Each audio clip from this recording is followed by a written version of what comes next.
Hello and welcome back to the North American Squad League. We got a big lineup. I'm sorry for the delay, guys. Some teams had a little bit of issues starting. I'd like to welcome one of our new casters to the team. How are you doing today, Phantom? Hi, I'm doing great. I'm excited to cast here over these games. Hopefully we can have some interesting games here. Yeah, we definitely have a really good lineup tonight. We got Deuce Knights up against AE. We have... sorry. I've been really stressed out with this, trying to get these games started. We have the Simpsons up against Insomniacs. We have Aether Explicit up against the Kingdom, and the Valley versus Exodus 9. Aether Explicit definitely trying to claim a top 6 spot tonight. If they can sweep both of these games, they can make it into the second place and kind of secure a bit more of a position for the rest of the season. They definitely have a lot to prove tonight, and a lot to prove over the season. They came in last place in Season 1, so we'll see how they do tonight. They have been winning games recently. They've won their past 2 series. I'm excited to see how they play up against Deuce Knights, because Deuce Knights is also hungry right now. They want to win this game. They're sitting at the bottom of the tier list right now, the bottom of the bracket, so they need to start getting some wins now to put some points on their plate, Phantom. Yeah, I think, they have a good chance here versus AE. I'm sure these teams have been practicing. It's now 2 weeks into the season. There's a lot of things that can change throughout the season. A recent patch note came out. Maybe you can switch some picks out. Some things might have changed. So they definitely have a chance versus AE, to get their first win. Your team is banning. Oh, you got it. We already have some issues. It looks like a player dropped from the side of DK, so we're going to be rushing. Yeah, I'm guessing it was a disconnection. We're going to be rushing through this draft real quick. I guess we can take a little bit of time to talk about these games coming up. Personally, I think a game that I'm excited to see tonight is going to be this Simpsons versus Insomniacs. Insomniacs, right now they have Area 77 Pogi as their jungler. They have a real, they're kind of a thrown together team, but they are definitely hitting hard. Yeah, they've been performing really well. They beat Area 77 last series, and they have a really strong team. Galaxy, Ashley is a mage. I think they could be trying to secure one of the top spots in the league. Yeah, I think they definitely have a chance to make top 6 right now. Looking at them, they seem strong. They've just took out Area 77. We've seen them already compete with some. They beat the Valley. They are definitely a team to watch out for. I didn't expect them to do as good as they did. So I'm excited to see how they do tonight against the Simpsons. The Simpsons also a team that's on the lower side of the bracket, so they need to try to get a point here if they want to be able to compete and keep it going. Yeah, I think they're trying to bounce back, and I think one of the things, with a long league like this, with several weeks is, every week, teams can practice. Some teams might practice more than others, and, you might see, difference in performance week to week from each team. Your team. Sorry, we had a bit of an issue. One of the tourney lobby bugged. A player dropped. We're trying to get them quickly through this draft so we can jump into the actual game. Your team is banning. So looking at so right now Phantom is kind of a newer member to the casting team. He's someone we're just bringing on. We're kind of really just throwing him in with the Sharks tonight. Yeah. We've done like 1 or 2 practice casting sessions, but nothing major. But I know that you've been studying some of the games. You've been acquaintancing yourself with some of these teams. Some of the players, yeah. If you had to give it to one of the teams in the games coming up, Aether Explicit up against Deuce Knights, who do you think has the favorite? Yeah, I think AE, is the favorite. I think they've been looking good recently, and their lineup, they've been sticking together with the same lineup for a while. So I think they've had a lot of practice together, trying to build that team chemistry together. So I think they're definitely the favorites, but those Knights have good players, and if they put in the time to practice, I think they might be able to pull out an upset. Yeah, I think they can. I think it's definitely possible. Easy Peasy has definitely proved himself. He was in the North American Community Tournament over Christmas, played some amazing games, made it to the top 16, but so did Aether Explicit. And Aether Explicit has made a huge turnaround from Season 1 to now. The comps they've been running, the strategies they've been bringing. Even Riles, I've talked about it a lot in the past couple times that they've played. Riles has kind of expanded his hero pool. He's not just running assassins. He's bringing in this Paquito jungle. Yeah, a lot of different things. And just running very different comps than what we saw in Season 1. And it seems to really be working for them. Yeah, I think, they've been practicing different lineups, different heroes to play, and, sometimes they can surprise the enemy, with heroes you're not used to seeing. You're not used to knowing, okay, what am I supposed to do against them? Maybe you don't expect the damage coming in, and, it might throw you off. Your team is picking. Yeah, it's definitely, I mean, something that they did the other day, they brought in this Cecilion and Camilla combo, which to so many of us, that's like, really, like that's what you're going for. That's like, it's such very often. No, it's such a gimmick. And he's like, the Camilla was pretty popular in MPL for a little bit there. People were running her as a tank. She had like a small 15 minutes of fame, but after that we kind of just stopped seeing her. She hasn't ever come back. And AE seems to really be running it solid right now. Running it with the Cecilion, and it seems to actually be working. They've been winning some games with those two in the mid lane. Right, and you get that passive with them together when Cecilion can kind of take her in and like save her from from any team fights, and it can really catch you by surprise if you're not familiar with that combo. Yeah, I mean, so I was talking to some people about it yesterday, and a lot of people aren't familiar with that combo. And like the fact that and not only that, but I guess it resets her CC when she comes back out, so she can get like almost an instant double stun. Right. She can get all of her skills respawn immediately, or if she's getting hard CC'd by something, you can save her from that, spit her back out, and it just kind of adds this whole new dynamic to your team fights. And AE seems to be one of the first teams to really jump onto this or feel like it's worth it. And so far, it seems like they've been making it work pretty well. Yeah, and I think Cecilion's one of the picks that after one of the recent buffs has been picked up popularity, not only in NA but also in some of the C tournaments. It's really like a strong pick. Once it gets to the late game, that damage is, you get hit by one swipe, it might take half your health, even more. Yeah, I mean, it's definitely going to be I think the Cecilion also is, I still feel iffy about him personally. I don't know if he's really like worth the prio pick. Some teams are running him. AE seems to really favorite him right now. A lot of other teams seem to not be picking or banning him. So honestly, I don't know if it's still kind of questionable up in the air this season. AE seems to make him a prio pick, but a lot of other teams don't seem to really be worried about him. Yeah, it's a tough pick because you give up a lot of early game, and he doesn't have a ton of mobility like some of the other mages and some of the CC the other mages have, so you definitely give up a bit compared to the other mages. Yeah, most definitely. Well, these teams have gone through the issue. We're just waiting for this player to get reconnected, and we will be on to the game one of Aether Explicit up against Deuce Knights.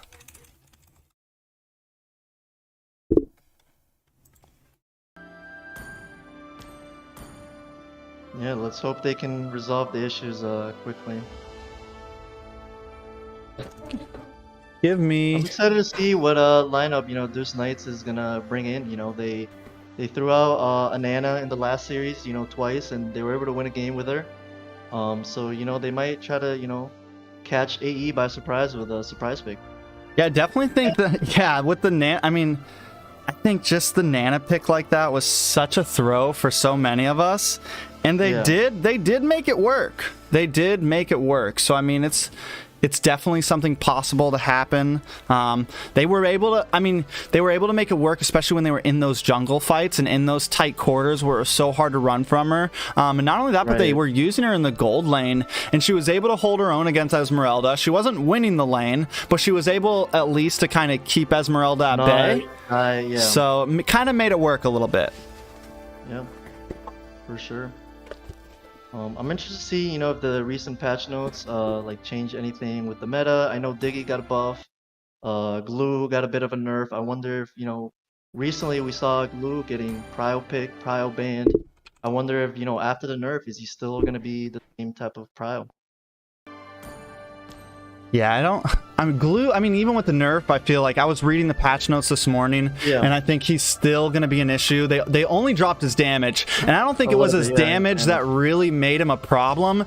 It's the fact that he gets his CC back immediately if he kills he gets his ult back if he kills somebody. He can just spam first and second. I mean, I think to nerf him legitimately would be to kind of damage his kit a little bit, and or maybe like the cooldown on his ultimate, even when he gets a kill. Yeah, most definitely. I'm just telling these teams that game 1's starting now.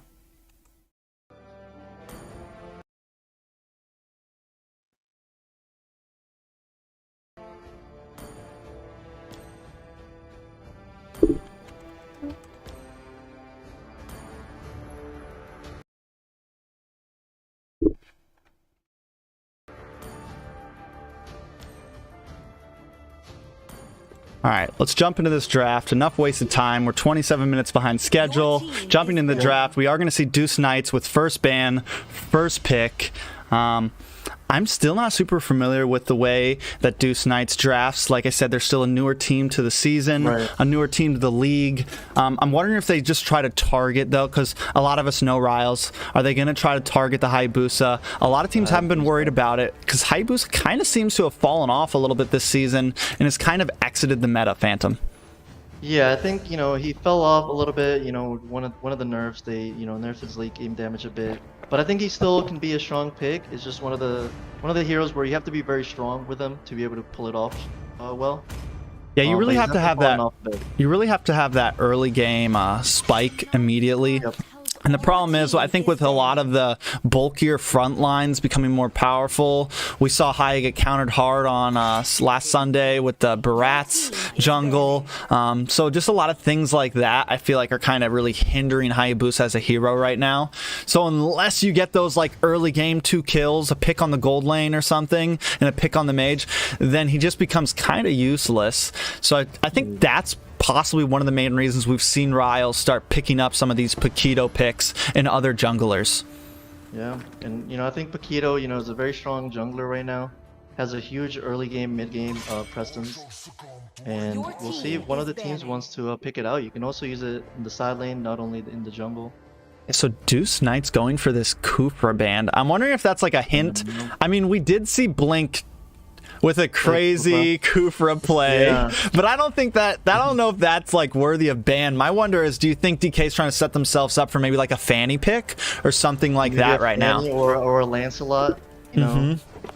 So, Kufra does counter some of those heroes, so maybe they're trying to pick one of those.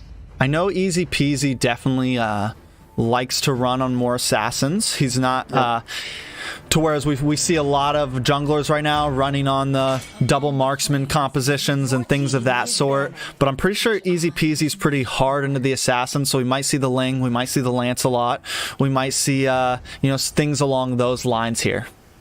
Yeah, and right now, you see from the side of AE, pretty standard bans with the Eve and the Valentina. Valentina is still one of the strongest mages right now. And Eve, even after the nerf, that utility you get from this constant slow, and poke, it's a lot to deal with sometimes. Yeah, even after the nerf, she's a huge pain, I feel like. I mean, another hero that her kit is what makes her amazing. Like, yeah, you can add some more CC, and the ultimate gets a little more limited on how often you can use it. But as long as you know how to time out pace your games, she's still extremely useful, and it seems like a lot of teams still don't want to deal with her. Lunox getting taken off the map now. Kageter does play a nice Lunox, but I'm wondering if these bans they're definitely not bans we see all the time. I'm wondering if they're more built around what we're worried is going to counter our composition. Right. And I think the Lunox may be just a target ban, they don't want to see it from her. But it'll be interesting what they pull out with their composition, because like you said, it does seem like it's very targeted to, what they don't want to face. Yes. For their competition. First pick coming in. The Clint is open, wasting no time, locking that in, Phantom. And you see a Sicilian being picked from the side of AE. You know, they seem like they really like that Your team Sicilian is pick picking. and the Dragon. You see a lot of teams have been playing the Dragon. It's a very strong XP laner in the turtle fights, in the Lord fights. You know, it can really be a huge presence and can really help you win those objectives. Yeah, I mean, he's just in this season. He's made a huge comeback. We didn't see him a lot in AM3. He got banned, but we just didn't see him a whole bunch. We didn't see him in season 1 all the time. And recently, he has just been either banned or picked. It's a major prio for all the teams in the league. Looking at the side of AE right now, I liked what they were just hovering over a second ago. I like the Ruby. I definitely think it would go good against the Paquito and that Matilda. You need a bit of CC for the Paquito. I think that would be a great pick. Away maybe from Riles. Yeah, what does he play now? You know, I've heard that he's doing a little bit of Roger too, but I really think they should lock in that Ruby. A Ballman, yeah, Ballman. They go for that Carmilla. Yeah, the same as the last years. Yeah, Carmilla Sicilian. I think they've probably been practicing a lot and really know how to play with it. They're just gonna run it till it breaks, you know. I mean, it hasn't failed them yet, so maybe just keep on running it. I'm wondering what these bans at this point, do they just keep going for mages? They have their mage locked in. The side of Deuce Knights still needs a mage, so I think that might be a good bet for them. Just, you know, maybe take out the Farza, take out the Cag, leave nothing but a Louis left, and you know, a few other people. Yeah, I think, you know, the mage is one of the options, and there's an XP laner too that, you know, can try to take out. They go for that Cag. I'm thinking from the side of DK, they might start focusing on some junglers here, targeting Riles, or going for gold lanes. Go. You still see Brody and Popo and Koopa open. I think AE have played Popo and Koopa before, so that's, you know, it brings a lot of CC from that side, so you might see that. Your team is banning. So looking at the compositions of these teams right now, I mean, when I look at the side of what AE seems to have been struggling in the past couple series with some of their early game. They've been coming back in the mid to late game. Sushi gets that mid game spike on Sicilian, and then it just gets worse and worse, and the damage gets larger and larger. So I think for DK to really win this game, take advantage of Aether Explicit's rough early game and just try to hammer it in. And they do have the end game insurance with Clint. They bring that Popo ban, which does give a bit of an early game for Popo. So who do they? So I'm guessing we might see. Are we gonna see Sicilian in gold lane here, or are they gonna put Ruby and or are they gonna put Tempest and Kage Terror on offline, or you know, the Ruby and the Yuzong on both off lanes? I'm a little confused on how they're gonna run this comp here, and where they're gonna sit everybody on the side of AE. Or they might just opt out to go with no marksman. Yeah. I feel like they need to bring... Yes, the Sicilian's going to have heavy damage in the late game, but I think you still need to bring another marksman in, or somebody that scales very well. You have a beautiful front line on the side of AE right now. You know, a nice, heavy front line. Carmilla, Dragon, Plenty of CC, plenty of possibilities. They just need damage now. Yeah. See, maybe he picks out the Haya. Stop. Hovering over the Hanzo. Stop the Hanzo. Don't do it. But yeah, again, I think Deuce Knights, if they have it right now, looking at that Paquito and that Matilda, it just looks really like I'm gonna try to get in your face, maybe try to get some crazy ganks, some deep invades, possibly harass, and if they can do that correctly, I definitely could see this game going to the side of Deuce Knights. Yeah, I do like the comp coming from AE a little bit better. I think with Deuce Knights, you know, you rely a little bit on the Kadita for the mage damage, and sometimes it can be hard to, you know, really pick out a target, you know, with Kadita. You really gotta set up those engages really well with Kadita and land them. Yeah, she does have the Petrify, and you know, they are lacking a little bit of like group CC on the side of Deuce Knights. To when we look at the side of Aether Explicit right now, I mean, they got 3 strong frontliners with group CC, single CC. It's definitely, I do like their composition. Yeah, and I think they, we see they're opting out for the 2 fighters, Dragon in the gold lane, and it's one of the things I've actually seen recently in the MPL. Some teams have been just opting out for not going for marksman anymore in the gold lane. Yeah, I mean, especially if you have a nice scaling mage, especially like a Sicilian, or you have someone that's going to do some really nice damage, you don't really need that marksman. And there are also some fighters that can deal pretty well with some of these marksmen in the gold lane, so it's definitely not a horrible strategy. Yep. And like you said, the Sicilian with the late game, maybe you don't need that marksman. Yeah, at this point here with on the dragon, Clint harassing the dragon. One of the reasons you don't see a lot of fighters go against Clint. Yeah, he's gonna definitely be outdistanced there, and as long as they can give Clint every advantage they can, just let him farm, keep him from dying. I got a feeling we might see this Matilda kind of camping towards the spot lane a little more than usual. Right, and we see AE starting to invade a little bit in the side of DK. Oh, they do get a stun on to Hendrix. They might be able to get the pick here. Blink with the flicker in. He's just not able to secure it though. Riles comes back around this wall, maybe to try to do something else. They're kind of just jockeying here, nothing major. Maybe steal this camp, but I don't think they're going to go for the full engage here, Phantom. Yeah, I think they're just coming in here, try to take some of the jungle creeps from the Paquito. But he is still able to get level 4, so not too bad from DK. Templars needs to be careful here though. It's gonna, it'll be a quick pick. I mean, he's got to know there's 2 people down here. I think AE may want to send someone to help him out. They are trying to get the engage, not quite able to, but again, he's in quite a bad situation here, Phantom. Yep, and I think we'll see who's gonna be going for that turtle first.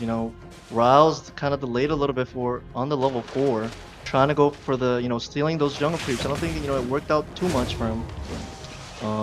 But no one really seemed to go in for the turtle right now. Ooh, we did miss it. Easy peasy getting a first blood onto Templars. A nice play coming from Deuce Knights. Like I said, forcing these engages under these towers. Up by the blue buff though, they are doing more damage on a Blink. A nice ultimate coming from Kadita as Susie tries to keep them at bay, kind of keep a little bit of zoning, but he also has to be careful because Kadita does have a nice amount of range under her kit.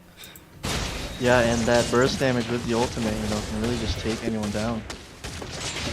So at this point, turtle up, first blood going to Deuce Knights. They already seem to have a very nice gold lead this early in the game. Does AE even try to contest this turtle?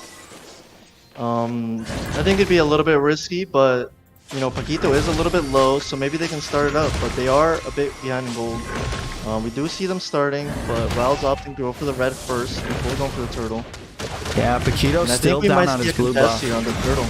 And we definitely are. Uju coming in from the back. Riles just trying to get it to low enough. Templars coming all the way up from the bot lane. Riles does secure the turtle, and Uju's locked up, and he gets taken out quite quickly from Templars. The rest of the team rotating down. A nice turnaround coming from the side of AE Phantom. Yeah, I think we really saw all 5 people coming together for that turtle and really secure it down. So good team chemistry from AE there. Yeah, but we do have a little bit more coming in the bottom. Hendrik Lobzal does go down to Templates, though. That passive does get procs. He's getting a little bit of health out, but easy peasy's able to get the kill as Zai moves closer onto Blink, takes out the tower, and keeps pushing forward. Fluorescent just sitting in this bush right now. Isn't able to stop her before she goes back to base, Phantom. Yeah, I think, what you're seeing from the side of DK is they really focused on this gold lane. They were able to get the whole turn shield and the turn for the Clint, so really trying to get his gold up for that late game for the Clint. Yeah, I think AE maybe should have focused that Clint just a little bit more. You definitely don't want him to be sitting, you want to try to get a kill on him at some point early in the game to set him back a little bit, Phantom. Yep.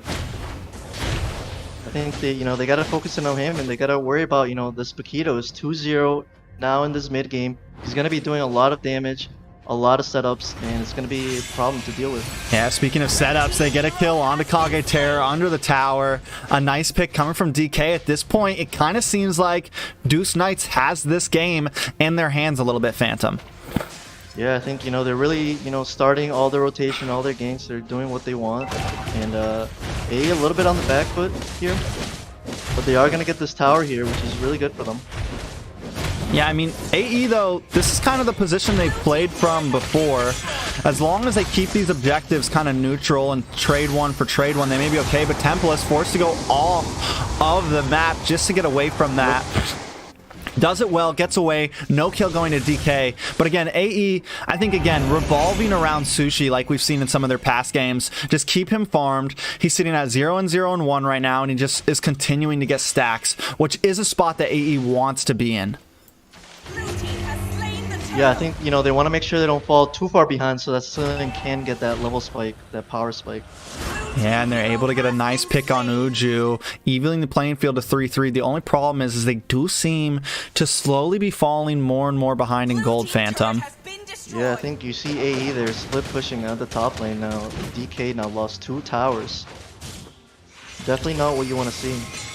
Yeah, they're doing a good job, but a big burst onto Templars from Fluorescent. We were kind of doubting that Kadita, and she's definitely been doing a good job. 1-0 right now, and though she doesn't have a book full of kills, she's definitely helping some of these plays come through. Yeah, absolutely. She's setting up those engages for the team right now. In comes Blink, trying to land onto Hendrik Levzal, gets the stun. More of just kind of keeping her at bay. They want to let Riles get as many of these buffs as possible right now. He has also not died yet, which is big, but it seems like Hendrik Levzal tries to push the engage. Zai getting some big burst damage onto Sushi. In comes Blink, gets the kill onto Hendrik Levzal. A nice play coming from Sushi, pulling Blink back in, and now AE's kind of forcing this easy peasy on the run. Templates and Riles coming in, and they get the kill. A beautiful play coming from the side of Aether Explicit, starting to turn this game around. Yeah, that was a great engage from the Dragon. You saw the Cecilian Carmilla kind of baiting them in with the Carmilla. You know, Cecilian able to grab her in, and then Dragon counter-engaging there. Great setup on the easy peasy.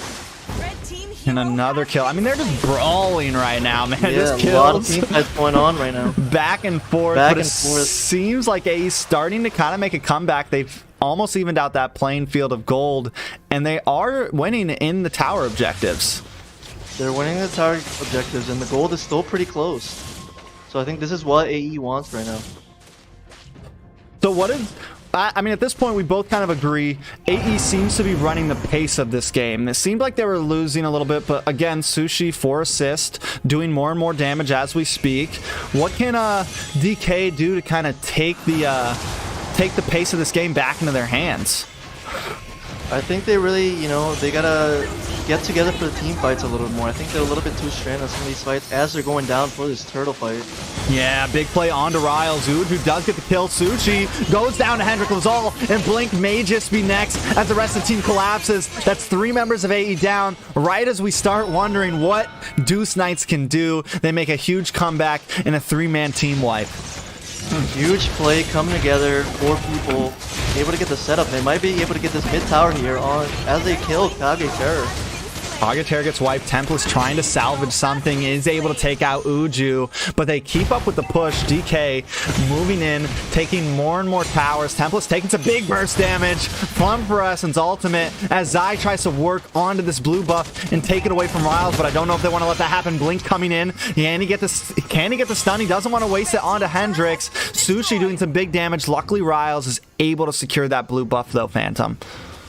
Yeah, I think, you know, DK doing a really good job, you know, in those team fights there in the turtle and getting what they need from it. They got the mid tower, they did contest the blue buff, just try to get it. I think right now they really want to push that bottom tower that's really low, give Clint a little bit more space to work with on the map. Yeah, I mean, they need to get a pick onto Clint here. Deuce Knights has done their job. They've gotten a pick onto Sushi. They've slowed him down just a little bit. But Clint is just sitting here farming right now, looking good. If we take a look at his items, he's already got, he's working on Blade of Spare. He's got his Thunder Belt in. He's got Endless Battle in. He locks in the Malefic Roar instead. Yeah, and he has the most gold out of anyone by a huge margin, actually, by 1k. So he's going to be doing a lot of damage as he gets a pick here on Kage Terror. Yeah, beautiful play coming from them. In comes the Battle Template into the back line, trying to get some damage on Fluorescent, but he's just not able to. Zai picks him off, and Sushi taking out Uju. We are in a brawl. It's a 2-for-2 trade currently, and the teams decide to disengage. AE hanging on right now as DK keeps pushing forward. Yeah, I think AE really gotta focus in on this Clint. His damage now is starting to spike up. He has by far the most gold on the team, and he's gonna be a problem if you can't get onto him. Yeah, and they don't really have, you know, I feel like right there we saw Tempest get a little overextended chasing after the wrong people. He should have just focused in onto Clint. That needs to be a big focus for AE in these team fights, Phantom. Yeah, I think we need to see the Ruby and the Dragon kind of come together and focusing on the Clint. But it's not easy because they have a good front line for the Clint. He's doing a good job staying back. Yeah, he's definitely keeping his distance, but in comes AE with a nice pick on a Fluorescent. They take him out. Sushi bringing in the back line. Kage with the flicker. I'm offended, but Tempest is low and taken out by Uju as Zai gets the double kill on Blink and Sushi. Hendrik Lazal cleaning out the fourth member, taking out Kage Terror. A wonderful counterplay coming from Deuce Knights there. Yeah, we saw AE going in for the mage there, but the Clint just doing the damage on the back. And now this is looking really bad for AE, you know. Coming in, they're going to get that inhibitor. Yeah, I mean, they're clearing. They get the kill onto Riles. The inhibitor melting down. Deuce Knights may just be cleaning up for game one, but they play it cool, they keep it patient, and they back off Phantom. Yep. I think, you know, one of the things they got to do here is just take the jungle creeps and go set up for the Lord and try to get some picks before going for that Lord. Yeah, I mean, at this point, they have a really nice gold lead. I feel like they can take this as long as Clint positions himself correctly. Yeah, I don't even know if AE wants to contest this Lord. They are down inhibitor, so they might, but we are getting a little bit of battle as Lord is getting chipped away. Uju taking some damage. Blink trying to come in, gets the stun onto Uju, but that is not who you want to be stunning right now. They're not able to take it. Lord goes to Deuce Knights Phantom. Yep, they're able to get the Lord, and they're doing everything they need to right now. They're really putting the pressure on AE, and AE is going to have to defend this Lord. It is a level 1 Lord, so it should be manageable, especially with the defense from Sicilian. You know, you get that huge wave clear. So they should be able to defend this, hopefully not lose an inhibitor here. That's definitely not what they want. Yeah, I mean, they've lost one in the middle. At this point, Lord's going to be crashing down the middle. So they have, I mean, AE has to try to go for this Lord. I think Deuce Knight split pushes, maybe tries to take some material, take this tier 2 tower in the top, maybe take an inhibitor at the bottom. But it seems like maybe they just want to push right down the middle. Zai taking some big burst damage from Sushi as Lord pushes in. The rest of the team keeping their distance. They don't want to walk into that death ball right now. It seems like maybe they try to push onto one of these inhibitors, but AE doing a good job at defending right now. Deuce Knights did not really sync up their lanes that well and did not get that much out of that Lord push. Yeah, they didn't get the most out of that Lord. As you said, they didn't really sync up the waves. They kind of just went down the middle, didn't really look at the side lane minions, and not getting what they want right now. And AE's really trying to defend this. Maybe getting a counter engage here. A big pick onto Hendrik Lazal, takes him out. Easy peasy, tries to dash in, but he's quickly taken out. Sushi with a big double kill. The rest of the team taking this opportunity. They move on to Zai, and Zai is down next. All that's left is Fluorescent. One huge play for AE is turning this game around. Yeah, and now with this, they're really back into the game. You saw DK kind of overstay there. You know, they didn't get that push with the Lord, and they kind of stayed even after that, after the Lord was done. Oh, I mean, what was... They started off with the Sushi pick, then it went on to easy peasy, overextending. Definitely a rough play coming from the side of DK there. Do you think, though, that AE can take this and use it to their advantage and turn this game around? I think definitely. I think they've even up the gold lead a lot. It's only 2K, and they have control of the map now. So Yeah. I think it's a lot more closer fight. I think that next Lord fight is going to be interesting to see who wins, because AE does have a lot of setup and engage with the Ruby, with the Dragon, and the damage coming in from the back from Sicilian now. Yes, Sushi has really gonna come down officially to the made games. he has officially gotten to where he needs to be. I mean, he's like half healthing everybody on the side of Deuce Knights teams. I think AE just, if they can play it patient and not make any crazy mistakes, keep letting Deuce Knights come to them, they can definitely take this game. But if they do split up a little bit, get picked off by this Clint, it's going to be rough. They need Sushi to stay alive. Yeah, for sure. It's going to be interesting here on this Lord fight. Who's going to be able to, get the prio on it and get an engage here? Yeah, They're Lord. both kind of setting up around it, trying to feel it out. Lord is up as Uju tries to zone away. Blink gets pulled in for Sicilian. Bursts it back out. She gets another stun onto Uju. Tempest just kind of zoning. Doesn't push too far. Moving on to Fluorescent with a nice stun and knock up onto Fluorescent. And the passive takes her out. A nice pick. Uju maybe next. Sushi, I'm offended, landing on. The knockup comes in. Uju trying to survive, but not quite. Getting taken out. Sushi doing a little more damage. Pick by pick, 2 members do go down on the side of DK. Lord still up. Kage Terror taking a little bit of poke damage from Easy Peasy. And in the top lane, Riles forced to retreat from Zai. You know, Zai wasn't involved in that fight, but he was able to keep Riles out. Big burst damage onto Templates though. Can he get the finish with the stun? But they are able to pull onto Kage Terror. Kage Terror running away. Can Zai get the finish here? He gets the flicker kill. A beautiful play coming from Zai as the rest of AE is split up. Zai just moving around, taking down member by member. Riles does take out AE, but a triple kill going to Zai, and Riles is not in the greatest position as minions come closing in on the base. The rest of the teams moving in. Riles low health. The immortality does pop. Can he survive here? He gets taken out by Zai. That should have been a maniac as the rest of Team DK tries to finish. The death counters may be too high. Hendrik loves all. Gonna be able to finish this. I'm wondering. Immortality pops. Templars is up but in the dragon low. form. Are they're gonna be able to finish? Good game Wow. going to the side of DK. What a play from the Clint. We saw him wrap around the back when AE was all low and just start picking off one by one. Absolutely amazing coming in from Zai. Yeah, beautiful. I mean, he definitely stole the MVP for that game. Not only from Moonton, but from me. I definitely think he was the key player on the side of Deuce Knights in that game. Absolutely. You know, throughout the game, he was doing a good job farming up, getting his gold up, and at the end of the game, he just made massive plays throughout. Yeah, AE definitely could have brought that game back together. I think once again they just got a little split up there. In the end, Riles was in the back line dealing with Clint, getting beat by Clint, and at that point, I feel like they really, towards the end game, they needed to try to stick together a bit more. Yeah, I think they maybe focused in on the Uranus a little bit too long. They were able to get him, but they wasted so many resources, and they all were kind of low, trying to get the Uranus down, and maybe they should have focused on someone else there at the end. Yeah, I mean, I think focus on that Clint, man. They wasted all of their they wasted all their kits, all their skills, just trying to take out Uju and Fluorescent. So again, I think Templus just a little rough on his targeting. I feel like he kept going for the wrong person. Save that ultimate, save that petrify. Setup for Fluorescent was pretty good because they were able to get that one off, but then they started focusing on the Uranus, and I think that's when they wasted way too much time, way too much effort, and then was able to wrap around. Very props to Zai. Wrap around, pick off everyone one by one. Yeah, crazy endgame play from Zai. Just like you said, picking them off one by one, running across the map as they're all low health. Just wonderful plays. We are jumping back to this caster desk and getting ready for game 2. Do you think that AE can take this here?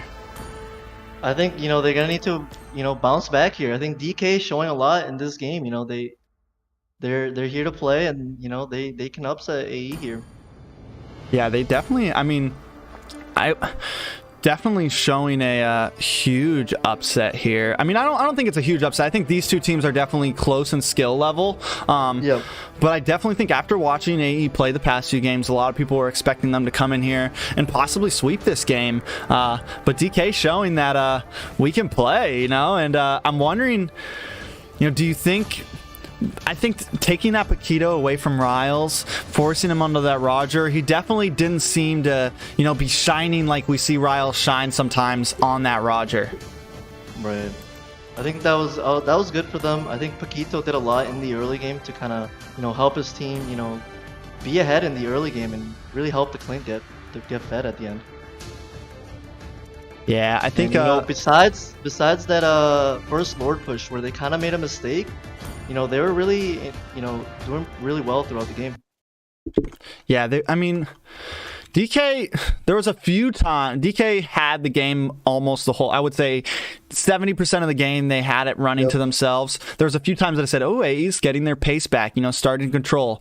But there was just those few mistakes every time. DK definitely outplayed them in the team fights. Do I think DK still needs to work on their macro a little bit and, you know, some of their wave control? Yes, but overall they did great when it came to those big clashes. Yeah, absolutely. And I wonder if we're gonna see a Clint ban now coming in from AE. Yeah, after that performance. I mean, AE has first pick this time, so they may leave the Clint open, try to nag it for themselves. It's definitely something you want. Right now, I think he's a super prio pick. I believe he's probably the best gold laner right now when it comes to that end game security. Really mid to end game, because even if he dies, once he gets in that Blade of Despair, he's just wrecking. And or if you decide to go for the Malefic Roar instead, either way, we just saw how damaging he can be, especially with 0 deaths early on in the game. Let's jump into this draft though. AE is up first. Phantom. Yep. I wonder what they're gonna, you know, if they're gonna try to ban that Clint. They're still going for the same Eve ban. I assume they might go for Valentina, unless they're gonna opt to try to play it themselves. Yeah, I mean, when you are first pick, you definitely want to leave something. You want to force them to ban some of those overpowered picks. Right. Maybe they don't want to play Eve, or they know it's not going to slip through. But I feel like when you're first pick, first ban, you want to use that first ban as more of maybe a target ban. You know, something that's not your usual ban pick, and see what they do next, and see what they leave open to you. Sure. And I wonder, you know, DK, I think they should really think about banning the Sicilian. You see AE, you know, use it really well, really effectively. And in the end of the game, you know, even though AE lost, we saw Sicilian do 38, 39% damage in that game. Monstrous. So definitely doing a lot of damage. I don't think they're going to stop the Sicilian. I think as long as it's open, they're going to pick it. I think they really have faith in that. Maybe we'll see him play something else, but I really feel like the side of AE, and that might be a downfall for them in the future. You know, you definitely want to be able to play some different comps, but we'll see if they go for it again. They do ban the Clint this time, so do you think it's just like them being locked into a certain comps, or just a lack of hero pool that them having first pick, they're taking these heroes off the map? I think it's possible that, you know, their gold laner isn't as comfortable with the Clint, you know, as he would like to. He maybe prioritizes other picks, so that's definitely could be one thing. So just ban it so the other team won't have it. Yeah, but if that's the issue, it's definitely something that AE needs to maybe work on here, expanding that hero pool. We do get that Valentina and the Esmeralda ban coming from the side of DK. Overall, pretty similar. Going for the Sicilian ban this time. AE banning the Sicilian. That is very interesting. A lot open on the field right now. Yeah, the Valentina and the Eve are gone, but the Glue's open right now. Glue was open last game. Maybe the nerf did have a big effect, or maybe both of these teams aren't really too comfortable with it. Yeah, it's possible, you know, none of them are too comfortable on the Glue. You know, if you're not very, you know, comfortable with getting the ult down, you know, you might just be running around the map not really doing much. Yeah, Tempest immediately locking that Yuzong. I think that's going to be a prio pick for them. Normally we see Esmeralda sometimes as a first pick, but with her gone, Yuzong is just always going to be coming in, but easy peasy, instantly coming back with that Paquito. If it's not broke, don't fix it, right? Yeah, I think he did a good job with the Paquito, setting the pace in the early game, really running around, getting the ganks that his team needed, and coming in with a Matilda now.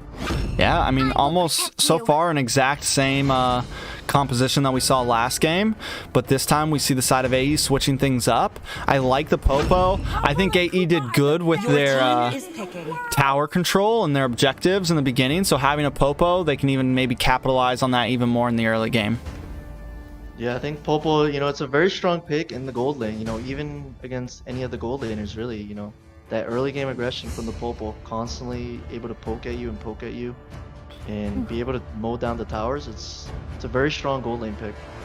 Yeah, he just, I mean, I think, out of all the marksmen, he's probably the Your fastest to team is take down a banning. tower. Yep. He definitely, I think he gets a little outplayed in the early game from like Clint or Brody and maybe even Beatrix. But when it comes to his utility in the mid to late Your game, team is having that banning. stun, having the vision, and then being able to just destroy towers, and you can swap him around lanes to really split push or do well, it gives him a slight edge Your over some team other is possible banning. picks. For sure. And we see them pick out the Kagura now. And they're target banning some of the mages now, you know, with the Valentina, the Linux, the Farsa.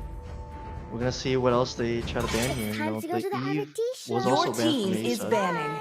Yeah, I mean, it's definitely a tough spot for Not many mages Kagetera. open No, now. I mean, like you said, Lunox, Louis Fars, open. everybody's Yeah. gone. Maybe they shouldn't have gotten rid of their Sicilian. Yeah. Your team is picking. Although I feel like it would have been banned instead of the Linux, maybe from the side of DK. Yeah, I mean, possibly. I don't know. But then at least you have something else. So you have one of those other mages open. But right now, I mean, it's a very limited here. I think Lu Yi could be decent here against the Paquito and against the Matilda.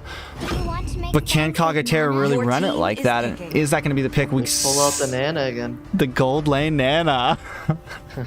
Yeah, I mean, they got the Clint banned out, the Brody, and the Popo picked, so not a lot of gold lane options. Stars and your team All right. is picking. We got Riles on the Hayabusa. We got The Louis pick. Lu Yi pick looking good. I don't know how well Riles on the Hayabusa is going to be. I feel like his damage isn't really going to be there against this Paquito. But again, if he can get some early picks, maybe onto Kagura, maybe onto Nana, which is also going to be very hard with that passive, Yep. he might stand a chance here. Yeah, I think he's really gonna have to focus in on the Kagura, trying to get picks on her in the mid lane. Yeah. It'll be interesting to see how the Louis does. You know, the DK does have pretty mobile lineup, and it can be hard to land your skills, you know, versus the Kag or a pack moving around. Even Matilda with the dashes. But if she's able to land a lot of her combos, she can burst out a lot of damage. Yeah, I mean, they definitely make the Nana look good. Deuce Knights do, man. Like, you know, anyone that sees that would be like, it's such a troll pick. But it's been one of the most exciting things about this season so far is seeing the couple. There's a handful of teams that have some of these weird off-meta picks. You know, AE with the Camilla, Deuce Knights with this Nana. We've seen TSU run the support mage Bane in the mid lane. You know, just a lot of different than usual, and it's probably been one of the most interesting things about this season so far, Phantom. Yeah, absolutely. You always love to see these, you know, new heroes coming into play. And some teams, you know, they practice the hero a lot. They know it, you know, really well. And it can throw the enemy off because they're not used to seeing it a lot, you know, in some of their games. Yeah, we are hitting this lineup, though. Nana is going to be in this gold lane up against this Popo. How do you think she does against that? Well, I think, you know, I don't think she's going to be able to win the lane too much because, you know, Popo does outrange her a bit, you know, with the dog. So I think it'll be pretty even. You know what would be? I've been thinking, like, I feel like the Molina, if you're Popo, you should be able to use your dog to take the Molina hit. Take the Molina? You know? I don't know. I don't think it works. It doesn't work like that, but it Yeah. should. Everything else Yeah. can target the dog. Oh, Right. wait a second. Big Oh, hit. Louis with a big damage. That was nice. Lee definitely is going to have some nice early game damage, and this is what I meant by Paquito's got to come in, and that's who Louis does well against these fighters, against these try to get in our face heroes. And the Thamus. Mm-hmm. We see Thamus doing really well here against the Dragon, you know. One of the things about Thamus, you don't see him often, but when he does play in the side lane, he's able to win a lot of the 1v1 matchups.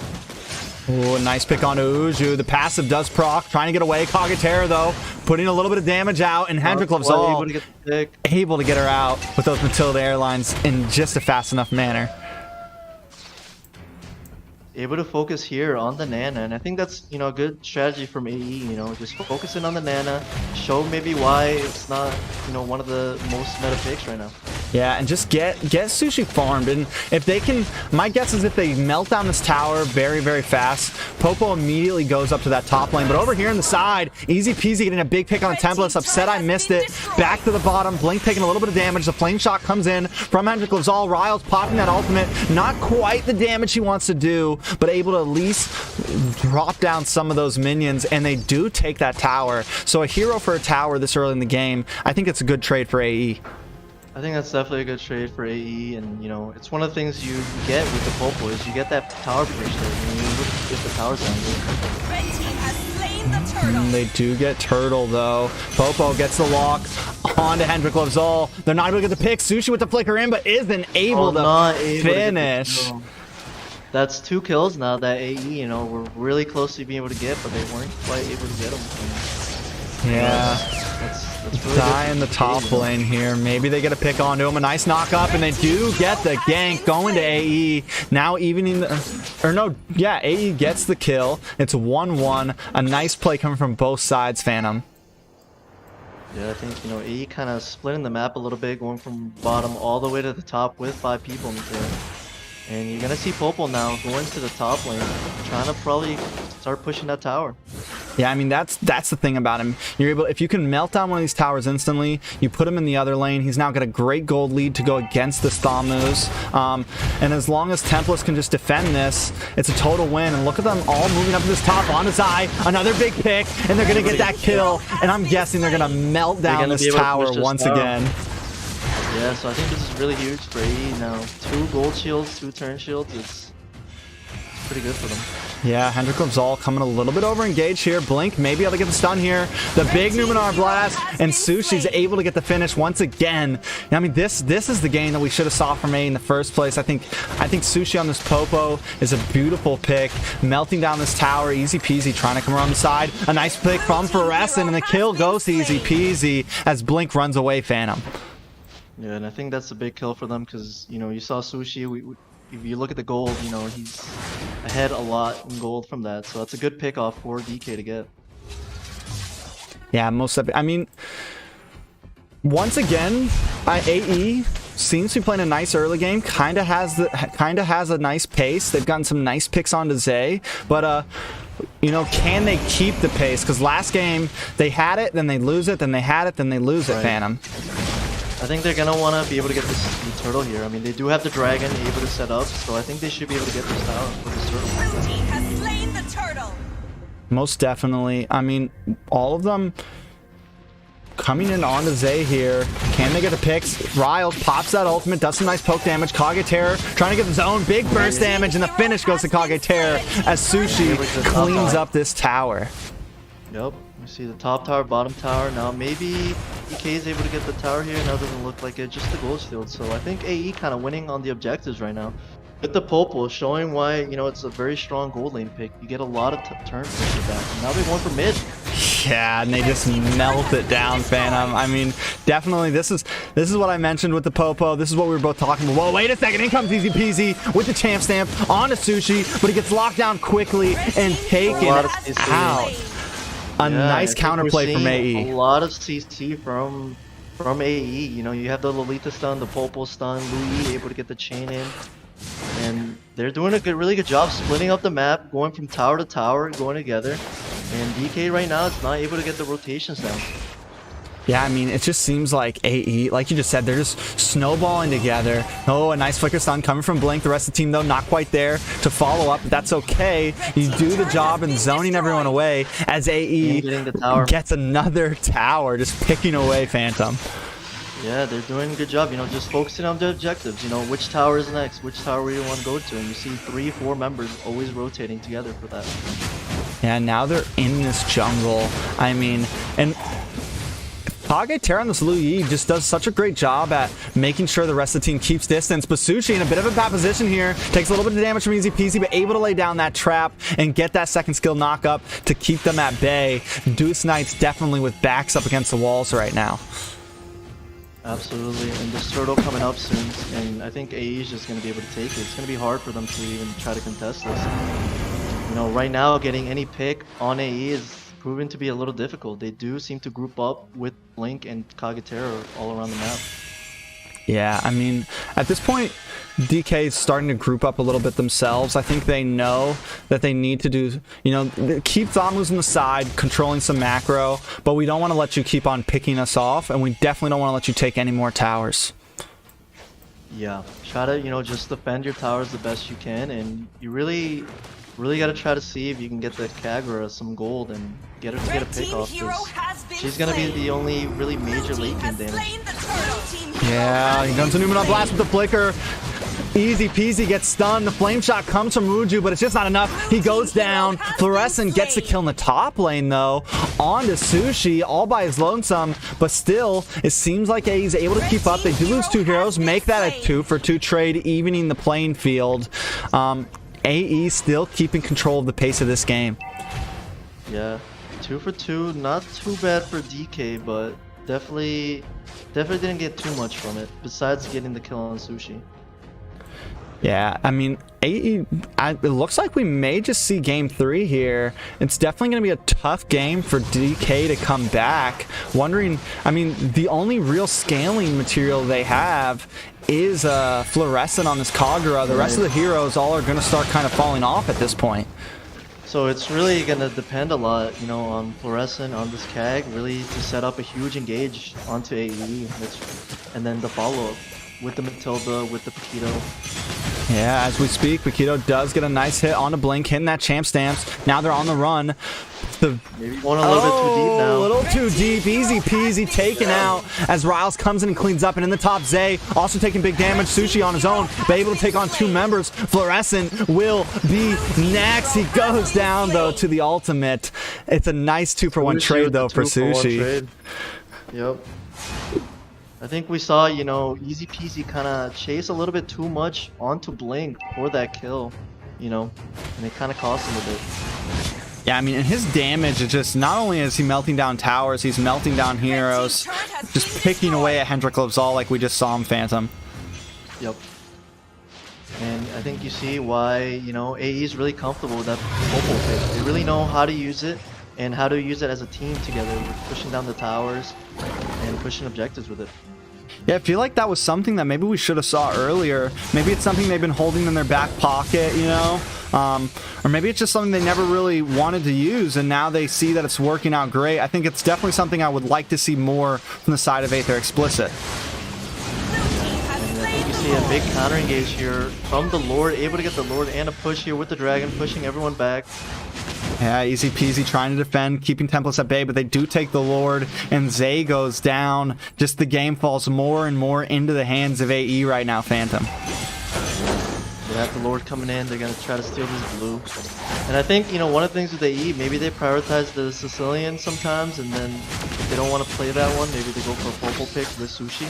Yeah, I mean, they're making it look great. Templates, though, in the back, a big follow-up. Hendrik Lovzal helps them get the kill onto Blink, and easy peasy now closing in. Riles on the run, taken out, picked off. Next is going to be Kage. A beautiful triple kill coming Huge from the engage side there. of DK. Easy peasy showing off.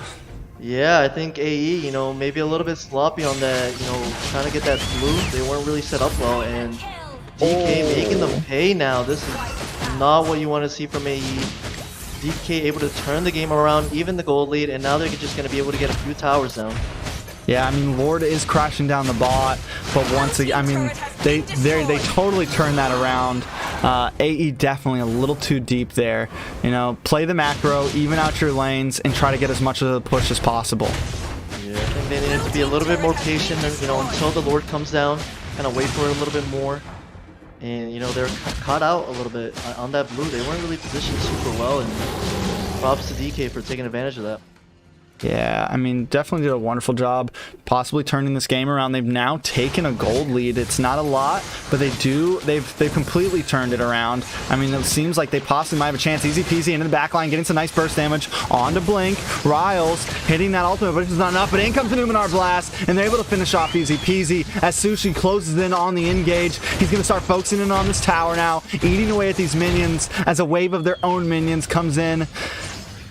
And they're gonna melt down that tower. It seems like the game has fallen back into the hands of AE Phantom.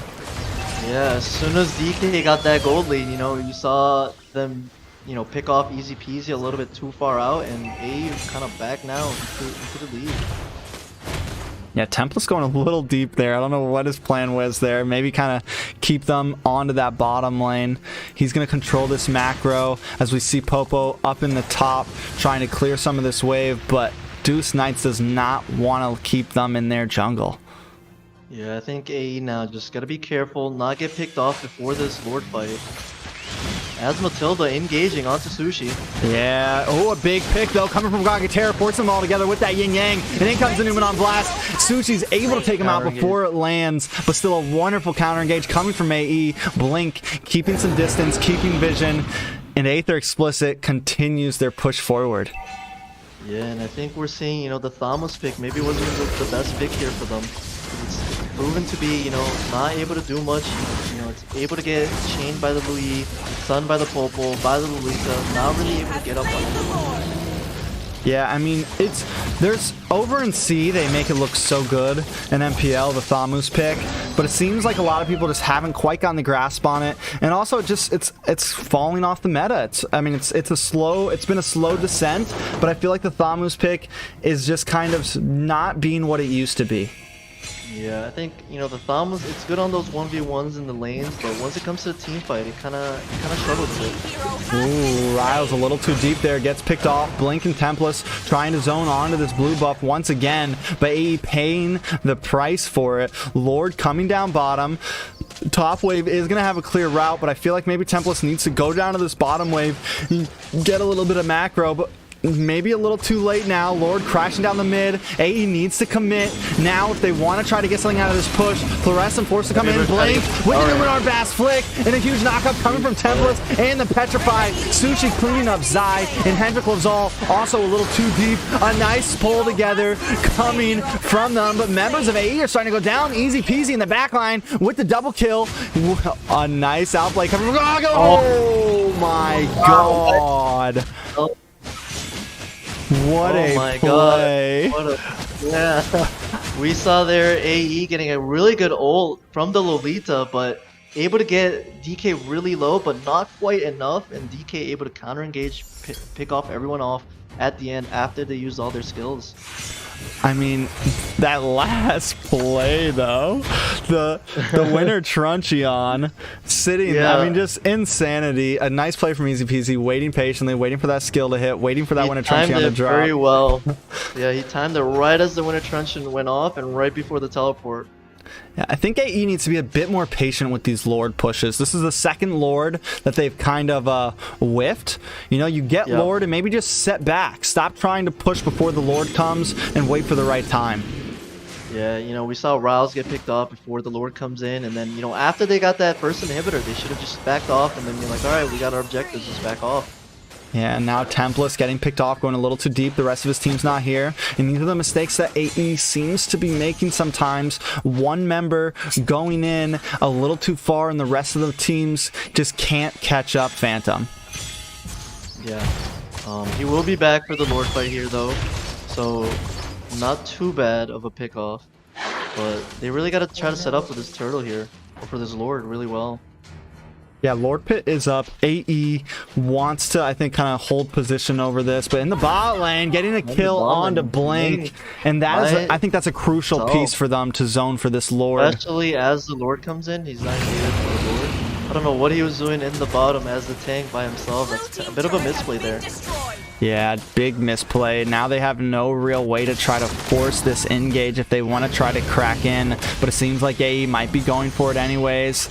Ryle's coming to that back, getting a little bit of poke damage. Template sitting in this bush, waiting for his moment to shine. He does have his ult. He does have his Petrify. Maybe the play can come. The Kage-Terror, though, taking some big damage from Hendrik Lavzal. Might be going down, but Sushi's here to help out. Can he get the finish with the flicker? Trying to take him out. He gets the kill. The immortality is popped, but the rest of Team AE in the back, keeping them at distance. It's a tank for a tank trade, but Blink is back on the map, so now the Lord falls into the hands of AE here, Phantom. Yeah, I think, you know, they were able to kind of split them up. Matilda maybe engaging a little bit too deep, and now AE having the man advantage for this Lord. Will they be able to secure it? Yeah, I mean, they do have a nice position. And without Hendrik Lavzal to use that Flying Eagle to help with the engage. It's definitely going to be a hard push for Deuce Knights, but I don't think they want to give it up. They do. Riles takes it and he moves on, but this is the point that AE just needs to back off, play patient with your Lord. Don't get picked off like last time. In comes Newman on blast, on to Zai. The immortality pops for easy peasy, and he may just be getting taken out, trying to run away. Blink coming in on the side. Riles gets a kill into easy peasy, and finally AE securing one of these pushes properly. The conceal play does come in. Uju takes the damage. Riles comes in, gets the double kill onto Uju, and Lord hasn't even come up yet. A beautiful push coming from the side of Aether Explicit right now, Phantom. Yeah, I think AE is gonna want to try to end it here. You know, they're able to get 2 picks after the Lord. You know, DK kind of staying too far forward on after the Lord. Yeah, now we got this push from the Popo. Here comes very Lord. difficult for Are them. we gonna see game 3 here? Hendrik all taking a little bit of damage. Zai comes in, pops that ultimate, gets some nice damage on a Kagitaire. Not quite able to get the finish though. Lord crashing down to the Nexus, and game 2 goes to Aether Explicit. Wow.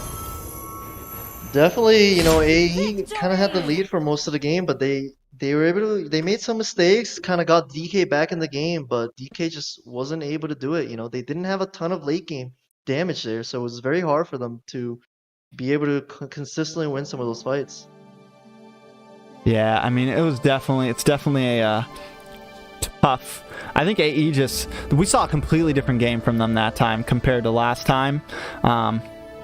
I'm wondering what they bring to game 3.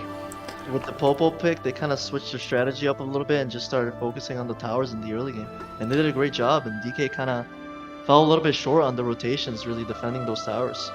Yeah, I mean, looking at this Popo right now, sitting at 71% team participation, 51% turret damage. I mean, was definitely a pivotal play, something we haven't seen from Aether Explicit yet, and I'm excited to see some of these comps come from them. Maybe, like I said, maybe they've been holding it in the clutch, but I think this needs to become a strategy for them if it wasn't before.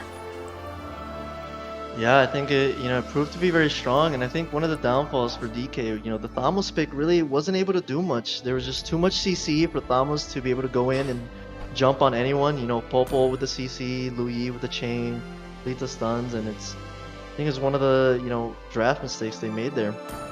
Yeah, I think the Nana, and then on the side of the Nana, they didn't they don't have a lot of CC on the side of Deuce Knights right now. They did have some engage, but at this point Easy Peasy knows that maybe they have to try something different. Let's jump back to this caster desk, get ready for game 3.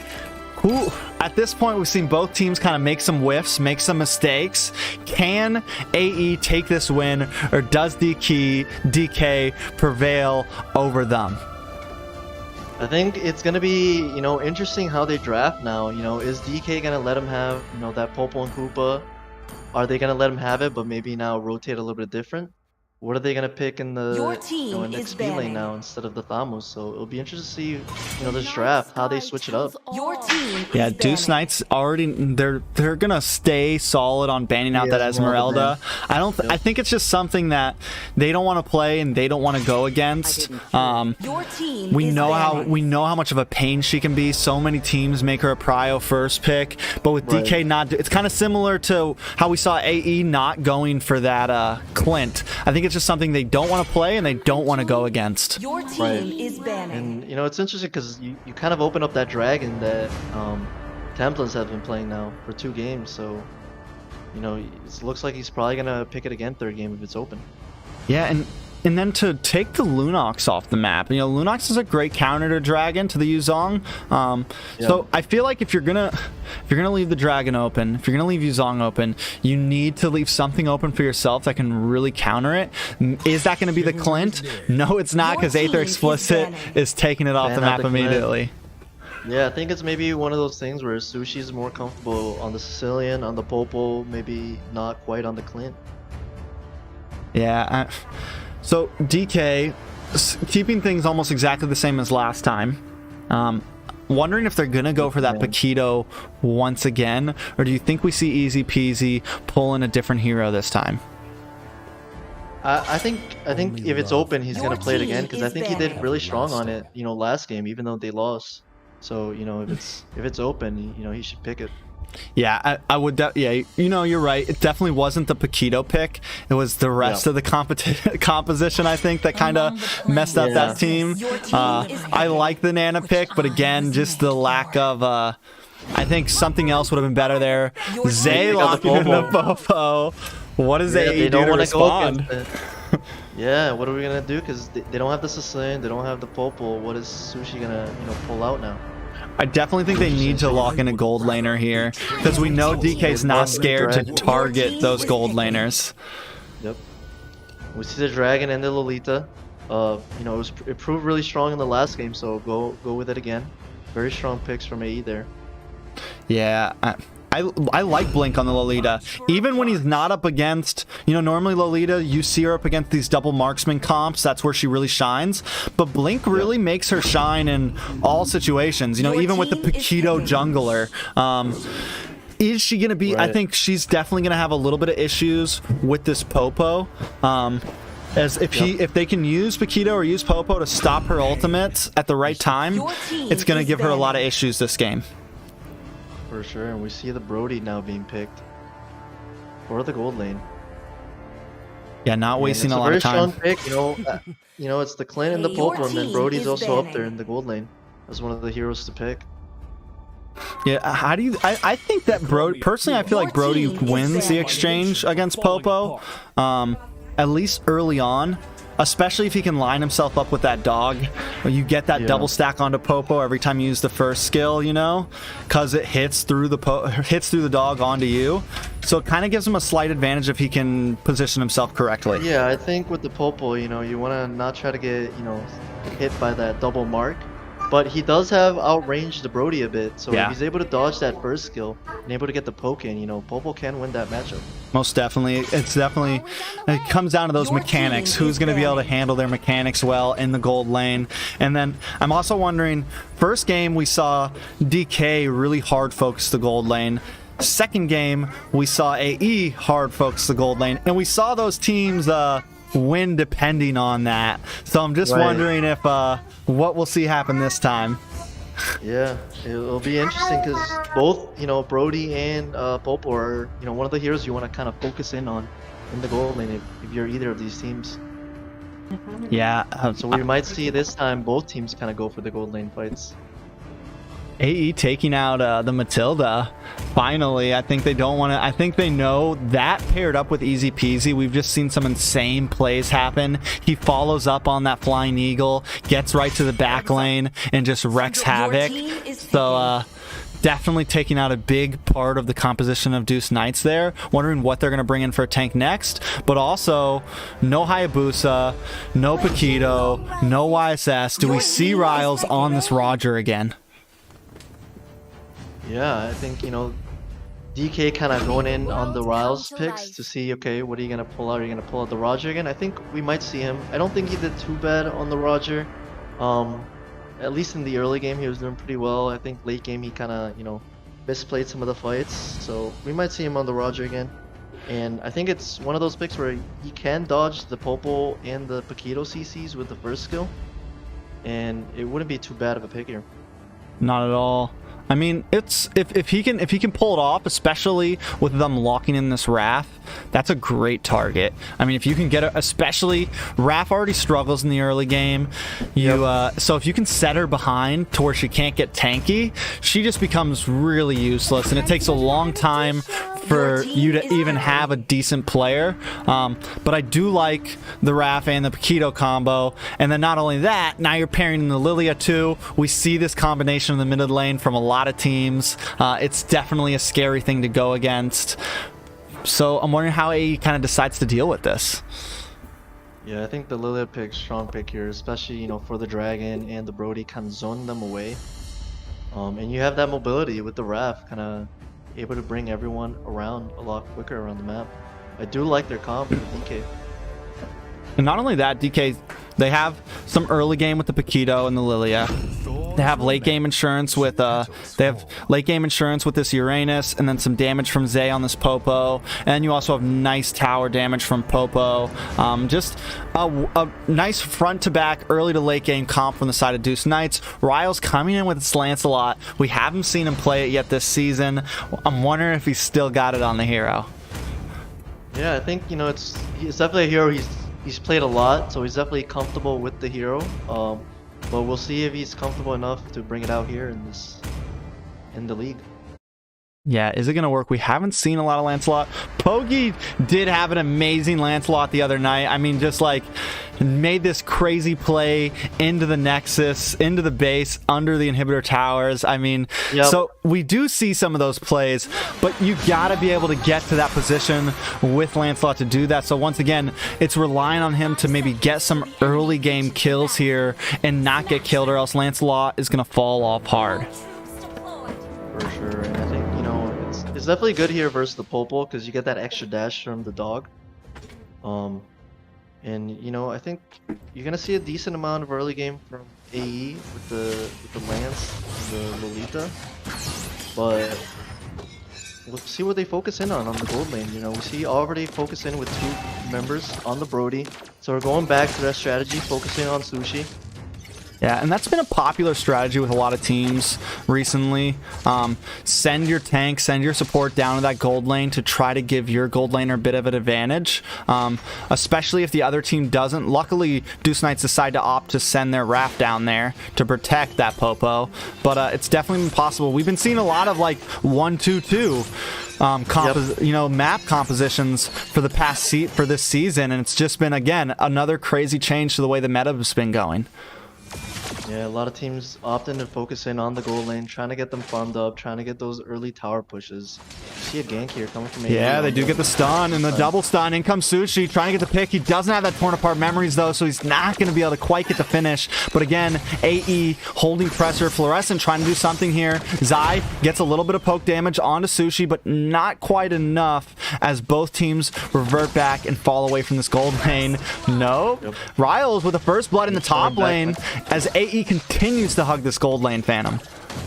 Yeah, I think AE kind of doing 3-2, and it works out for them, DK focusing a little bit too much on the gold lane and forgot about the XP lane. Ooh, a nice flicker from Sushi, able to dodge that easy peasy attack. I mean, just centimeters, flickered past that dash. He was almost taken out, and that is going to be huge for AE to keep him alive as they waste all that time in that gold lane. Yeah, it looks like they're going to start here, the turtle here. They do have the dragon. He does have the ultimate still, able to stone them away, so I think they're going to be able to secure this. Yeah. We'll see if DK is going to be a contestant in this though now. All of DK though is coming into it. Riles pops Retribution, gets the turtle as 4 members of DK decide to come in, and it seems like wasted effort, but they may be taking out Temples here. Able to get that second skill dash. Easy peasy goes down with a huge pick coming from Kage Terror. A nice play, counter engage. Riles coming back in, trying to get a little bit of damage onto Hendrix with all, not able to finish, but AE controlling the game right now, Phantom. Yeah, able to secure that the turtle, and then DK kind of coming in a little bit too late, overstaying, going in for the dragon, and forgot about Kage Terror in the backline. Yeah, it's one of those things. Lance is actually really good at securing those objectives with that second skill. It's really hard to out-retry Lancelot. Yeah, I mean, he can phase out, he can keep his distance. He was able to get that turtle by himself, and just the faith in himself. I mean, 4 member, I thought for sure he was just going to abandon the turtle, but he decided not to. Now he's trying to get an engage on Zay, not quite able to do the damage he wants to. But Zay staying pushed against his tower, hasn't been able to get any gold plate. I mean, he got a little bit more than Brody has, but neither gold laners have died yet. So both of them are definitely starting to get a little farmed, Phantom. Yeah, absolutely. I think, it's kind of a bit even matchup now on the gold lane. Both teams kind of sending some members, but no one quite able to get those pickoffs on the gold lane yet. Yeah, keyword. Yeah, because they're both trying. They keep focusing as we get a kill here on Kage Terror, easy peasy. Yeah, easy peasy does get the kill. They're moving on to Blink. They are able to get the torn apart memories, but it doesn't finish anyone off. And Blink goes down. 2 kills going to the side of Deuce Knights, Phantom. Yeah, like you see here, focusing up on the bottom lane, easy peasy with that, huge early game damage on the Kagura. They're gonna be trying to get this tower here. Maybe get a little bit of turn shield, but it looks like AE is gonna be able to defend that. Yeah, Riles comes in for the backup, even wastes that ult to help clear the wave. They don't want to let this Popo have the opportunity to rotate around like they did with Popo last game. Right. If you give him too much free time on a tower, he's gonna melt it down really quickly. So it's definitely not something you want to leave him alone on a lane. You know, but overall, I feel like it's been a quite slower game, or at least A lot slower, a lot even. yeah, and the gold, I think the gold lanes, what it is we haven't had those picks really work out in the gold lanes yet. So it's just been, every engage has been nulled out, no crazy deaths. I mean, we're at 5 minutes and it's only a total kill count of 4 right now, Phantom. Yeah, I think both teams kind of focusing around the same area on the map, so it's hard to get a huge engage on. We might Both see teams something kinda here try to though for this contest turtle. on the turtle, but no one quite able to get a pick off yet. Dragon, he is using his ult. Is he going to be able to do something with it? I feel like he may have used it a little bit too early there. Not able to proc that passive, but in comes Riles with the flicker from Blink, but it doesn't land. And Uju just harassing in the back lane as the rest of DK pushes forward. He does get taken out though. Zai in the bottom lane as the rest of the members keep pushing Uju, taking out Blink. Kage Terror might be next. Not quite able to. Templates and Blink go down. A 2-for-1 trade, and the turtle is going to go to the side of Deuce Knights. Yeah, I think we saw AE. They kind of misused their skills with the Lolita and the Dragon, not quite able to be effective. And once DK saw the skills were up, they just went in, counter-engage, and were able to secure the kills. We have asked for a pause real fast from the side of AE. Every team gets a pause if they ask for one. There might be some connection issues or something, but this will give us a little bit of time. You know, we just saw Popo taken out in the bot lane. So even though AE did mess up that team fight, wasted some of their skills, I feel like they still have this Brody as some insurance, and he's just getting more and more fed in that bottom lane. Yeah, he's 1-0, you know, able to pick off the Popo and Koopa, and, you know, we might see them, Lancelot, kind of go down the bot lane and maybe try to take that tower down. Yeah, Gold I mean, tower is kind of low, though, on the bot side, so it's really back and forth on that gold lane. yeah, I mean, definitely Popo. I mean, with that death, I think that's huge for Brody. I think now he's really going to start having an advantage. And if we look at the map right now, you can see Riles waiting around this bot lane to maybe get a pick onto Popo. So I'm going to zone right into that once we come off this pause. Excited to see if he can pull something off here. Because if they can get another kill onto Popo and push in this bottom, then they can start doing what they did last time and rotating their gold laner around the map a little more. Yeah, but we do see DK getting some hits on that top tower, so they're gonna be able to split that, and I think that's really good for DK because they were able to get the tower or the turtle, and now if they're able to get that tower as well, it's gonna look good for them. We are jumping back into the game though. Team AE is ready to go. I'm going to jump down into Ryle, see if he can get this play. Moving on to this tower. Zay doesn't even want to try to contest this though. He does have ultimate, gets the stun, but the tower goes down. And up in the top lane, they trade towers as Easy Peasy and Uju take theirs. Back in the bottom though, Ryle's taken out. We miss it. I'm guessing a Holy Baptism dropped down on him as Zay is able to get the finish. Yeah, overstaying a little bit. He got the tower, you know, that's all you got what you needed, get out, but he overstayed a little bit too long as Raph came in around and helped out the Popo. We are seeing a conceal play here though. Blink with the stun on his eye and a nice follow-up from Kage Terror. Followed up by the Numenon Blast. Doesn't land though, but forcing the flicker out of that Raph. But while this is happening, Fluorescent counter pushing down this mid lane, Phantom. Yep. DK doing a really good job kind of splitting up the map, getting objectives whenever it looks like AE might have a kill or might get a tower. Just get an objective somewhere else on the map. Yeah, but I mean, right now it seems pretty even overall. Deuce Knights has taken a small gold lead, but when it comes to towers, comes to map control, both teams, again, we're 7 minutes in, and it feels like a standstill. It's definitely a bit even. Anything could still happen right now. But DK do have that mid tower, so they do have a bit more map control. And that bottom tower is low, and it looks like they're going to be going for a push there, so that might be another tower that they're going to get. Yeah, I don't even think they can defend it, honestly. Popo instantly takes it down, and now with that down, you have a bit more. You're going to be able to get a better position on this Lord that comes up in 15 seconds. Like you said, that mid tower's down. You just overall, DK has now definitely taken a nice map control state. And you're gonna see them set up for this turtle here. But it looks like AE wants to contest this. And as long as they're able to land some of their skills with Blink and Dragon, they do have a good chance to zoning them out. Yeah, I mean that you have you can use Zai to either focus on turtle, or you can use Zai as zoning capabilities. You just a lot of options. Templess maybe going a little bit deep here as Blink's a little too low to help out. Easy peasy takes the Lord. Templess does pop that proc, gets that passive, but instantly deleted from Zay. That is a member down on the side of AE Sushi with the torn apart memories, but no stacks up to capitalize on the damage. And Easy peasy maybe going a little low. Kage Tear tried to get the kill, but instantly pays for it and is taken out by Zay. He's a 3-2 Popo on the field right now, and he's showing off. Yeah, bit of a misplay from AE. Not coordinating their skills quite. You know, Dragon went in by himself. Meanwhile, the rest of the members of AE were getting zoned out of the turtle, and they weren't able to get anything. As Riles is maybe able to take down, he's able to survive. That was a close call, though. Once again, just a little too spread out. Templess, though, back in the fight. Sushi with the torn apart memories does get the kill onto Uju. The dog doesn't go down. Popo keeps his distance, but again, isn't too worried. Seems to have faith, but I don't think he wants to go up against all three of these members. Sets the trap and falls back. For sure. I think, you know, DK have a little bit of an advantage, but at any moment, like you saw, AE can get a pick off with the Delita, with the Dragon. See another fight here. Big holy baptism lands on a Blink, and he's taken down about half health with Sushi, able to take out Raph. It's a 1-for-2 trade right now as members just keep going. Zay in the top lane falling to that Numenon blast, and Template secures the kill. 3 members down. Riles on the run. Easy peasy trying to get the kill, not quite able to, and Kage Tear gets the finish while taking out Sushi with him.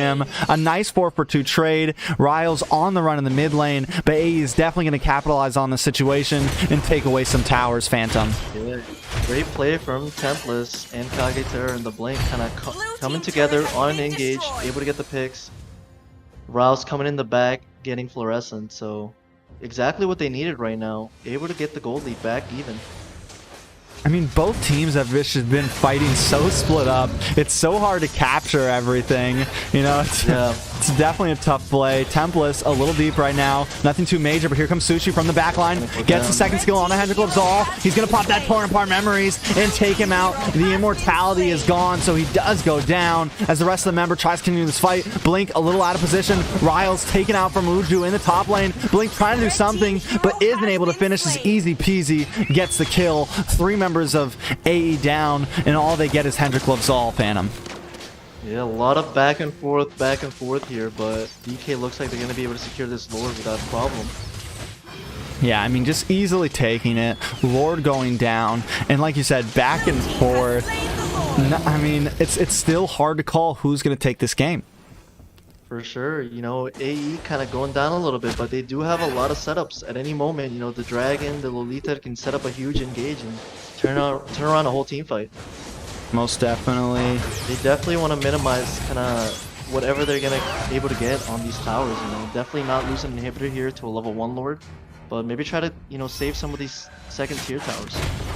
Yeah, that looks like what Sushi's trying to do, clear this wave, but you got a lot of Canyon minions just sitting here. Lord's still coming down bot, and they had to send 3 members to that bottom lane. Hopefully they can regroup, and like you said, lose as little material as possible from this Lord push. Yeah, but DK right now kind of pushing all 3 lanes at the same time, which is definitely going to be good for them securing some turtle towers here. Yeah, Lord crashing down. Riles bobbing in and out, trying to get a little bit of poke damage. They're able to melt down Lord quite quickly, but they still get 2 towers and possibly a 3rd Fluorescent. A little low on health, pops those black shoes, able to get out of that. But DK taking 3 towers out of that Lord push. Overall, a nice push for a level 1 Lord. Phantom. Yeah, all 3 second tier towers. That's definitely good for DK. And now they just, you know, they want to take control of the map, not let AE have any jungles, and really try to be careful because at any moment, you know, they can set up a counter engage. So you really don't want to get picked off here. And then, not only that, but something that we haven't talked a lot about this match, but now we're getting to the point where we need to. Uranus is going to start being very hard to deal with. Like, yes, he's taking some damage from Sushi, but no one else. He's able to take all of it. Yeah, I mean, all of that and not go down. And he's going to get that health back in just a minute and be ready to re-engage. Riles, though, on him, trying to do something. But once again, the damage just isn't there. The only person chunking him right now is Sushi on this Brody. Yeah, I think they can't focus too much on the Uranus because he's going to use way too many skills. As we get a fight, a huge engage here. Big engage on a Blink. Blink goes down. I mean, Kage does get the pick back onto Uju, though. It's a 2-for-1 trade. At this point, AE may just want to step back with Tempest. Once again, a little over-engaged and maybe getting taken out. Fluorescent gets a kill, and Riles tries to back him up, but knows he can't do anything, so backs off. 2-for-2 trade here on both sides, so no one really won too much on that fight. And just like we see here, you know, it's very even at any moment in these team fights. It's very hard to call who's gonna win them. Yeah, I mean, one thing I can say is they took out Zai there, so you set Popo back a little bit, and Sushi just continues to scale. Sushi's sitting at 4-1-5 right now. He's definitely he can definitely be a saving grace in this game. All they need is, you know, maybe one good set from Blink. We haven't seen Blink get any crazy sets that we normally do, and I think it's because of all the CC counters on her, and DK knows they need to stop him from getting those ultimates down. Yeah, for sure. And it's, you know, this Lord fight here is going to be very interesting. Both teams really looking to contest this, maybe set something up. This could possibly be the Lord fight that decides it all. Yeah, DK really have to focus in on the Brody. If you looked at his item builds, he's really not building any defense. It's all damage. So if you're able to catch him, you're gonna melt him down pretty quick. Yeah, and we know Easy Peasy's good at getting to that back line. So I think that needs to be his job right now. Get to Sushi. And of course, he doesn't have that Matilda to get him back there, so it's a little bit harder this game from what we've seen him do in the past 2 games. But he could still have it in, and if he can take out Sushi, AE crumbles right now. Yep, and we see AE maybe trying to bait the Lord here. I don't think they're going to want to go for it just yet. Yeah, here comes Easy Peasy onto that back line, though, but it might be a fail. Sushi gets a kill onto him. Uju maybe next. Torn Apart Memories goes off. Zay does take out Blink, but 2 members go down with Fluorescent, the second on Deuce Knights. Sushi, the California roll, just rolling through this team right now, and they're going to roll over to Lord. Yeah. Misplay on Easy Peasy. He went in for the backline, but there was 3-on-1, and he was not able to secure the kill. Goes down right before the Lord. He's gonna be able to secure this Lord now. Yeah, nice play from them, and they should, if they can zone this correctly, be patient, you know, don't make these whiffs that they do with their past Lord pushes in past games, and just try to get as many towers as possible here. Yeah, they're going to be able to get this mid tower, and I think they should be able to get both second tier with this second tier Lord. And they're going to want to get an inhibitor if they're able to coordinate their lanes together. Oh god, though, here comes this blue buff once again. Easy Peasy is able to get a kill. Blink, though, with a huge 4-man stun. Kage Tear picks off Uju and Temple straight in the back line, but he's just not bulky enough. He's picked off by Fluorescent, and Blink trying to salvage. Kage Tear on the run. Easy Peasy cleaning up quite easily, and AE whiffs again on the Lord push on the same exact blue buff Phantom. Yeah, you know, we saw them make that mistake before last game. You know, they get the Lord and they try to go in a little bit too much for the blue, for extra things, and they were able to get cut off because, you know, it was like a 3-on-5 on that team fight, 4-on-5, and they had the man disadvantage, and it cut off right before the Lord. Completely wasted it. Yeah, I mean, they just... And it's funny how that's literally the same spot every time, man. Last game, blue buff. Blue, you know, or first game, blue buff on the Lord push. Enemy blue buff on the Lord push. They need... Like, that's something they need to come back and look at and figure out what they're doing wrong there. For sure. They need to, you know, look at, okay, after we get the Lord, how should we set up around the map so that we can use, you know, make full use of this Lord push? Yeah, I mean, send someone to the off lane. You got Tempest, who's got that dragon, who can come back to a team fight in an instant. Send him to the gold lane. Send him to the XP lane. Get some macro on and take advantage, you know. They should have been able to get so much out of that push, but it's just a huge whiff, you know, trying to be a little too greedy, taking blue buffs. Like, it's not like Deuce Knights is going to go for the blue buff on a Lord push. They're just going to defend. So maybe, like we said, be more patient, you know, and capitalize on this push you have. right? Or even just, you know, give up the blue buff. I mean, it's not like they have a hero that's very dependent on the blue buff. Pokito doesn't really need it too much. It's not like a Lane or Hayabusa that, you know, needs it a lot more. Yeah, it's true. And now we're back in this mid though. Zai does try to get the stun onto Riles, but he phases out. We do have the Holy Baptism comes down. Kage though able to take out Zai. Torn apart memories goes off, but he's not quite able to take out that Hendrik Lavzal back into the blue buff jungle. Fluorescent taking a little bit of damage, and Blink gets the kill. A nice double take on the side of Aether Explicit. This may be the opportunity they need. Coming in a little bit closer. Blink riles up that Numenon Blast, but it isn't able to connect. Hendrik Lavzal though looking a little low. Riles dashes under. They take that tier 2 tower. And Uju maybe next. A little bit of damage, but he gets that health back. Easy peasy, trying to push the engage as AE takes another inhibitor, but don't over push this time. They go back to this Lord and try to finish up this game, Phantom. I think they're gonna want to set up against this Lord, but you know, I think DK might be able to contest this a little bit. They do have Zai coming up soon. Yeah, you know, they did push that a little too hard there, though, Phantom. Yeah, this is gonna be a huge Lord. This is now the, you know, third enhanced Lord, and they're coming in huge fight here, going in again. Yeah, Kage does miss that ultimate. Easy peasy, a little low on health. Riles able to get the kill. Blink does miss that Numenon Blast. Zai in the back lane cleaning things up with the double kill. Riles trying to fight against him, but he's a little low. Zai turning things around. Immortality pops. He doesn't want to push. He knows Riles got his kit back. Blink in the back lane, getting a little roughed up from Uju and Hendrik Lavzal. This is a huge turnaround for Deuce Knights. A whole game of back and forth, Phantom. Blink does go down. Sure. Back and forth for sure. You know, every time, you know, they're not quite setting up their engages as good as they would want. Sometimes it works out for them. Sometimes, you know, DK is able to come back around and turn the fight around. A lot of splitting up on these fights too. Yeah, I mean, I see what they were doing there. I think the major mess up there in the last fight is Kage missed that ultimate.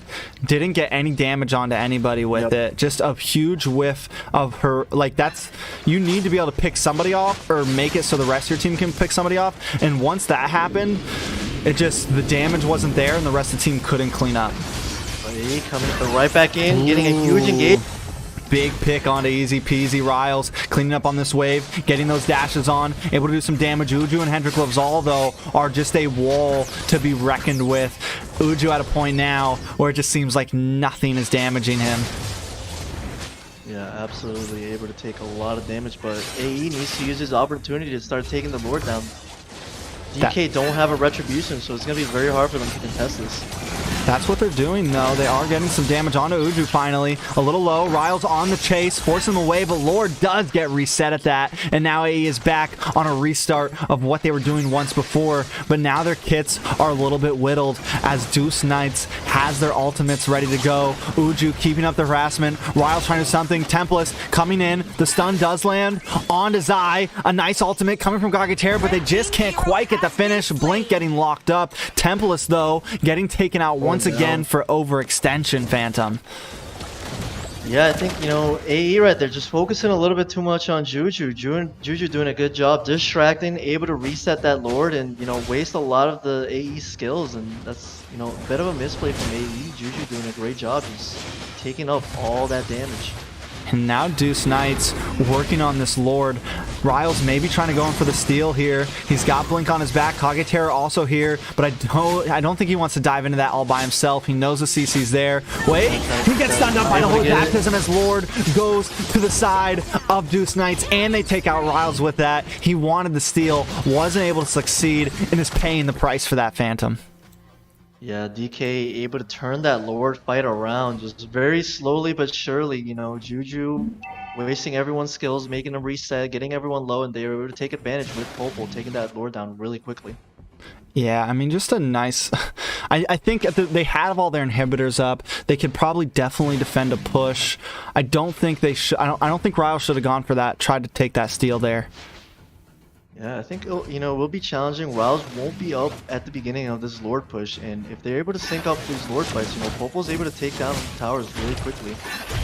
Yeah, I mean, they are coming with this Lord push. Lord, he's in the bottom, but Deuce Knights doesn't seem to want to wait. A little bit over engage, come from Uju, and Uju goes down.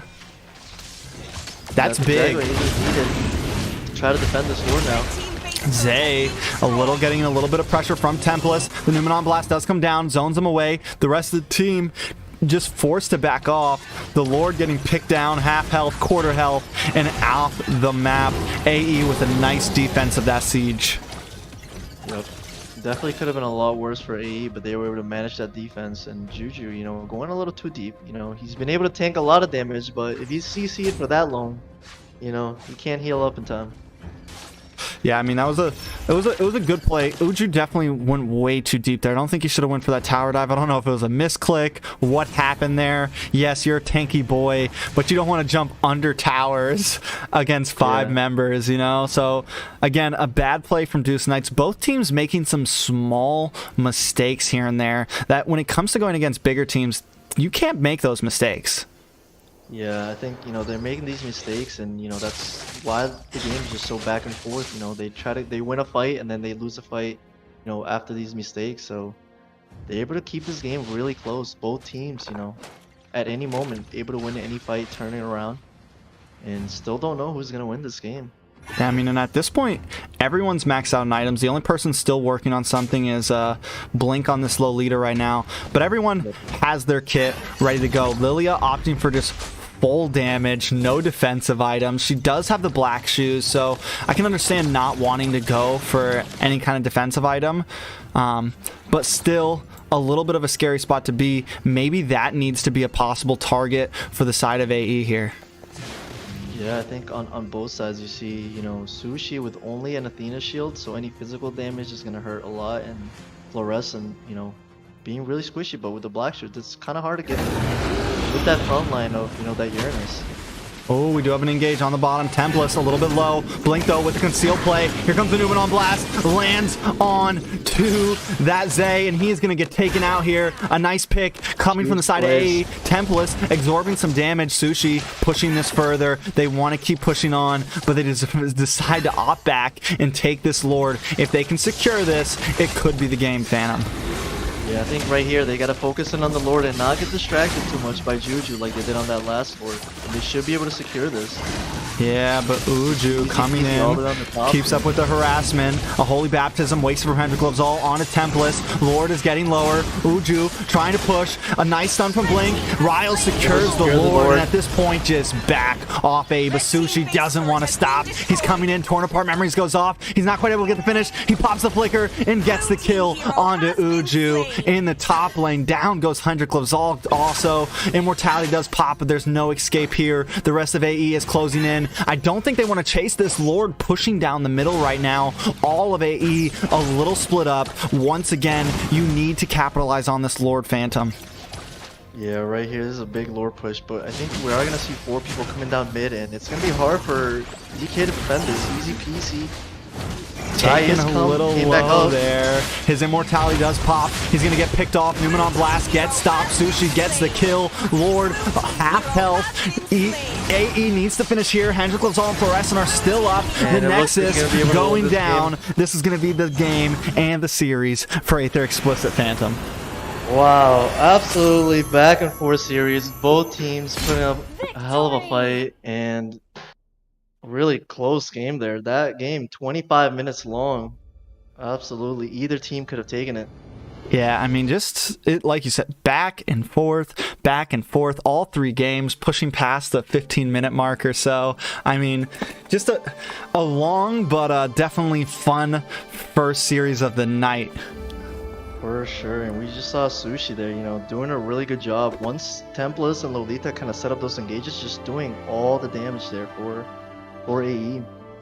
Most definitely. I mean, I gotta even Sushi, man, the star of the night right now. Ryle's also made some great plays, but overall, out of all 3 series, I gotta give it to Sushi. He has just been such a pivotal player for AE this season.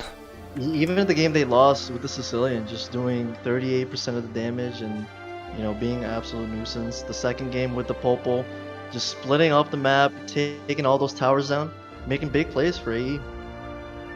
Most definitely. So, I mean, looking at the side of DK, easy peasy, also with some great plays. I mean, they were able to take a win from Aether Explicit, and they put up a great match. Yes, they made some small mistakes here and there, but I'm still excited to see what they bring to the table in future games. But enough of this series. We're running way behind schedule. Up next, we have Insomniacs up against the Simpsons Phantom. Yep. What do you think about this game right here? Long series. I think it's gonna be, very difficult for the Simpsons to go up against Insomniacs. You saw them, last match they going up against A77 and doing really, really well. They have a lot of really strong players. You can tell they've been playing together a lot, and it's gonna be tough for them to try to get, some games there. Yeah, it'll definitely be. I mean, Insomniacs are monsters right now. They are monsters. Like there's a handful of teams right now that I'm like, I worry for other teams when they go up against them. So I think do I think Insomniacs are favorited here? For sure. Simpsons, but we have seen some crazy upsets this season. We've seen some crazy things happen. We haven't seen a lot from the Simpsons just yet. So they could definitely be a wild card here and pull something off. They could be, and I know the Simpsons have been a team for a pretty long time. They've been around for a while, so they probably have a bit, good amount of chemistry together, and they might just be able to pull it together, Yeah, I mean, they definitely have, like you said, chemistry is very important. And I've been putting chemistry against Insomniacs for a while. I keep saying this team has good chemistry. I think they can beat Insomniacs mainly because of that. But Insomniacs just keeps pulling through, beating the Valley, beating other teams that have been playing in this league together since season 1. They played in the NACT together. So definitely, they're like that all-star team. You bring together a bunch of great players and you think that they're going to fall apart, but the thing is they make really it work. strong. Yeah, they're one of the teams to watch out for here. They're looking definitely like one of the dark horses of the league. Yeah, I mean, you got Ashley, who's just a monster of a mage, something we definitely need to watch out for in this game. Ashley on Kagura, Ashley on Lunox. Some people are putting her up there as, top 3 mage in NA. Just a monster. A girl monster at that, just tearing people up. And then from the side of the Simpsons, they did another team that did good in the NACT, top 16. Music Tasty, great player. I'm almost positive he's the jungle. I could be off. They all changed their names up on us. So wondering how exactly. It's a little bit harder to keep track of them. Right. So we'll see how they go. I'm almost positive Blazier is tank on the side of Simpsons. But again, they switched their names on us. Yeah, and I think the Simpsons were able to be DK last series, no? Yeah, Simpsons did beat DK, and we just saw DK's a good team. But are they Insomniacs? Simpsons, I think they went, I want to say they 2-1'd DK. They didn't get a full sweep. So they definitely need to bring their A game if they want to be able to. I think right now Simpsons' goal is try to at least get a win off of Insomniacs, get a point on the board, keep yourself in the league. It's when you start getting swept that you start to fall behind. Right. I think that's one of the interesting things. Even a map win against some of these teams, can really just bring your points up. As the league goes on, as you get more experience, maybe you can start building up on it and start getting some wins later on the season. But every map win counts. Yeah, I mean, we saw in Season 1, Area 77 lost their first 2 games, but they got a point each time. They went 1-2, 1-2, and then they ended up coming back, securing a top 2 spot out of the top 4, and then they won the whole season. So, I mean, I tell teams all the time, just try to win a game. Try to win a game. Even if you're falling behind, as long as you win a game here and there, you can stay on the map. It's a long season. You got a lot of games to play, and there's a lot of possibilities for other teams to get upset and for you to catch up to them. Right, and it might even be practicing a comp that's a bit unorthodox, throwing something new in there, catch them off guard. They're not ready. They don't really quite know how to draft against it, and able to get a surprise map on them. We are going to be running a ping check for these teams, so we're going to be doing that in just a second. While we do the ping check, we're probably going to put up a quick 5-minute waiting screen, give Phantom a quick bathroom break. I know he asked for that before we start. And a water break. Yeah, and a water break. You're supposed to bring your water, man. Come on. I do have it. I have it right there, but it was just so many back and forths I didn't have time to start drinking it. So we're going to jump into this ping test. We'll be back in about 5 to 10 minutes. Your I'll see team you guys is in the banned. draft. Kill all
All right, ping checks are up. Bathroom breaks are done. We have our coffee, we have our water, and we're ready to go for Insomniacs up against The Simpsons. Yeah, and I'm excited to see what the Simpsons are gonna be able to bring out here. You know, Insomniac's been on a hot streak, so we'll see if they're able to pull together a nice map win, or make these games really close. Yeah, I'm excited too. I definitely think the Simpsons are going to have a hard game. I know some other people are saying that it might be a little bit even, but Yeah. we'll see how it goes. We aren't going to waste much time. We're going to jump into this draft and get things going. I just need to get these teams readied up. While we're taking this time, big shout out to all of the mods who help out with this, everyone who's been working behind the scenes, the graphics designers, the VC checkers, the mods in the YouTube channel, and most of all, big shout out to United Farmers X, the main sponsor behind this league. They sponsored for the whole prize pool. They are a cryptocurrency company that is extremely transparent. They have a Discord channel, a YouTube server. You're able to stake claims, make some passive income. So if cryptocurrency is something you're interested in getting into, or you got a little bit of extra money to set somewhere and you're not too worried about it, of course, don't put your whole bank account into anything, but if that's something you're interested in, check them out. All of their links are down below. The Discord server has people on it all the time that'll answer any questions you have, so yeah, check them out. They've been a huge supporter for this league. Big shout out to you, Rex, for putting all this together. You work crazy hard to make all of this happen for the NA scene. Yeah. You really have helped get a lot of these teams together, get them playing a lot of 5-mans, and kind of get these teams to be really competitive. Yeah, we're definitely building something here, and it's been quite the journey. Team is banning. And hopefully it keeps going. Hopefully, we're definitely weeding through some of the teams that aren't able to keep up or aren't able to do things. We've had 2 teams drop from the league already. Right. It's not easy to do this. You got to be able to make time. You got to be able to talk to your It's a boss. lot of commitment. Yeah. Yep. Talk to your boss at work and say, Your team is I need Thursdays and Sunday nights off. It's what I do. I talked. I've cleared up in some people aren't able to do that, and that's understandable, but that's what we're looking for. People right now, we're looking for teams that are able to make the commitment to do this. Yeah, I think a lot of these teams are just, passionate about, ML and the competitive scene, because right now they're not really doing it for too much money yet. So it's really, out of the desire to want to compete. Yeah, and of course, it's not a huge prize pool. It's not an MPL prize pool. It's not an M3 prize pool. So it's definitely teams that want to compete, teams that see what we're doing here. What I can say is, there are more events coming, and there's more money coming into this, and there's more people supporting. But all of that aside, let's take a look at this draft. Simpsons starting off with this Popo and Koopa, the Lilia, and then just a pretty typical usual Valentina from the side of Insomniacs. Yeah, I wonder if any team is going to open it, I don't today. All day. I don't think today. I don't even know if it's ever going to get played this season, honestly. Until it gets a nerf. Bigger nerf. Yeah, she's so... just with her dashing capabilities, the burst damage, and then on top of that, she can steal ultimates. Even just her and she first has 2 skills are broken. Right, and she has it's not CC, but, if you hit 2 skills, you kind of can't really move around much. And Yeah. just a full package, because you steal one of the ults, if the other team has an Eve or a Pharsa, now you have a huge ultimate or a Dragon ult or something, Just so Be many very different versatile. capabilities. Completely broken hero that they brought into the game. Thanks for breaking the ban Yeah. system. Team is banning. Right, I think, maybe if they scale down the damage a bit that she's able to bring out, it might help balance her a bit. Yeah, I think she's either she's useless or she's broken. She's one of those heroes that's like, you're either gonna nerf her so much that she will be completely Right. useless, or I don't think there's gonna be a sweet spot for her, or until they bring in more broken heroes and then she just gets forced onto the playing field, Right, because there's too many to ban. So we'll see. We do get that Uranus Is ban coming the in. new hero allowed today? The new hero is not allowed and won't be allowed for the rest of the season. Yin and the Your new team hero is are not allowed. Yin Any, and oh, yeah, interesting. any hero that comes that is dropped within 2 weeks of the start date and so on will not be allowed in the league. So that's just the way it is. It's what they do over in Asia for big events. If a hero drops within 2 weeks of a tournament or something, it's not allowed. Just because there could be bug issues, there could be all types of Could be things. really broken Yeah. at the beginning. Which it always is. Right. And we see a little bit, typical here. Clint opened up first, Taken, and the Dragon. We've seen Galaxy make really huge plays throughout the season on this Dragon. Very comfortable, very strong with this hero. Yeah, I mean, Galaxy's definitely a monster in the off lane. Definitely a top EXP laner. And then, are we going to see this Farza?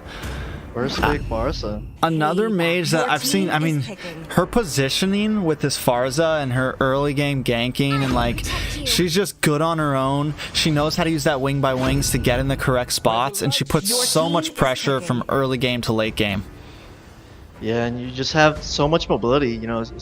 Even at level 2, you can able to go gank the gold lane really quickly, out-rotate any other gold lane or any of the mages.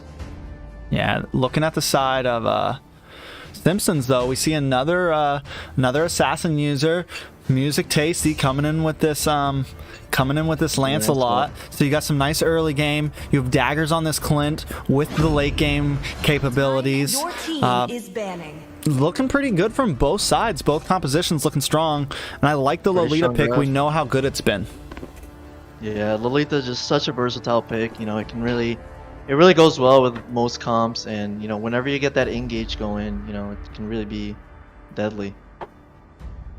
Yeah.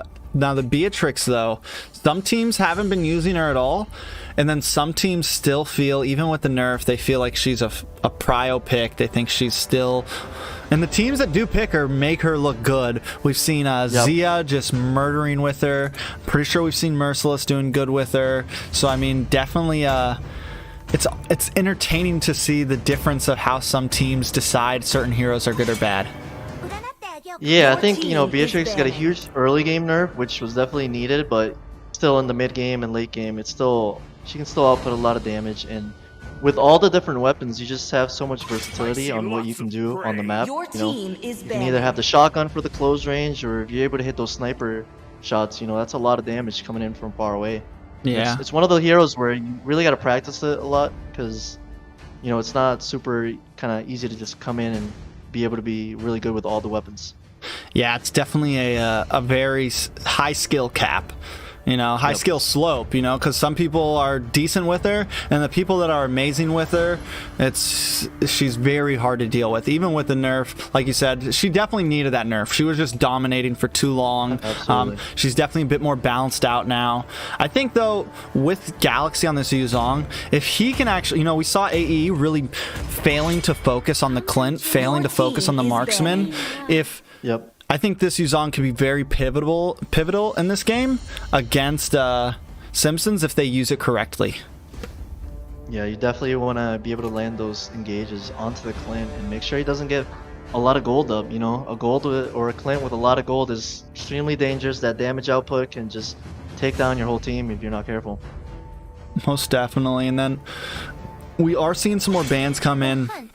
The side Your of team is picking. Insomniac's targeting these mage bans. Farza's gone, Lunok's gone, Kagura's gone, Eve's gone. Another big mage ban this game.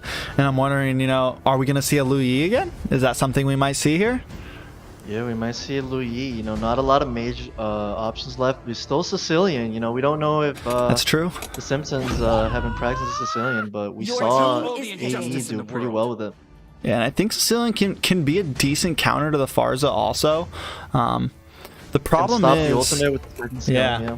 The problem is, though, like if you pick another long distance mage like that, you got Music Tasty on this Lancelot, who's going to be like in all over the place. I think you need a little more peel for whoever we put that, which Edith would be a good pick.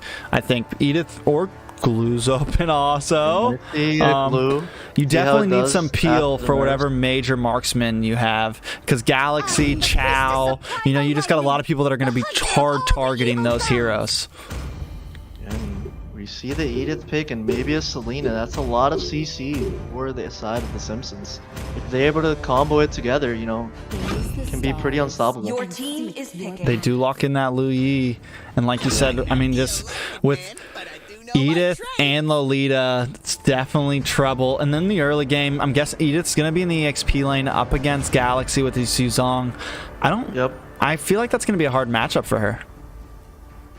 Yeah, I think, you know, you're not going to see any first bloods from her, but she should be able to, you know, keep their distance and, you know, not die to the Yuzong.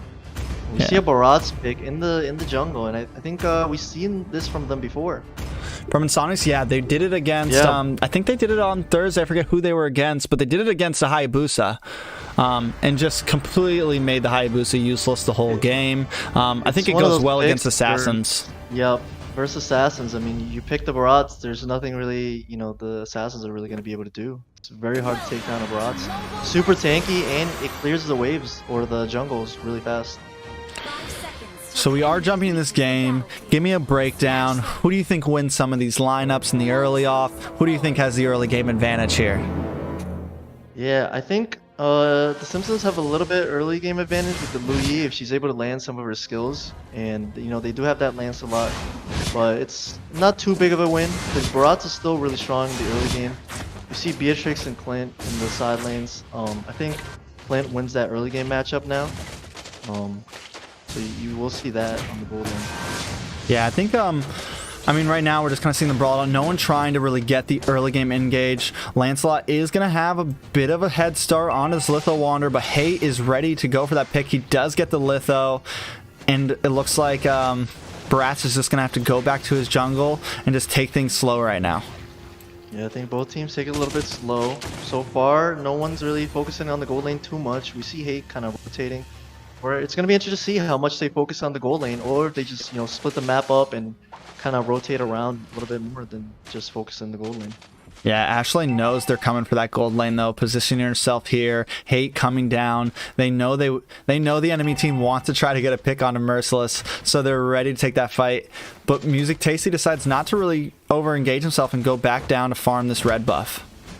Yeah, I think he just wanted to take all the jungle creeps around this area and then just go back down and take the rest there. You see a huge pick off here on the Lu Yi. Big pick on the Lu Yi. Upset we missed that. And this is, I think this is the point that we start seeing Brass getting a little brassy, you know, coming into the enemy jungle, knowing that he can really assert himself over the map because of his passive. Yeah, and I think, you know, that early game damage on Barats is really high, so, you know, if you get caught by him, it doesn't take much for you to go down. Ooh, Galaxy, though, taking a little bit of damage, forced to use that ultimate to try to get away.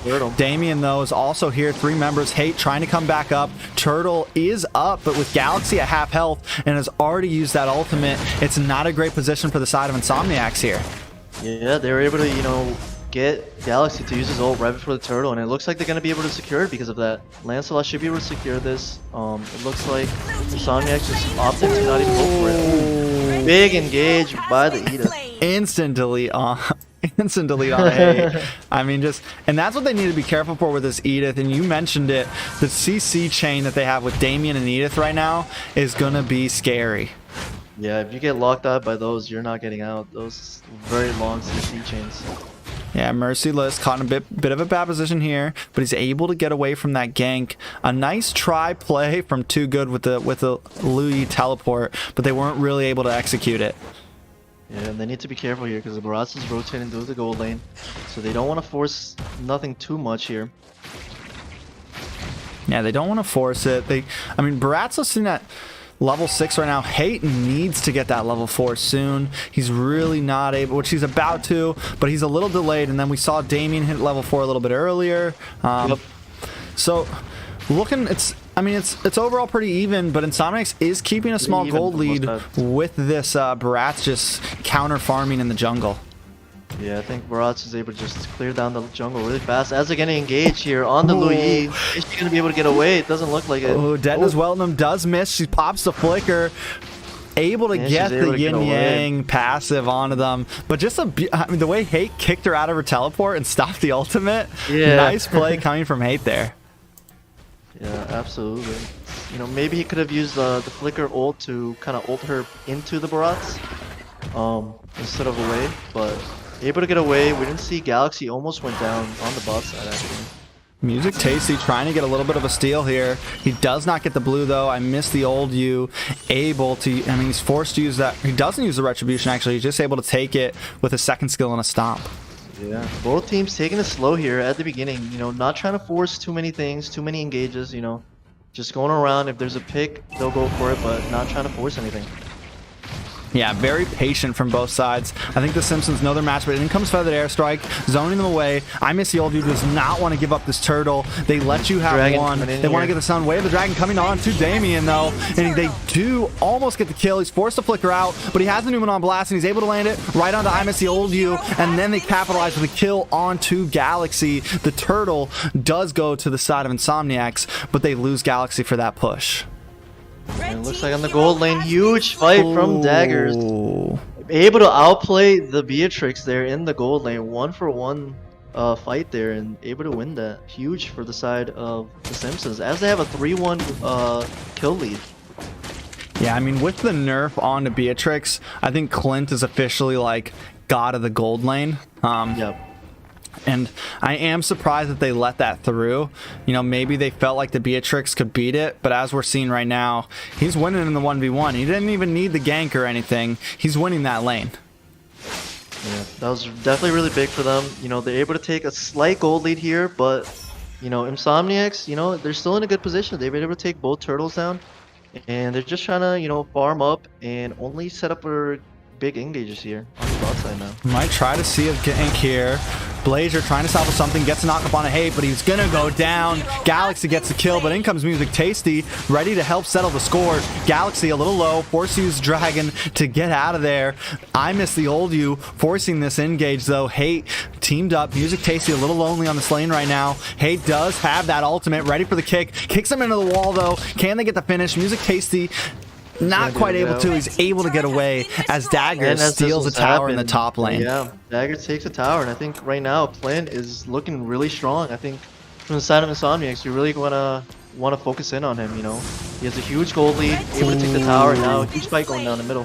Big pick onto Hate as the rest of the team forces up. Blazer, though, with the flicker, the toss-up, and the knock-up on Imus, the old dude. But Ashley is there to help out, uses that Feathered Airstrike to zone the rest of the team away. But Dagger's just chipping away at this tower, taking more and more damage. I mean, the man is definitely starting to look like a monster over here. He's got the Endless Battling, and he's starting to work on that Thunder Belt. Blue team has slain the turtle. Yeah, and because of that, they're able to secure the turtle. So looking really good for the Simpsons. You know, they're able to get the gold lead, the gold lane fed, and able to secure a turtle now. You know, I mean, at this I think point, it's going really well for them. Simpsons definitely seems to have the, I mean, they have the tower. Well, towers are even, but they seem to have a little bit of control over the map state. But at the same time, even though Insomniac's at a gold, even though Insomniac's at a kill deficit, they're keeping the gold almost even. Yeah, they're keeping the goal even. And one of the things, you know, the Simpsons have is that mid lane early game aggression with the Luyi, with the Lancelot. It's really paying off right now. Definitely paying off. Hate, though, trying to get the play here. Not quite able to. I don't know. Hate definitely seems to be a little off with this Chow right now. I think the Luyi is doing wonders against him. Every time he tries to get in, he gets locked up.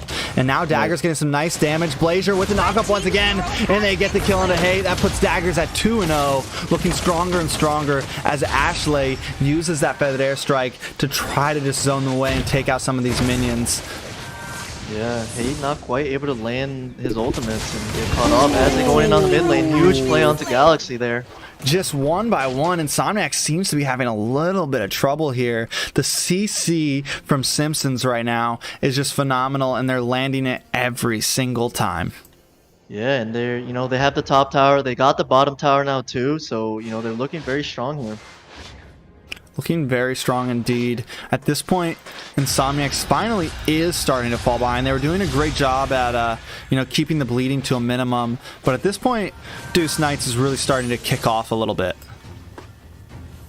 Yeah, and I think, you know, right now we're seeing the Barats be a little bit ineffective. He's not quite able to get close to anyone. As we see a huge play onto the Beatrix on the top side. Yeah, One for Lolita one. does go down. Galaxy trying to do something, but he's not quite able to.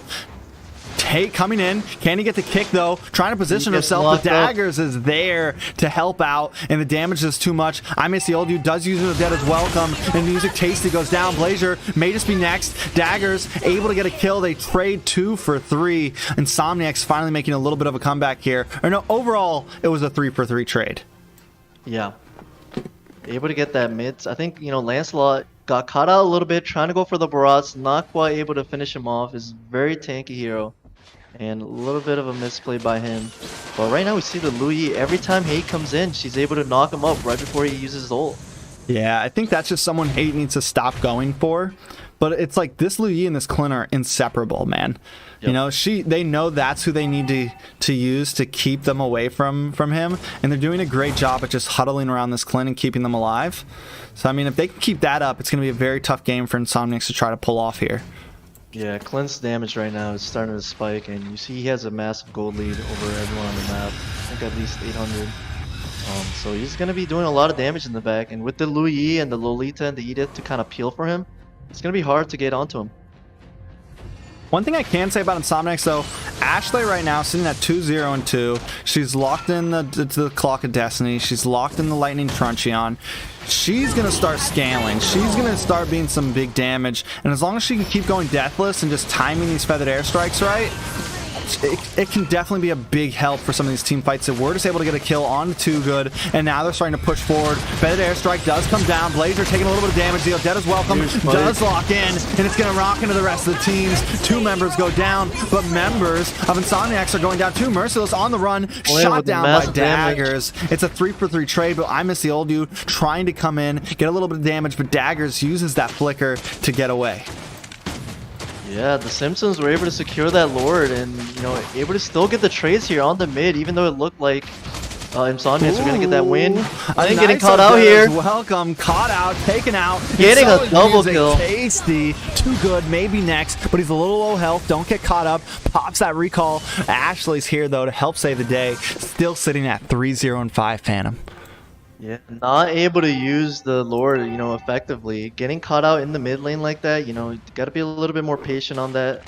And it's really huge for Insomniac being able to get that shutdown on the Clint. He was absolutely doing massive damage in all these team fights. Yeah, but in comes the Simpsons, ready to keep up with the push. And Hate knocked up once again from Blazer. Every time he tries to go in, he's just rendered useless. At this point, I think they just need to maybe stick him in an off lane. Yeah, he's really not able to get any good engages in. Every time he tries to come in, he gets stunned either by the Lui, by the Edith, the Lolita, not able to get anything going. Yeah, It's a it's a very tough game for him. You know, But maybe move Insomniac's able to Beatrix even the in. gold lead now. They are even in the gold lead, and they might just take a tower here, Phantom. And I think they will. They're not going to be able to defend this tower Blue here. team turret has been destroyed. Louis throwing that ult, deciding not to go for it.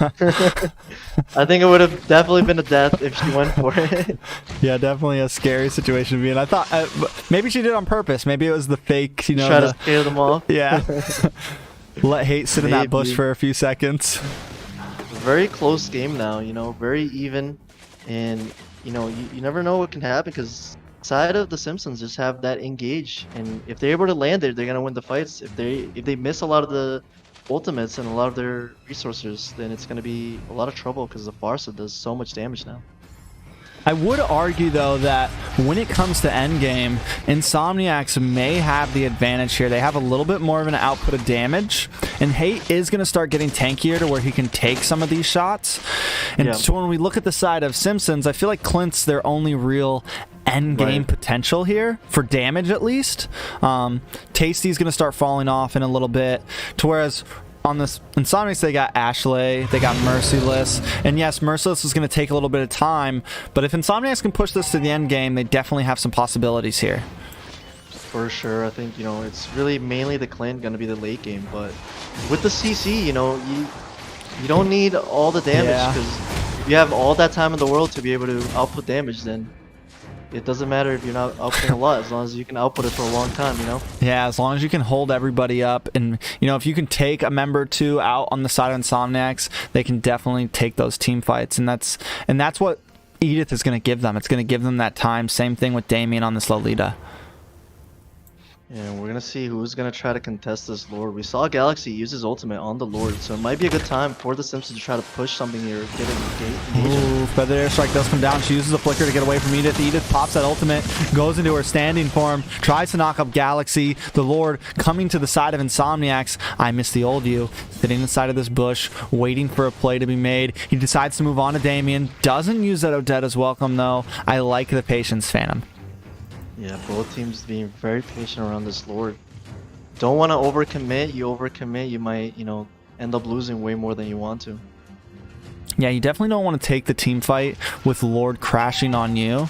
And Insomniacs is finally starting to get a bit of a position. They moved Hate to Simpson's side of the Lord pit. They don't want to secure this. Yeah, and the rest of the Simpsons team's did coming a not little want late. to contest, yeah. I don't think they can make it. They do get the Lord, but we do see the conceal play coming from Damien, but they don't want to overextend here. I like, again, both teams just really showing extreme patience in some of these fights, knowing, like, never mind, let's revert back. We don't want to take this fight. We lost that Lord. Yeah, the Simpsons decided, you know what, it's not worth it. They got the setup on the Lord. We're just gonna, push the lanes on our side and try to get a tower. They do get that tower too. Lord, though, is coming down the top lane. And Simpsons are just going to set up for a defense here and try to maybe get a pick while they're at it. My guess, they're able to clear that wave pretty well. The Blazer a little too deep. Some big damage from that Feathered Airstrike, but they're not quite able to take her out. Blazer, though, actually does go down. Hate finally landing a kick onto Damien. Forced to go back, though, because Dagger's damage is just a little bit too much.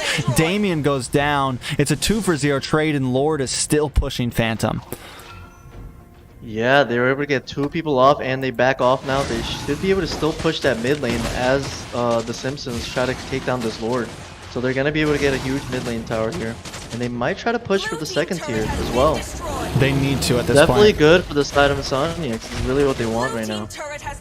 Yeah, I think they were really... The game did feel even, but they were definitely slacking when it came to the towers they had.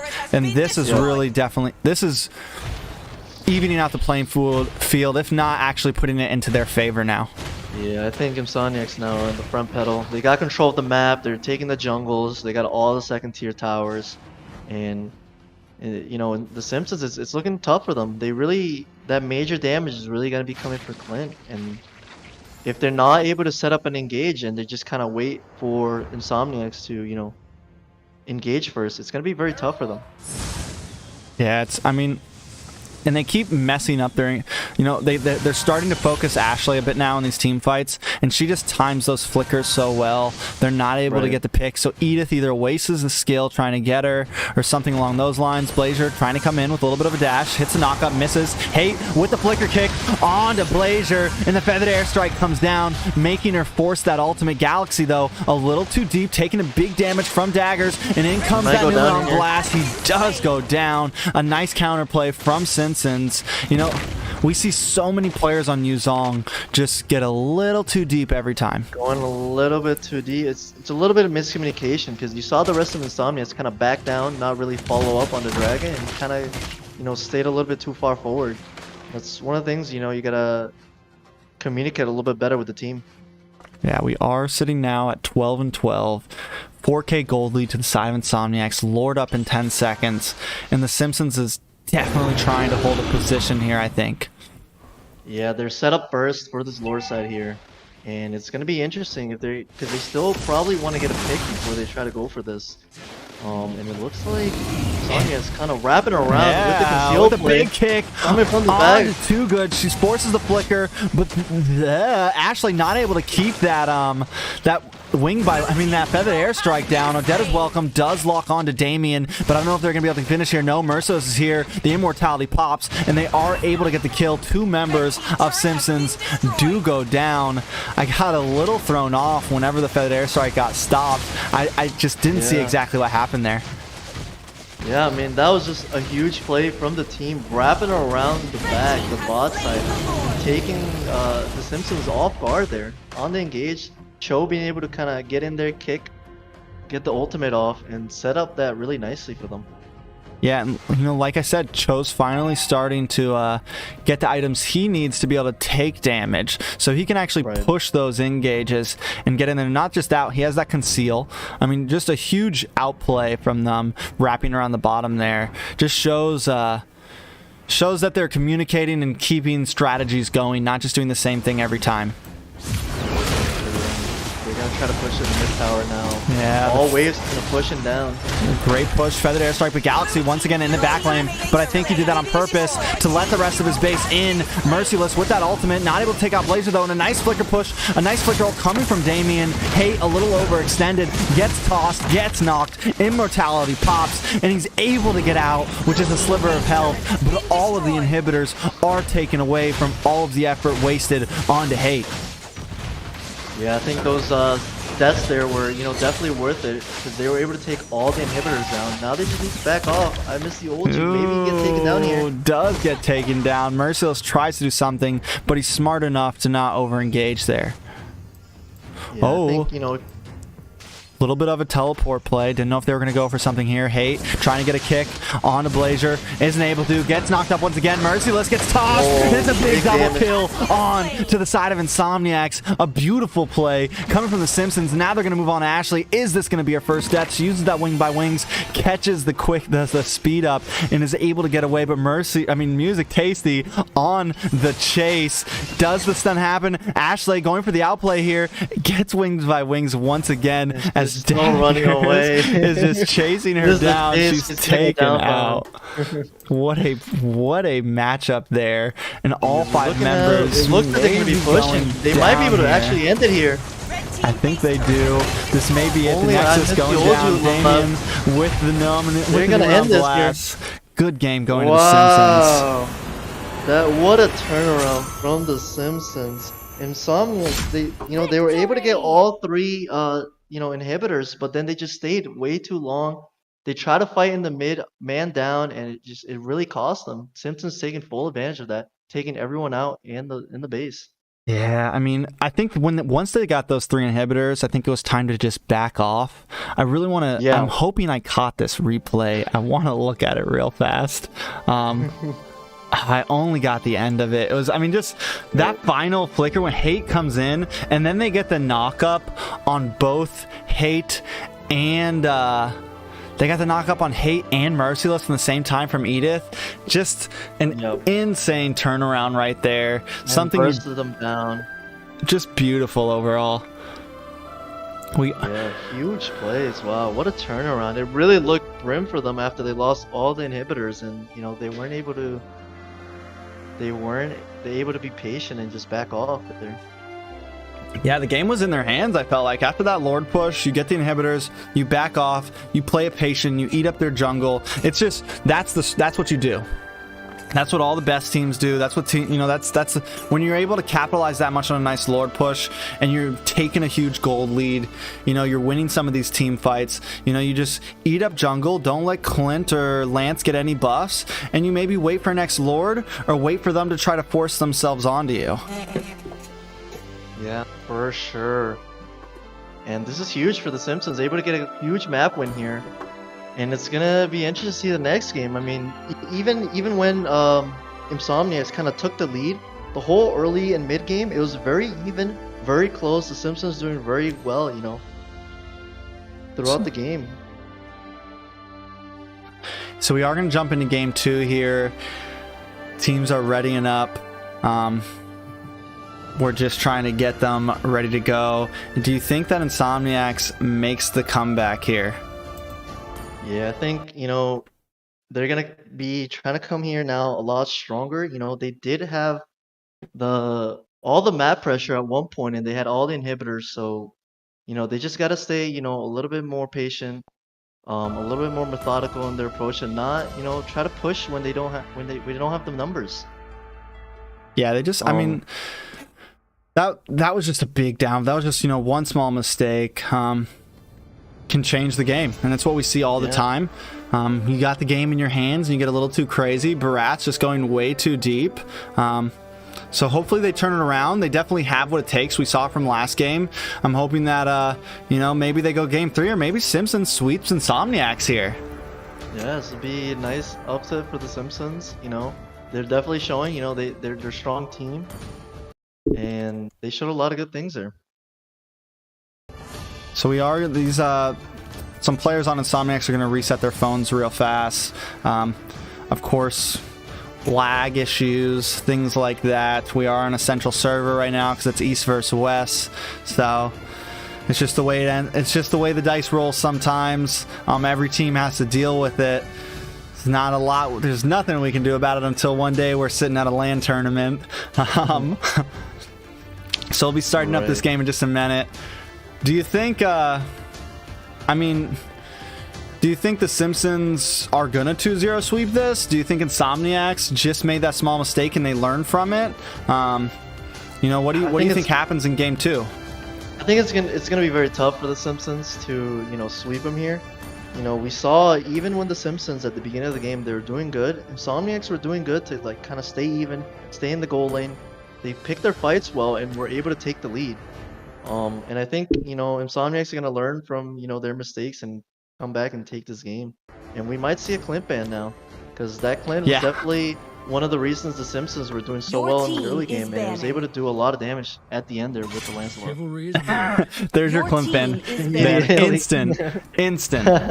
They didn't wait 1 second for it. I mean, I keep talking. I talk about that Clint a lot, and I'm teams that let it through. It's a game changer, and I think some people just have a lot of trouble accepting the fact that Clint, a hero that was not worth that much for a long time, is now debatably the best gold laner. Right. And I think maybe they thought, you know, it wasn't going to be too much of an issue because they were going to be able to focus in on the gold lane and, you know, kind of stop his snowballing potential. But they were not able to do that. You know, immediately you see the Clint ban, and it's going to be interesting to see what the Simpsons pull out now. I think that also, like, they had faith that the Yuzong was going to be able to deal with it, or that hate on this Chow was going to be able to deal with it. But then the Edith pick comes in, and the Lu, and just so many picks that just counter, were able to peel so well for him and keep everyone at a distance that it was just, I mean, Simpsons just had a wonderful draft there and countering everything that Insomniacs brought to the table. Right. They just had a huge CC chain, which is one of the reasons they were able to get that huge fight on the mid lane, able to catch the Cho and the Beatrix off. Yeah, most definitely. You see the Edith ban. They don't want to deal with that hard CC. I mean, just completely different bans than what we saw last time. But I like that. I like when a team starts to change up their bans due to a game. We see a lot of teams not do that, you know, not start targeting things out. They take out the Uranus here, which we didn't see Uranus last time, but I still think it's a decent ban. Lilia coming off from the side of the Simpsons. I don't think anything changed from their ban state. No, I think, you know, target banning, you know, Ashley here on the, you know, very strong. We saw what she did on the Pharsa, only dying at the very end. And it took a lot to kill her, you know, they were kind of chasing her down around the map. Yeah, I mean, she only died once that whole game. I mean, she did an amazing job. She's definitely, I mean, and every time I see her on Pharsa, she normally keeps around that same, her zoning. Again, it's just, I think the whole team did a great job. I think it was just that one final mistake. And then the Simpsons with that Louis teleport play, being able to really just catch them off guard. So hopefully they do something a little bit different here and they're able to keep up the pace and not make those small mess ups. Yeah, we see them take the Pharsa away from Ashley and take the Dragon now. So a bit of switching it up from the side of the Simpsons. Yeah, definitely switching up. I wonder what do they lock in the mage here? Do they go for a tank instead? They might instead? go for a Kagura. You know, whenever Pharsa has the ultimate, you can kind of come in with the Kagura in there. Yeah, it is a decent counter. I mean, it's not like a perfect counter, but it can work. You just, because you risk when you go for that Pharsa, you're in there. You know, you're going in there, and there's no coming back. You're gonna be targeted. So yeah, you know, but still, be ready to get out. We know she's great with it. So I mean, it's not a horrible pick. Hate bringing in the Lolita this time, so we're seeing a huge switch of heroes this time. Wondering, there's that Esmeralda. The Esmeralda. We saw it banned I think almost every series so far today. It has been, and now it's finally getting let through. She could definitely be a game changer. I think she might have a little trouble with Blazer in the beginning, but later on, I think she definitely wins out in that matchup. Yeah, I think in the late game it's just so difficult to deal with the Esmeralda. So much sustain, so much dive, and it's very hard to kill him. I see lots of prey. Roger. Team is banning. I like the fact that we're seeing some real different, Simpsons is going for a completely different composition this time, really Yeah. showing off the hero pool, showing that they can bring a different vibe to the team table is every time. banning. Right, going for some completely different, switching it up, and they want a map win and kind of get the sweep now. Yeah, definitely a more aggressive comp than last time. Last time it felt like a bit more of an endgame comp with the Clint and all the CC. This time it seems like they're trying to be a little more in the driver's seat and not play for the picks, but play for the engage and attack, Yeah, and we still have the gold laners. You might see a Brody ban here. It's still open in the gold lane. Yeah, that would Not a leave them too real option limited. with The Brody, yeah. Your team is banning. See a Ruby ban for the CC. They don't want to deal with the CC chain. Your team is banning. They go for the. I think what you just said was a great idea. Take out 2 gold laners, man. Take out Brody, take out someone else, whoever else. But I think the Brody ban's definitely good here, because what do you really put in the gold lane at that point? You could put a Lunox or a Mage or something along those lines, but I don't know how that do with you already having the Farza locked in. Right, absolutely. And, Beatrix. It'll be interesting to see if they go for a Barat's jungle again. It is open, and he seemed to do. He did pretty well with it until the very end of the game. Horology is my craft. Your Diggy team ban. is Diggy. banning. I'm a little thrown by that, not gonna lie. It's interesting ban. I mean, it can cancel all the ults from the Lolita, and they do have a roamer open. But I do feel like, the Diggy, when you have that Esmeralda to kind of eat up the shield, Your team is picking. it's definitely hard to play the Diggy there. Yeah, why? Maybe they just wanted to leave something open. Maybe they didn't want to ban something and they just wanted to try to leave possibilities open. It looks like they're going for this Lunox with Ashley, and then the Fanny. You might see. I think we've seen in Insomniacs use the Fanny before. I don't know if they've won with her yet, but it's definitely if you're able to use it proficiently in the early game, it's absolutely massive. Yeah, but there's just too many counter options open. I don't think they want to lock that in. You still got the Kufra open. You got Franco. You have Eudora. Just a lot of counter options up. They go for the Paquito. I like the Paquito. Do I like him with Lolita? Your team Kinda. is picking. I think it's good because they needed a little bit of a early game. With the Lennox, with the Esmeralda. You get now that early game jungler that you kind of need. In the side of Insomniacs. It's true.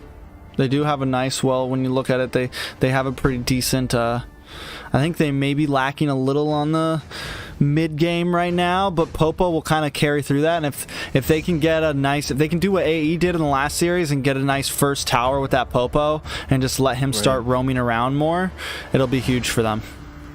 Yeah. They go for a Franco pick here. Wow. Have we seen Franco before in the league this season? We did. We saw it against a Fanny.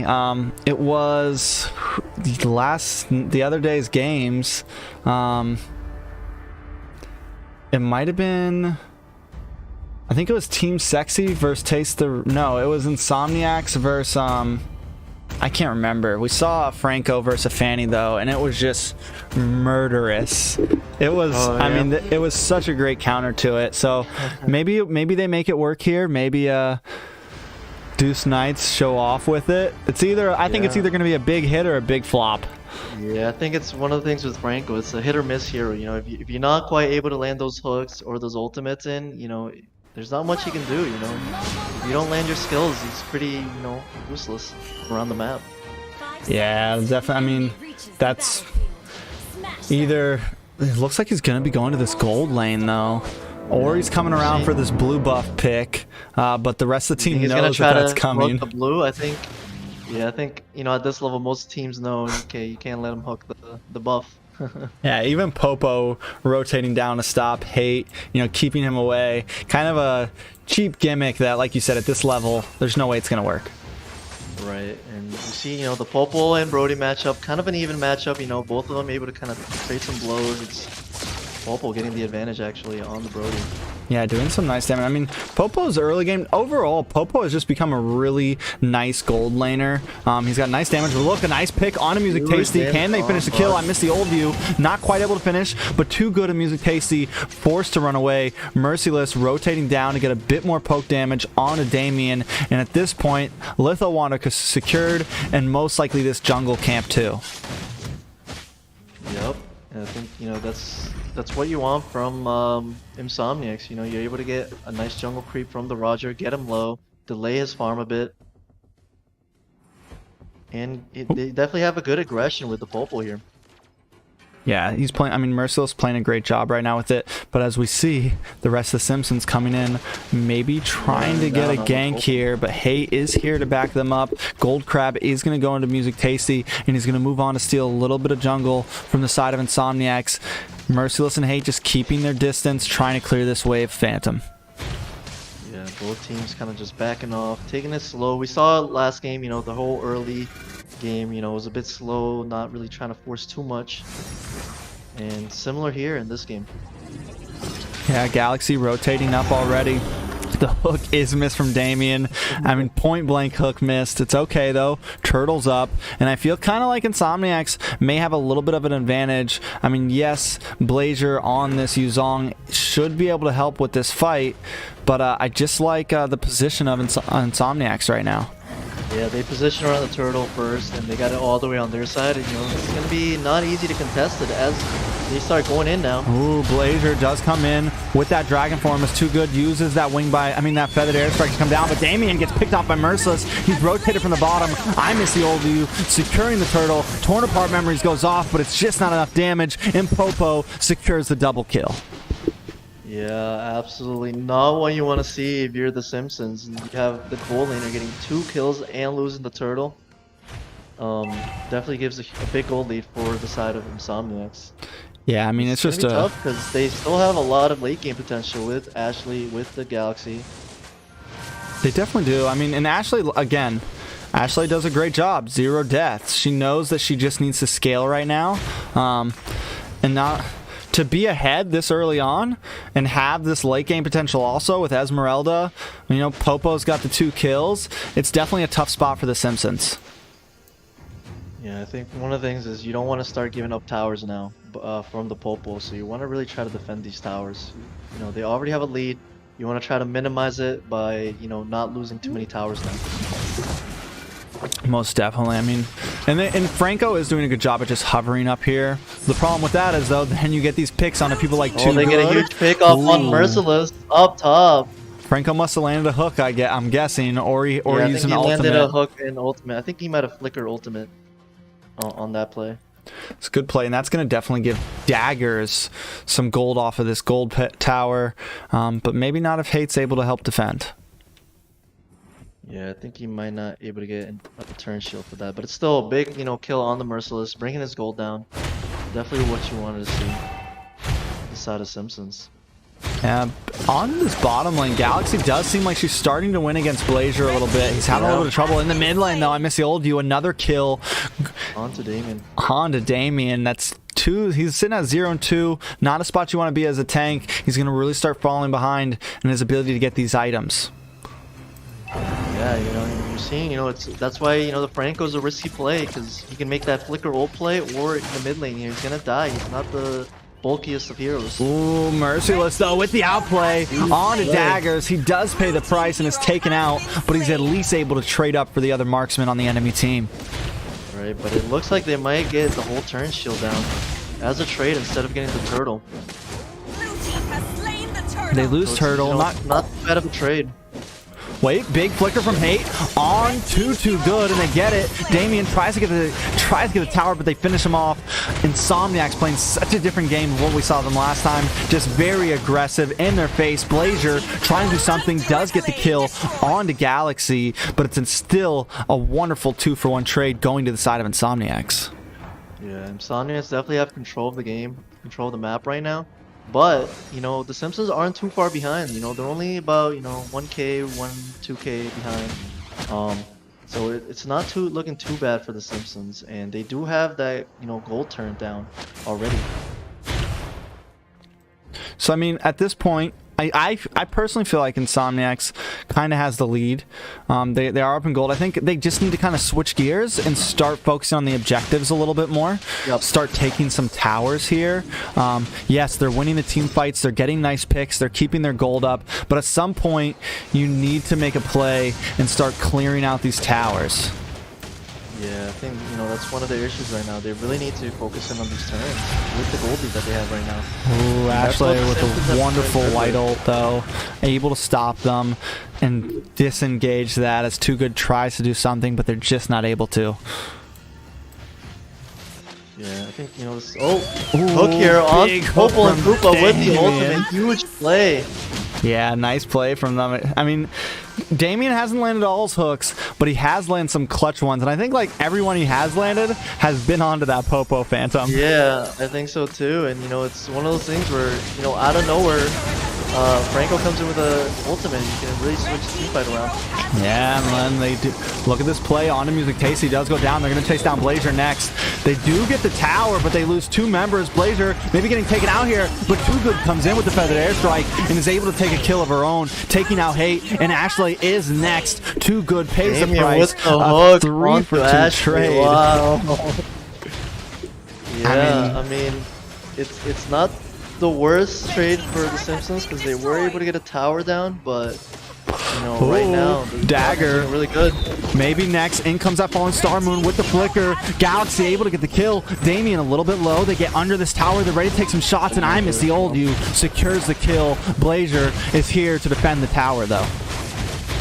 Yeah, Insomniac's really just putting on the pressure right now. They have the gold lead. They have the aggression with the Paquito, and he's absolutely going off right now.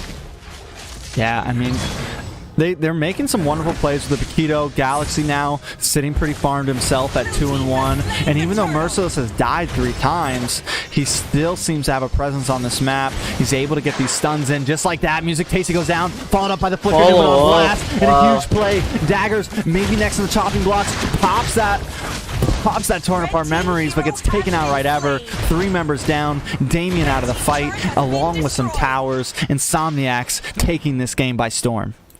Yeah, Insomniac's just absolutely pushing the pace, getting everything they want. You see Paquito just diving towers. He's absolutely so fed, doing so much damage.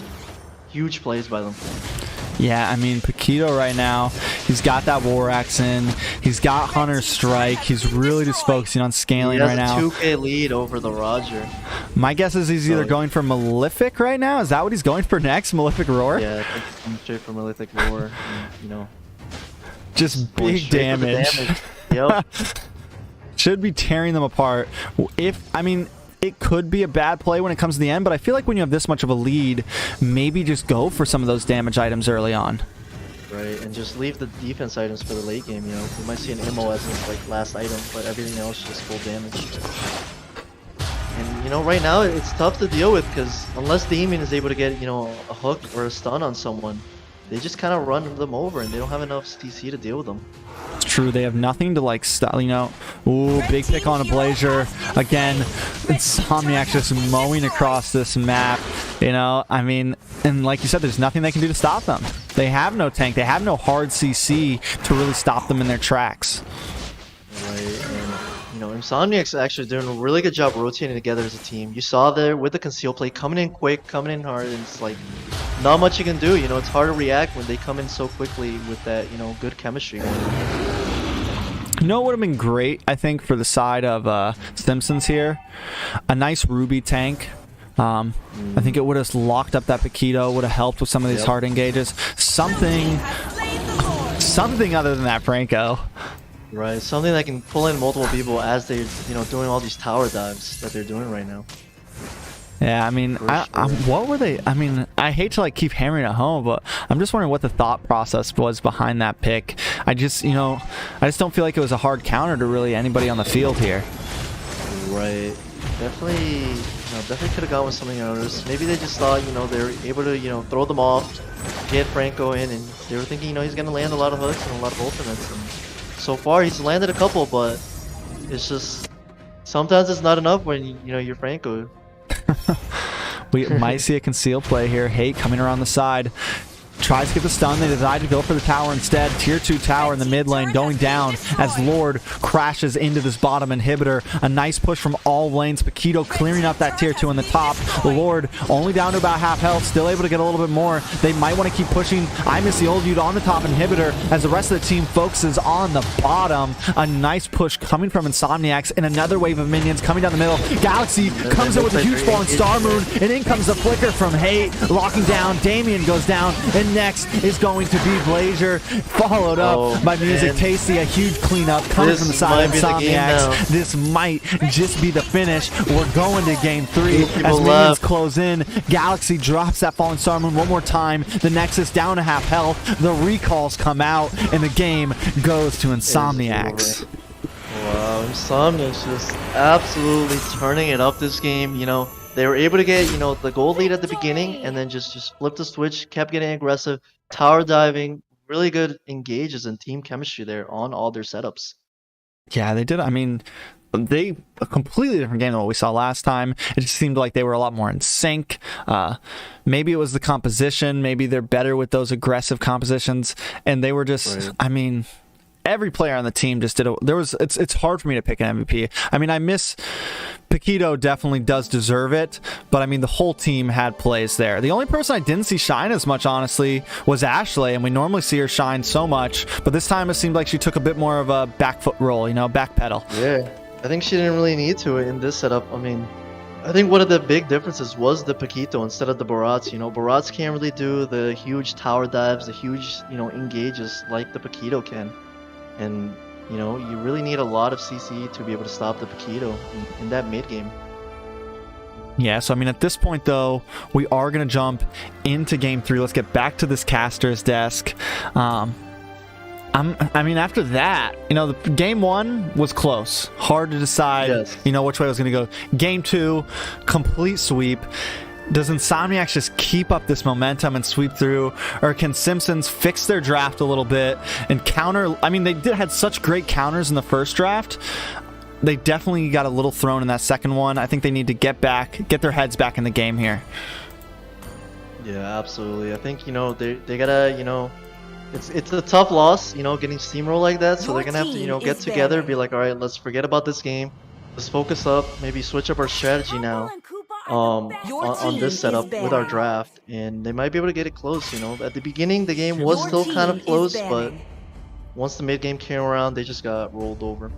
This time we do see that Popo ban coming in. There might be no marksmen left by the end of this. You know, the Clint ban from the side of Insomniacs, the Popo ban from the side of the Simpsons. Just again, I like the fact that both these teams are changing their drafts, changing their bans as we move on to game 3 here. Right, and you know, maybe this time they won't, you know, focus all their bans onto Ashley. You know, you can see she's very good on a lot of different options. So you might want to try to target ban someone else on the side of Insomniacs. Yeah, I mean, I think there is some Ashley target, but it's also, I think, they just know Lilia is trouble, Eve is trouble, and Ashley just happens to be the mage. So I don't think they're exactly like Ashley targets. It's more of just like they don't want to deal with these mages. Yeah, they're very strong in the meta right now. So with this first pick coming in, you know, Yuzong open, Esmeralda open. I'm thinking that might be, there's the Esmeralda. And do we see the Lolita Yuzong come from the side of Insomniacs here? Yeah, go with, we could see that. Paquito worked out really well for them, so I wonder if they just want to try to lock it down. I will protect you. Lolita. Yuzong. You could also see Alparsa from the Ashley, you know. Yeah. She's very comfortable, very strong on the hero, and you know, if she doesn't pick now, she might, you know, get some picks banned out later. I mean, like you said, I feel like Ashley has such a nice hero pool that they don't need to really rush her pick in. Right. You know, and I think we've seen tonight. You know, we've seen Lu Yi's do amazing. We've seen mages right now are just a hard thing to ban out. They do lock in the Lunox, but it's Merciless who locks it in. And what I see from that right now is that it's a very flexible pick. They can put it in the gold lane, or they can put it in the EXP lane even against this Esmeralda, you know, or if they need to, they can always shift it onto Ashley for a mid lane support mage. Right. So it could really go anywhere, and that's, you know, one of the things. There's like, you don't know what to ban now because it could go in the gold lane, it could go on the mid lane, and it's a bit of a counter for the Esmeralda, able to mow her down. Yeah, I mean, now, so Beatrix getting locked in from daggers. Yep. Brody on the side. I mean, it seems like those have been the four marksmen that it's either Clint, Popo, Beatrix, or Brody. If they don't lock in this Brody now, though, then it's going to be a target ban and really force you into something weird. But again, this Lunox can always go to the gold lane. In the gold lane, Yeah. right? So you know, they're probably just gonna, you know, try to pick out something else here. Maybe I go would for like the to see Paquito. their use the Paquito again. Yeah. You know, it seems so strong in last game. You might as well, you know, go for it again. That early game aggression was just so hard for them to stop. They did do a great job with it. Being patient right now, just thinking about it. Music Tasty on that Lance again. We saw him with it in the first game. It was good. It wasn't something I was super shine about. The Ruby pick, I like it. I think it goes great against the Esmeralda, and I think it goes good against the Lance too. So instead of focusing on that Paquito right away, they decided to go for more of a counter pick here. Yeah, bringing in, you know, that CC chain now is going to be on the side of Insomniacs with the Lolita, with the Ruby. If you're able to kind of hook people into the Lolita, it's going to be scary. a problem. Even Yeah, if you can for just sure. hold him in, and Lance is gonna need to be careful. You know, he doesn't just have a Lolita to watch out for. You know, he might be able to phase out the Lolita or phase out the Ruby, but can he phase out both of them? Both of them. Right. It's going to be difficult for him, for sure. But And, hold you know, on a I wonder if second. they're gonna go ahead and Retribution ban- on Ruby? I don't know if they're going to actually go for it. I think he's just picking it and kind of left it there for now before he switches. We'll But- see. It They wouldn't. go I for the mean, Borat. new meta. That would be something I've never seen. Yeah. New meta.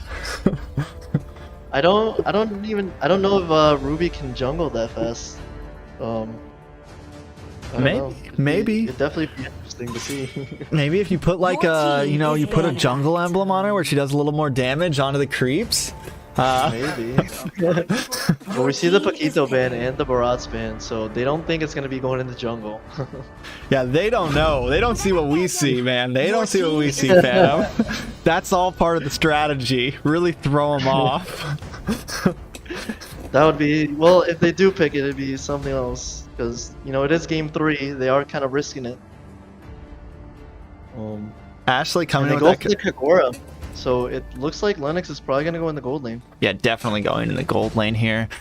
Or again, if it's meant for the, it could just follow wherever Blazer goes with this Esmeralda. Esmeralda and a Selena, Grok, some. I mean, I feel like something they were lacking was the CC on the side of the Simpsons, and this would kind of help even out. And I feel like the Grok is also would work well to deal with the Ruby.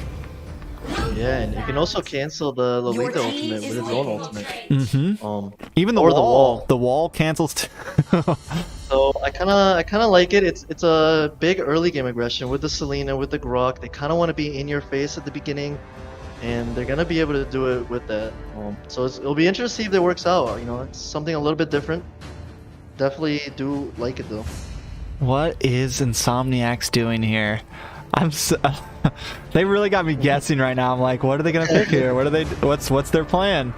There it is. Roger. The Ruby is gonna be EXP lane here. Hate's gonna go tank.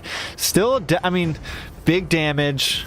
You got Roger. You have the end game potential with the with Ashley on this Kagura and with Lunox, and that should be able to deal with the Esmeralda. I think Grok may end up being a big wild card here, though. For sure, you know the Grok can, you know, if he makes some good plays with the walls, with the ultimates, he can get some really good plays in. I think the one thing, you know, if they're able to keep the Roger from scaling and getting two fed, you know, that's really their main damage source in the late game from a physical perspective. Yeah, it's definitely going to be tough for them to. I mean, with that, like you said, with Esmeralda, Grok, a nice front hard wall. We are jumping into this game, though, the final game of the series, Simpsons versus Insomniacs. I'm excited to see how this goes, Phantom. Yeah, it'll be interesting to see in the gold lane matchup with the Lynx and the Beatrix. I think they kind of just, you know, trade a little bit of blows, but I think the Beatrix kind of has the early game on her. Yeah, definitely has the early. I feel like Beatrix kind of has it the whole way, unless the Lunox can outplay. If your mechanics are good and you can hit that light ult or get the right moment of hitting that dark ult, then maybe you can get a nice outplay. You can burst her down. But I think a lot of that fight's going to come down to these mechanics. I think, you know, the side of Simpsons have a bit of a stronger early game, though, presence here. And they might be trying to take advantage of here. Getting onto the hate, forcing a flicker. Nice, and they force a recall also. A nice rotation coming from Esmeralda, and it seemed like Ruby was just a little behind on that rotation. Yeah, getting out-rotated. I think, you know, the Esmeralda also has the prio onto the Ruby. It can clear the lane faster. It can just sustain whatever the Ruby's going to throw at her. Yeah, I think we're not really going to see Ruby shine until she's able to start rotating, until we start seeing her in these team fights. Yeah, for sure. And you see them focusing here on the gold lane, landing a huge big stun, but not able to follow up. Yeah, the rest of the team is here. The wall gets stopped there? What just happened to that wall? That was weird. I saw the outline come up and it just didn't pop up. I don't know if like he got stopped mid. Did Lolita get a stun or something onto him? Yeah, they might have stunned him as he was going to the wall. I miss the old dude. Does secure the gold crab. It's gonna help him a little bit out in this, but they're gonna like. They need to be careful for these arrows. And Ashley, right as I say, gets stunned up. Ashley able to flicker out using that umbrella. She's great at just at not dying.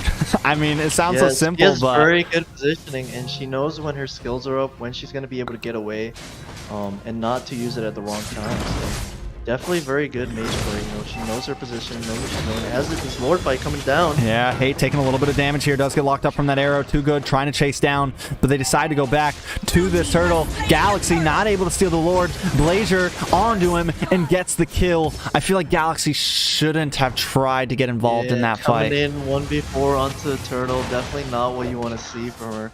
And you know, the Simpsons now starting off pretty good with the turtle. 1k, you know, gold lead. So definitely looking very good for them right now. Yeah, Merciless is having a lot of trouble in this gold lane right now up against Daggers. I looked up and his position was down here by the tri-bush. And I don't really, and he missed this whole wave. I don't really know what his plan was there. Maybe he wanted to lane cut and he messed it up. Yeah. But he definitely needs to, I think, work on his position a little bit better against this Beatrix. Yeah, definitely struggling a little bit, but the Beatrix is half health, so he might be looking for an outplay with his ultimate. Ashley not able to land that ultimate there, not able to get that pick.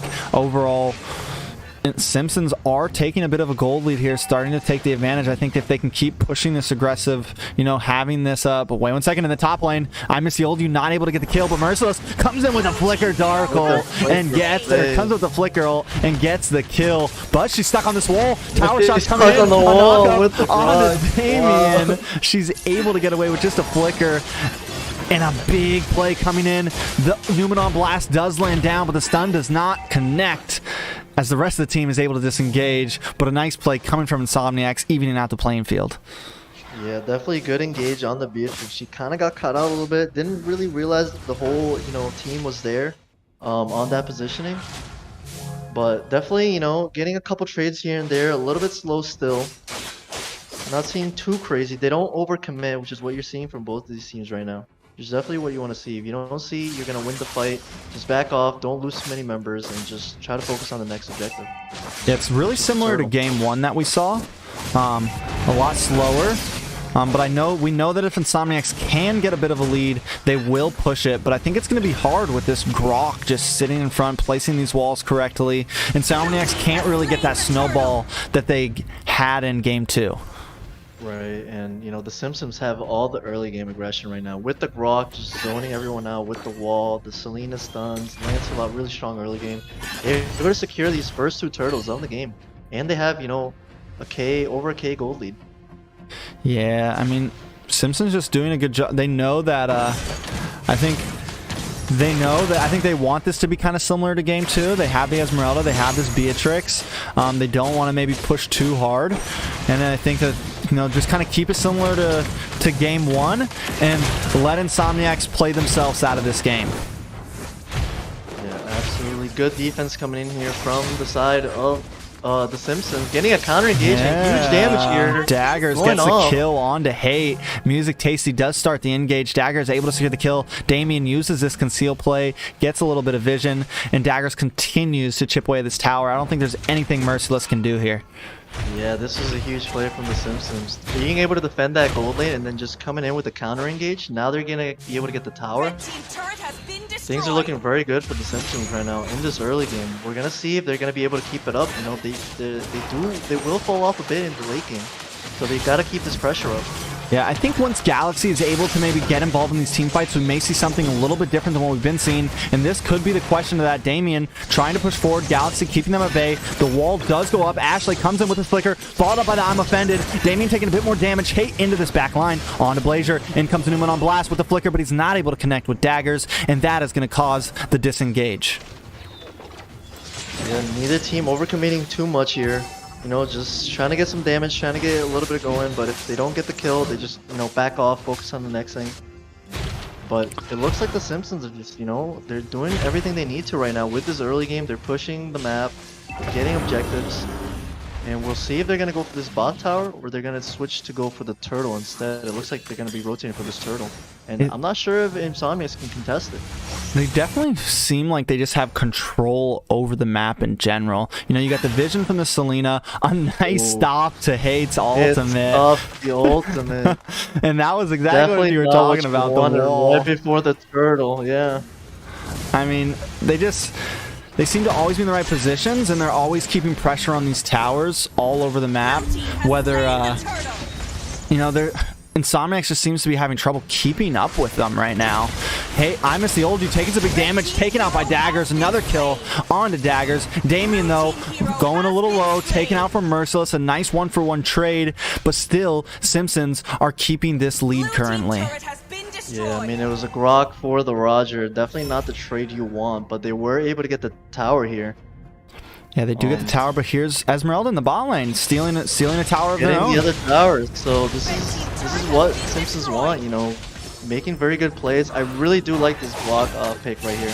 It's coming off and it's doing really well right now. I'm Offended onto Music Tasty. Can they get the finish here? In comes a new one on blast, and they do get the kill onto Music Tasty. Blazer maybe next as Ashley comes in along with I Miss the Old You and getting a nice kill. Damien on the run, forced to go back under the tower. That's 2 members down from the side of the Simpsons. Insomniacs back in this game, Phantom.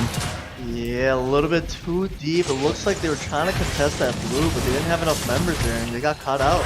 Oh, big damage. Galaxy goes down to a tower shot. Hate, maybe next. Too good into the back line. Where are these minions going? I mean, but they re-engage. Ashley gets some nice poke damage onto Daggers. I don't know if they weren't paying attention to those minions or something, but look, I mean, they're forced to go around that wall, and they all got under that tower there and just started taking tower shots. Yeah, that Grok doing big, and a lot of these defending the towers with the walls, able to, move the minions around. It's, saving them from getting that tower there. If they lost that mid tower, that would have been really bad for them. And not only saving them from not losing the tower, but turning the fight into their advantage. Right. For sure, able to get one pick off, for that team fight. At this point, Simpsons just still holding control of the map, holding control in the gold. We are starting to see Galaxy get a little more involved in these fights, but Insomniacs can't make mistakes like they did right when they had the advantage. They make a huge mistake and they fall back behind. Yeah, I mean, they still have a 2k gold lead, so they do have the advantage on this board. On the setup, onto Hate. Big burst damage onto Hate. Damien using that ultimate to knock him up as the rest of the team follows up. But the disengaged Lord is up. I Miss the Old You, securing his blue, ready to take another fight as Hate comes back from the fountain with a full bar of health. And right now we're seeing Lancelot actually going to be split pushing, trying to get that tower top, as the rest of the teams are kind of, trying to get around this Lord, but not really going to contest it. And he is going to be able to secure that. I don't think Hate's the person you want to send up there. Taking a little bit of damage. The ultimate comes in. He tries to get the stun, but he's taken out in the mid lane. Galaxy does land an I'm offended, but the burst damage comes in from Dagger's ultimate. Merciless with the stalling Far Moon, with that light ultimate, able to get a little bit of damage, take out Daggers, but isn't quite able to capitalize and take out Blazier. Music Tasty a little low. Merciless able to get the kill, and it's a nice 2-for-2 trade, but they still lose a tower in the off lane, and Insomniacs continues to fall behind. Yeah, I think both teams made a little bit of mistake there at that team input, but now that the Lancelot is down, they're just going to burst down this Lord with the Lunox Dark Form, just bursting this Lord down. He's going to be able to secure it. They do. I miss the old dude taking a little bit of damage here. They do get the Lord. The steal does not happen as the rest of the team decides to disengage. I mean, it was close though. I honestly thought the Blazier was going to be able to steal that there. Yeah, it definitely was close, and the Lunox was actually the one able to get the Lord, so it was definitely close. I think, in that last fight, Lancelot, he got the kill on the tank, and he came back around and just misplayed it a little bit. And now they lose the Lord because of it. Yeah, Ruby pushing with this Lord. I think it's a good play as the rest of the team holds down this mid. Nope, it seems like she's reverting back, but either way, the problem is that they don't have any minions. Lunox at least able to take something in that bot lane, but that Lord's going to get cleaned up. Hopefully, they can at least take this tier 2 tower, and it looks like they may just be able to. Hate and Ashley zoning around for him as Ruby keeps the rest of the team distracted in the mid lane Phantom. Yeah, now they have the gold lead, 1.5k. So they're in the driving foot now, and they have the, I think the better late game comp with the Lunox with the Esmeralda. Here we go. Damien getting melted down from Merciless here. Galaxy keeping people at play. Blazier a little low, and the kill comes in. A nice play. Music Tasty though in the side. He's able to take out Ashley, but he pays the price. I miss the old you getting the kill, and now they're going to move on to this tier 2 tower. Music Tasty though dancing around, getting some kills here and there. Merciless a little overextended, but Music Tasty decides not to push the engage. A nice push from Insomniacs. I feel like it was worth the deaths. Yeah, absolutely. This trade is definitely in the favor of Insomniacs, as they're still trying to push for a little bit more. They, they don't quite have the minions for that. Overall, Insanity just turning this game around, putting the aggression on. They're starting to do a lot of damage with Lunox, with the Roger, and looking scary for the Simpsons. And not only that, not only have they turned the game around in towers and in kills, but they've turned the gold lead into 3k for themselves. And I mean, they did that in a matter of 2-3 minutes. I mean, just definitely, like I said, I said that I thought Ruby was going to start making a difference, and I feel like she definitely has. She's been able to hold Esmeralda still and let that Lunox come in and deal the burst damage that she needs to. Yeah, and it looks like they're going to contest the blue here. I don't think the Simpsons can really fight this here. Ooh, Hate with the Numenon Blast. Not able to connect, though, but able to keep them at bay while they steal that blue buff. Hate now locking in this Antique Cuirass. We're going to start seeing a little bit less damage from Daggers come in. He's going to be able to start taking a bit more damage. And Galaxy is also just another one that's becoming a beefy girl right now. Yeah, this next Lord fight is going to be interesting, Simpsons probably want to try to contest it, but if they do a bad contest, it can really be the game for them. So they really just got to try to defend, try to hold as much as they can, and try to counteract when Insomniacs goes in. Look at Hate just sitting in this bush right now, waiting for a play. Damien coming in to scout out. Ruby back up in that top lane. I feel like normally I'm not big on sending the jungler to go split push, but Music Tasty's doing a good job at getting to that top lane, controlling the macro, and then quickly dashing back down. His mobility is definitely helping with some of their macro right now. They got to be careful. They're trying to go for this Lord. I think they're just going to bait it down as they go in for Blazier here. Oh, with the flicker stun, he is going to go down. Ashley secures the kill, but a big knockup coming from Damien. Daggers gets a kill onto Ashley, and I miss the old dude, able to trade up and take out Music Tasty. A double kill going to him. Can he make it a triple? He's under the tower, taking a little bit too much damage. The immortality does pop, and Merciless with the flicker in. Insomniacs just brought that game into their hands. Yeah. A wonderful play as they take the tower. Too good, all on their lonesome. The game is going to go to Insomniacs. Let's take a look at that replay. I mean, what an engage on the Esmeralda. Yeah, it was just beautiful. I mean, a nice bait on the Lord, able to turn things around. And not only that, but too good for you with the immortality pop, bringing him back in at the right time. Merciless, knowing the immortality's there, flickers in, gets the kill. I mean, just when we thought Insomniacs was counted out and the game was going to go to the Simpsons, they turned it around and brought it back to them. Yeah, that dive by the Roger into that tower, knowing he has immortality, knowing he's, going to be able to survive, let the team come in and take the rest of the damage, able to finish off the game. Insomniacs really turning the game around. I think, that first, right before that first Lord, when they were able to get that pick off on the Lancelot, burst the Lord down, that's when they, they got in the driver's seat and then they didn't let up. Yeah, it was big for them. We're not going to waste too much time talking about the stats because we want to jump into this next game kind of quickly. Next up, we have Aether Explicit up against the Kingdom. Aether Explicit was able to get that win earlier. Or did they lose, right? They did end up getting the win earlier, 2-1. If they can get this one, it's going to catapult them into the top 6. So I think they definitely want it. Kingdom hasn't won a series yet. They have won some games, so they do have a point on the board. But I think they're hungry to try to get this win themselves. Yeah, we're going to be seeing, AE, they had some interesting comps, and I wonder if the Kingdom are going to be, they looked at the games, versus DK, and they're going to try to counter what the AE is going to bring them with the Sicilian or with the Popol. Yeah, I think, I mean, we've definitely seen some versatility from AE. We saw them first with they were running the Camilla Sicilian comp for a while, and then we saw them do good with a completely different game style. So we know that the versatility is there. The Kingdom, though, they do have some tricks up their sleeves. They have an amazing Edith to the point where Area 77 banned out the Edith. They respected their Edith player. It was something that Area 77 didn't want to deal with. So hopefully Aether Explicit has done their homework on some of the members of the Kingdom, because they're definitely not a team you just want to completely count out. Right. You definitely don't want to count teams out, If you take them too lightly, any one play can really turn the game around. And we saw that versus, Simpsons versus Insomniacs. Insomniacs looked like they're going to win the game. The Simpsons turned around with that one map, one engage on the mid lane, and were able to take that map from them. Yeah, they definitely are. One thing that's another good thing about the game we're about to watch is both teams are East server. So we get to put them both on an East server, which means we're going to see these teams at their top capabilities, no lag issues, really just doing their thing here. Yeah, and I wonder if, maybe with the low ping, it kind of switches up what they want to play. Maybe they decide they don't want to play certain heroes because they have the higher ping. So it might change some things with the picks.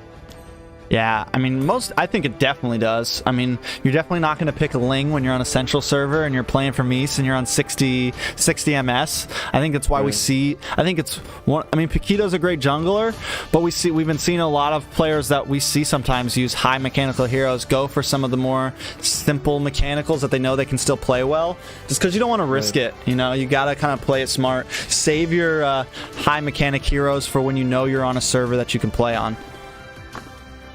Sure, it definitely changes up what you want to play, what you're comfortable with.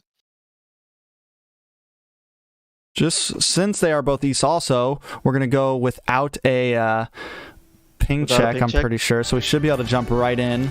If you want, you can take a quick water break or bathroom break. I'll hang out here for a minute if you need it. I'll just take a quick sip of water. Quick sip. This is a great time if anybody in the chat wants to ask any questions or anything. So feel free to. I saw this hasn't topped 200 viewers and it's only NA League. We've actually topped 300 viewers. Tonight's just a slow night. Yeah. And again, it's probably the viewers probably go up when some of the bigger teams are playing. Yeah, we're definitely, for a channel with only 2,000 subscribers, we're doing 200 live viewers, which is pretty good. I mean, channels with 500,000 subscribers, with 250,000 subscribers, do like 600 viewers. So, I mean, we have a percentage of their subscribers, and we're halving their views. So...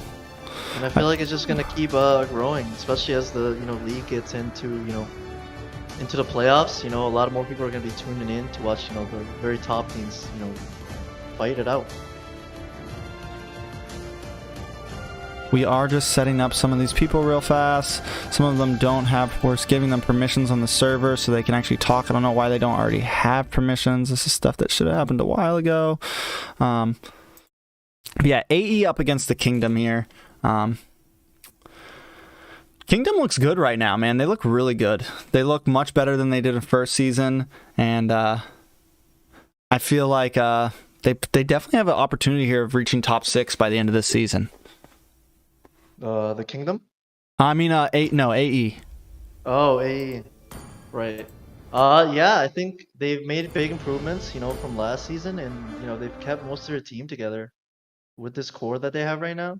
They're, you know, they're practicing some strategies, practicing some lineup, and you know, as the season goes on, you know, if they keep practicing, they might be able to, you know, push for that top 6. I definitely think they have an opportunity to do it if they can keep up the momentum they've been doing. But again, I feel like we've been seeing some upsets. Simpsons almost upsets Insomniac. So Yeah. I'd also be excited to see Kingdom pull off a game here, take out AE, and put themselves yeah. on the map. Right? Have they won the map yet? They have only won. They've only played 2 games. Actually, we can jump to the standings real quick. Actually, the current standings right now: Kingdom sitting at. They've lost 3 series. They've won 1 game. They do have a point on the map. Aether Explicit now sitting at 5 points because even though they were at 3, they're now sitting at 5 points because they won their last game. If they can win this or sweep this, it'll put them at a tie for the 2nd place spot. You know, 2nd or 3rd place spot. So I think it's this is a very important game for them. Yeah, absolutely. These would be 2 big wins for AE if they're able to get it. Really pushing them, you know, onto the top 6. You know, I think a lot of the teams, you know, close to the top 6, the top 8, they're all, you know, they can all pull off really good games, really good series against anyone. So it's gonna be really interesting to see as the season goes on. You know, which teams are really just gonna, you know, kind of take the lead and really secure the top spots. Yeah, I think, I mean, looking at the leaderboard right now, I think I personally like to say that the teams you see, like Area 77, TSU, Insomniacs, the Valley, and Team Sexy, those are 5 teams that probably have a guaranteed spot. Now, can AE, if there are some big upsets later on, can Taste the Rainbow or Aether Explicit or The Simpsons or, you know, Right. Brotherhood secure that number 6 spot? I think it's going to really come down to the line on some of these last couple days at the end of the season. It's going to be a tough. I think when it comes down to the end, too, a lot of teams are going to get hungry. They're going to start trying different things. They're going to really start pushing themselves. So I'm excited to see how it all ends and who really ends up rising and falling. Yeah, absolutely. And it's still a long season, you know, every week can change, you know. Any week, you know, you practice a certain amount. Some teams, you know, might have some things come up. They might not be able to practice as much, and you know, it might make them fall off a little bit. We aren't going to waste any more time, though. We're going to jump right into these bans. It's 9:30. It's late. It's been a long Your night. team is Let's see who banning. wins this game's AE up against the Kingdom. AE does have first ban here. I'm wondering if they've done any homework. Are we going to see an Edith ban here? Or are we just going to see the typical Valentina, you know, something like that? Well, I think we'll definitely see Valentina being I banned. will protect You know, Your I'm not team sure any is team's gonna banning. open in. We see a Lolita actually first ban here. I We feel see like most teams either picking it, you know, in most series, I think. we see the first pick ban out Lolita sometimes because I don't think Your team we normally is don't see Lolita as like a prio pick, like a first ban first pick. So she normally always gets picked up in this for the second draft. You know, like this when the red side has first and second pick, when they get 2 at once, that's normally when she falls in. So I think a strategy for AE or certain teams has been, if we're first pick, we get rid of Lolita. Right. And you see the Popol and Koopa ban coming in from the side of the Kingdom. Definitely targeting Sushi there on the Popol. We saw what he was able to do. Really able to split push, get all those towers down, and I think it's a good ban for them. Yeah, I wonder if they go for like the Sicilian here, you know, something along those lines. Edith has been taken off the field, so AE showing some respect to the kingdom. Maybe even a Yuzong ban. Yeah, we know, I mean, definitely something to deal with. Templus was on the Yuzong, right? And he does a good job. Definitely overextends a little bit sometimes here, but I think most Yuzongs overextend a little bit. At one point, yeah. It's At like one their point, job. They became all victims. Yeah. In comes the Valentina, though, waiting for AE for this last ban, and they take out the Your Clint. team is banning. Take out the clan. They So I must wanna not see have a the Clint Clint player. mid lane. Yeah, I think, you know, it's possible Sushi isn't super comfortable with the Clint, and they just feel like he's comfortable on other heroes, so just let him play the other heroes. Like, we saw what he could do with the Brody as well. So, Most definitely. With this last ban, do they go for the Yve here? It is still open. I don't know if I've seen AE run with the Yve yet, and maybe the Kingdom isn't too worried about it. Esmeralda still open right now. A lot of possible picks still on the field to be chosen from. and, you know, one of the interesting things that we haven't seen is not many teams Your pick up team the is Estus, you picking. know? We saw it used in M3 and how strong it can be, especially Blacklist using it, but not many other teams really want to go with it. Yeah, I feel like Blacklist has really just mastered it, and that's really thanks to Right. Oh My Venus. You know, she's Yep. just a god on that hero, Your and same team with the is Wrath. And I mean, yes, Estes is definitely a monster, but it seems like none of these teams run that type of composition. It's just something Yeah. I thought we were going to see it this season, and it has not been something that's been brought in at all. Boca Roscoe is going to get this Eve pick for the trade up for the Esmeralda. I feel like it's a decent trade when it comes to both of you getting two nice heroes. Yeah, the one thing though is Esmeralda can jump on top of the Eve with that shield when she's doing the ultimate. It can kind of melt her down.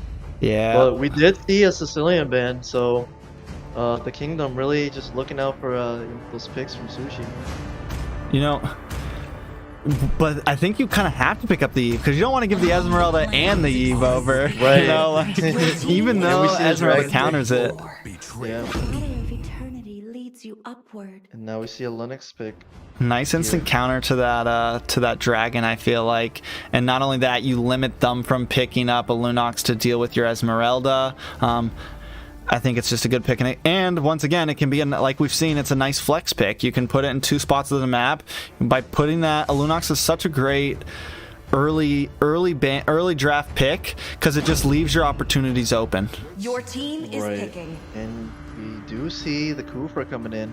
And I think we saw DK ban out the Kufra originally from Blink, but we haven't seen him play yet. Yeah, he That was does have a strong nice Kuvra.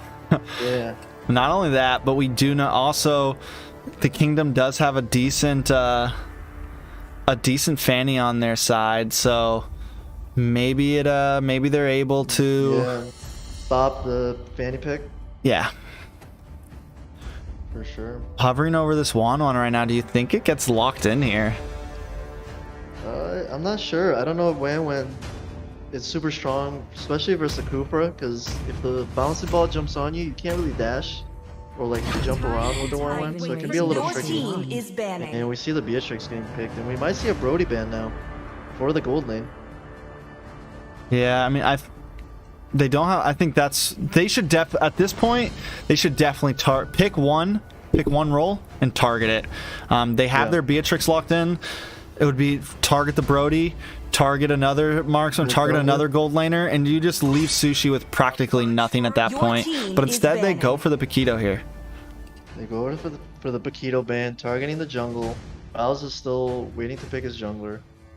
He does have a couple options. We've seen him as Roger. We saw obviously his Hayabusa is very strong. I mean, they were also banning YSS away from him. They were, and I yeah. haven't seen him play YSS really. Maybe it's something he's got up his sleeve, and maybe it's something we might see now.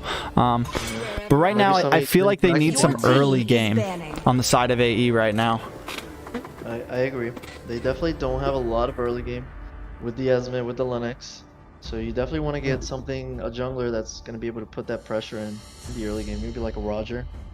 Roger would be nice with Paquito gone. And then they also need a solid gold laner. I'm really hoping we see the Brody ban from the Kingdom right now and just put Sushi. I really want to see Sushi like push to his limits, you know? What else And he see can, what how else far plays? that hero Yeah. pool extends. And it's good to do that. It's good for teams to do, especially on a game one. It's when you can do something like that. And if you learn something, like you've limited his hero pool, then you just do it again, you know? Right. For sure. There it is. Your team There's is the Brody banning. ban right there.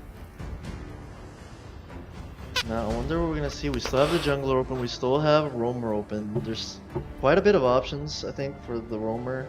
If you want to go for a while, they banned the Your Grok. team is picking.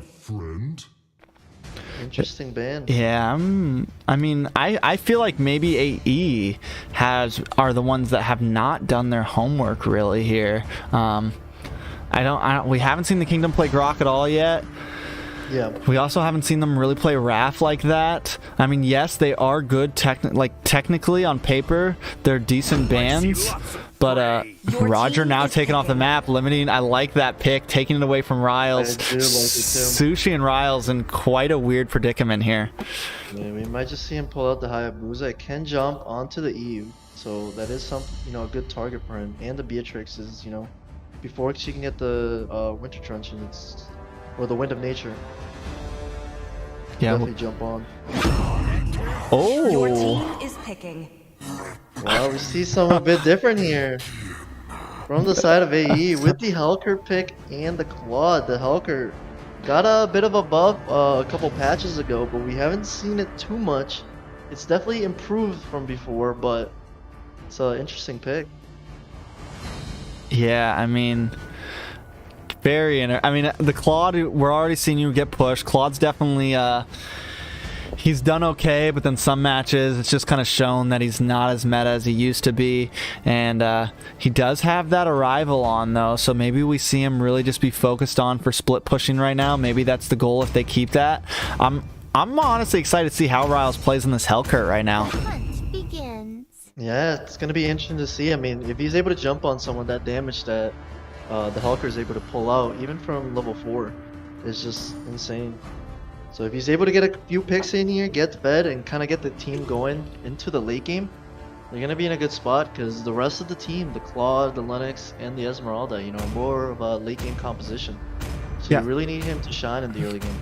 I think if they can pick on this Beatrix right now, like A's win condition, pick on this Beatrix, get Claude fed early on, and get your Hellcurt fed with some kills, it could be huge for them. Maybe we see some crazy invade, try to pick on Roger in the early game with that Hellcurt, but that would be, they'd really be pushing their limits there. Yeah, absolutely. I think, from the side of the Kingdom, I think they really want to push that mid aggression at the beginning. They do have the E, they do have Ruby, they do have the Roger, so kind of put a lot of pressure on that mid lane. Maybe rotate around the map and kind of, take control of the early game. Let's see how exactly it plays out. They are opting to up in the top lane, Kufra, Sushi sitting waiting for maybe to get an early game set on a Ragnarok, leaving Lunox on her own. Blink setting it up, does miss. Ragnarok taking a little bit of damage, but I have a feeling that Blink may be babysitting Sushi a little bit up in this gold lane for the early game at least. Yeah, that's definitely what you want to do with a Claude early game. You really want to make sure he can get his DHS, his golden staff, and start doing some damage. If he falls too far behind, especially versus Beatrix one-on-one, it's going to be trouble for the gold lane. Yeah, he has come back down. Kage Terra sitting. He's got the knock up ready to go. Disregarding does take a little bit of damage here on that Ruby. Yeah. Gonna probably send her back to base with that one. She is popping that recall down in the XP lane. Venom also losing his lane a little bit here. Yeah, losing a little bit to that Esmeralda. Gonna walk right into the bush. Not able to do much. And so far, I think AE are doing a good job in the early game. Getting some good pokes in, kind of taking control of the map a little bit. Ryle's gonna be coming in for an Ooh, Riles pops that ultimate, does a little bit of damage. Can he get the steal? He does He did get get the the steal. No, Roger actually does. I thought he got it for a Oh, second. yeah. Roger got it. Roger definitely just panicked, clicked that retribution to make sure he gets it. But I like the pressure that AE is putting on them right now, you know, really trying to control the map and keep the kingdom where they want them. Yeah, you see, you know, the kingdom kind of push back into their own jungle, not really have much control over the map, and it's what AE wants, you know, take control of the map, don't let the kingdom get anything in the early game, and start taking some objectives. Sushi, though, needs to be careful here. He is getting ganked. I think his best bet was to just get out of there and let them have the gold plating, but instead, he decides to hang around, does get hit. In comes Blink.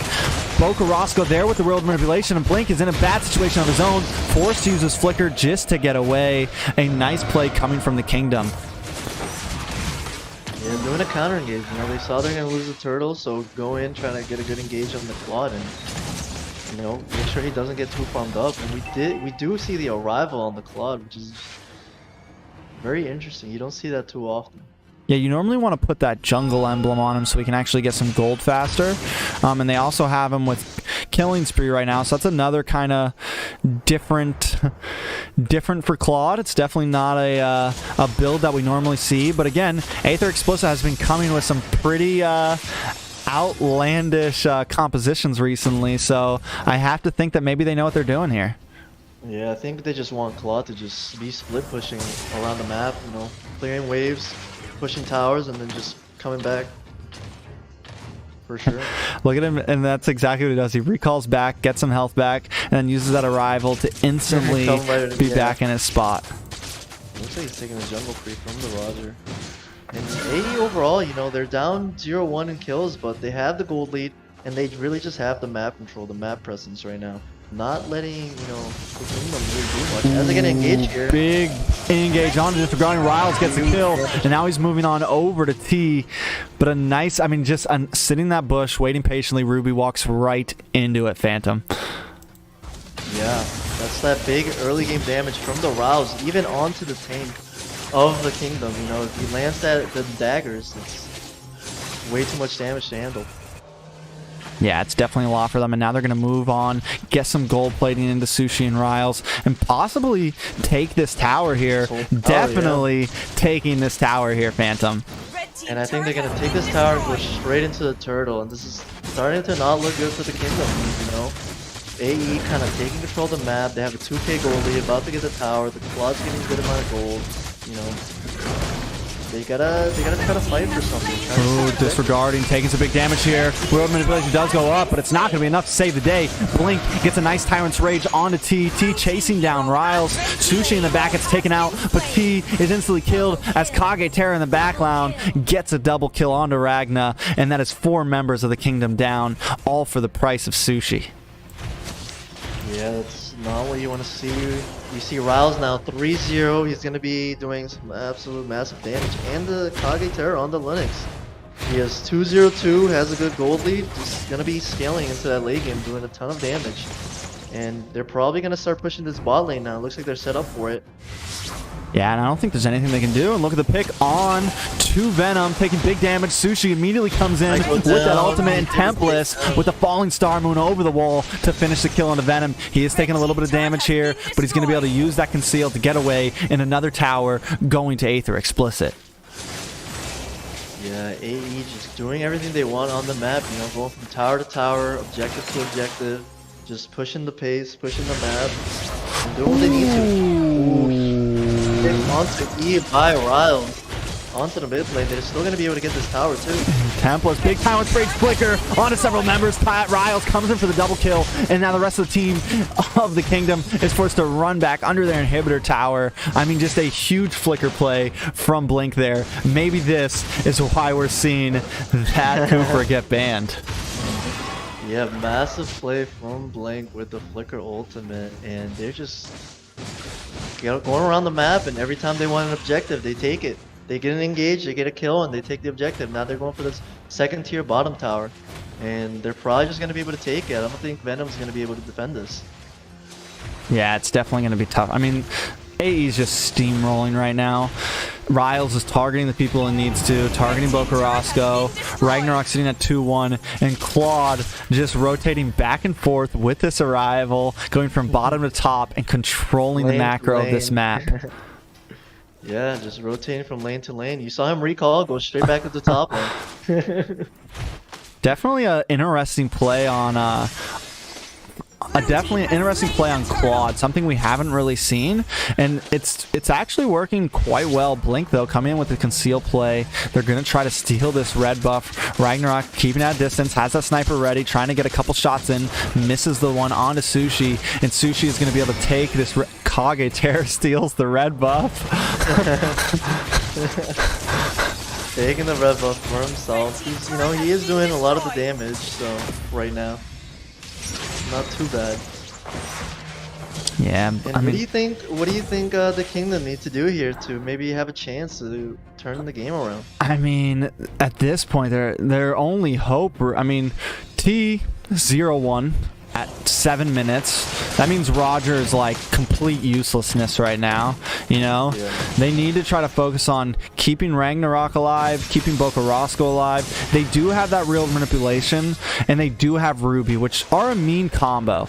If they can bait them in to a nice setup, they can still possibly get a team wipe here. They just need to get them into that real manipulation and have Disregard and keep them in. But another big ult coming in from Blink. Real manipulation goes up, and Bokarosco is deleted, and so is Venom, brought down to half health. The inhibitor might just be next, but the minions just aren't there. Riles moving on to the mid lane. T trying to clear waves as fast as he can, but seeing plays like that, A is not scared to bring the aggression, and it seems like the Kingdom just doesn't know what to do with it.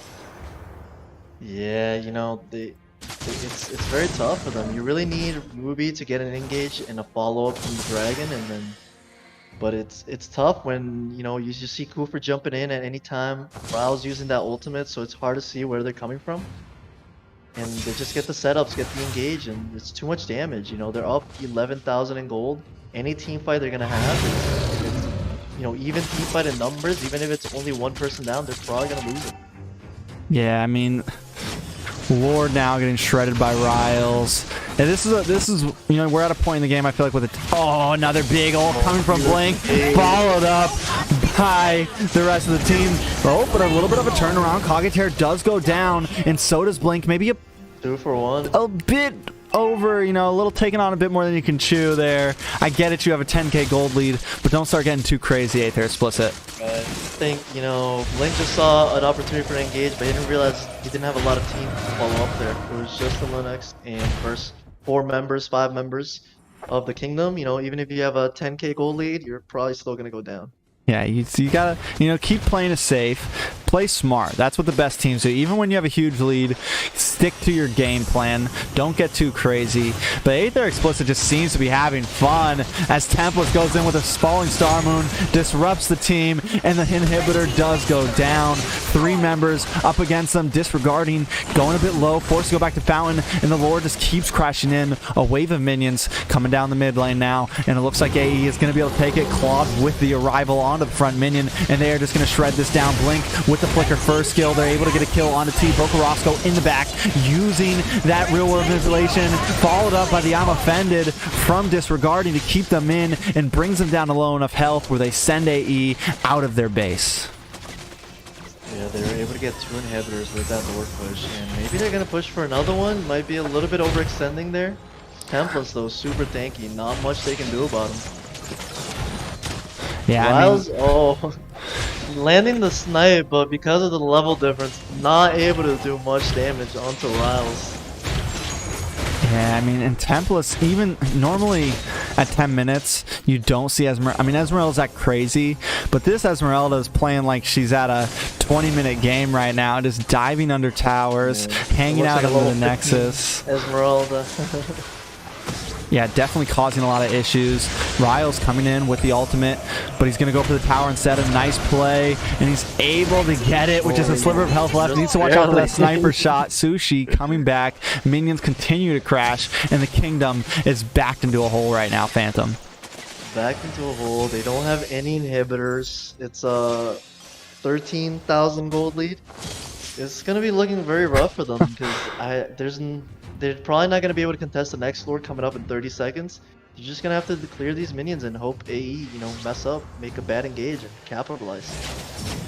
Yeah, I mean, I don't think there is anything to do. This is just a game waiting to happen. Bokarosco does use that World Manipulation. T goes down. Blink a little overextended. Venom, though, taking some big damage from Sushi and annihilated from Kageter as Tempest and Kageter seem to keep the pressure on. Minions coming in. All AE needs to do at this point is focus on the Nexus and finish game 1.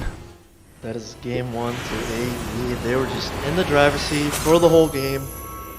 Every time they wanted a tower or turtle or objective, they went in, dove in, and took it. The Kingdom, not much for them to do there. And AE showing very strong, you know, very disciplined on this game. Yeah, I mean, just showed like a complete skill difference there. And maybe the Kingdom just had a bit of a rough game, but AE coming with another different comp than what we normally see them play and using it very, very well. The question is, can the Kingdom do something different this time to try to at least get a win out of this best of 3?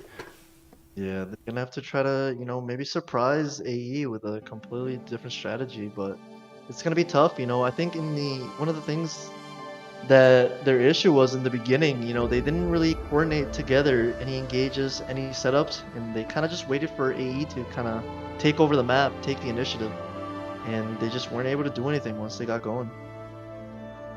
So we'll see what happens. We're not going to waste too much time. Jump right into game 2. Let's get back to the caster's desk and see if AE can just sweep this 2-0. Yeah, I mean, the way it looked like in game 1, you know, I would expect them to take this game 2. It's gonna be interesting. It'll be very shocking to see the Kingdom be able to turn it around like this much in this game, but maybe they'll make it closer in the early game. Most definitely. I think I mean, it's gonna be hard with the fact that you got with AE coming in and, you know, they got pretty banned out, and they were still able to, I mean, with a Claude and a with a Claude and a Hellcurt, something that we never see either of those two people play, they were still able to really prevail over. So let's see if the Kingdom can do something different, maybe play a bit of a better, tighter game here and see exactly what happens, because they need to do something if they want to possibly have a position in the top 6. Yeah, I think one of the things we saw is, you know, they banned out, you know, Sushi and Riles, but, you know, the Esmeralda and the Linux picks there, they're supreme picks from Kage and Tempest, so they're very strong on those heroes. And that's why we saw, you know, DK banning those out. We saw the Esmeralda ban and the Linux ban every game versus AE. Your team is banning. So now the Kingdom is going to have first pick, first banned. At that point, you know, you just got beat by, you know, essentially some of the B heroes from the side of AE. So the question is you know, do you just keep the same bans? You're not going to target ban a Hellcurt. You're not going to target ban a Claude, you know? So again, you just go for the Popo and try to play better this time. Yeah, I think, you know, maybe try to either ban the Esmeralda and pick the Linux for your side. Is banning. I harness you know, it. just don't give them both. Might be something they try to do.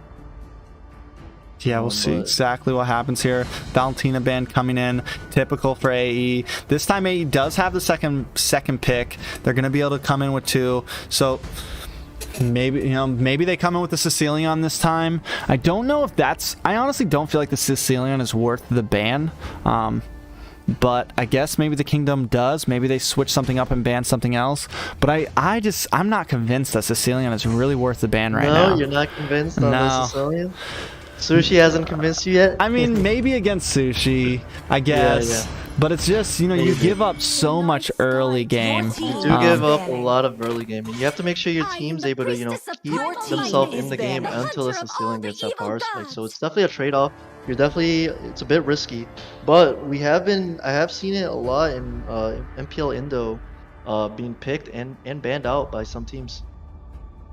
Yeah, I mean, Edith going down. I guess you can ban. I don't know. It's a weird situation. I think the counter for that is just, you know, play super aggressive early game, you know, get in their face, and especially if you can get a kill or two onto that Cecilion.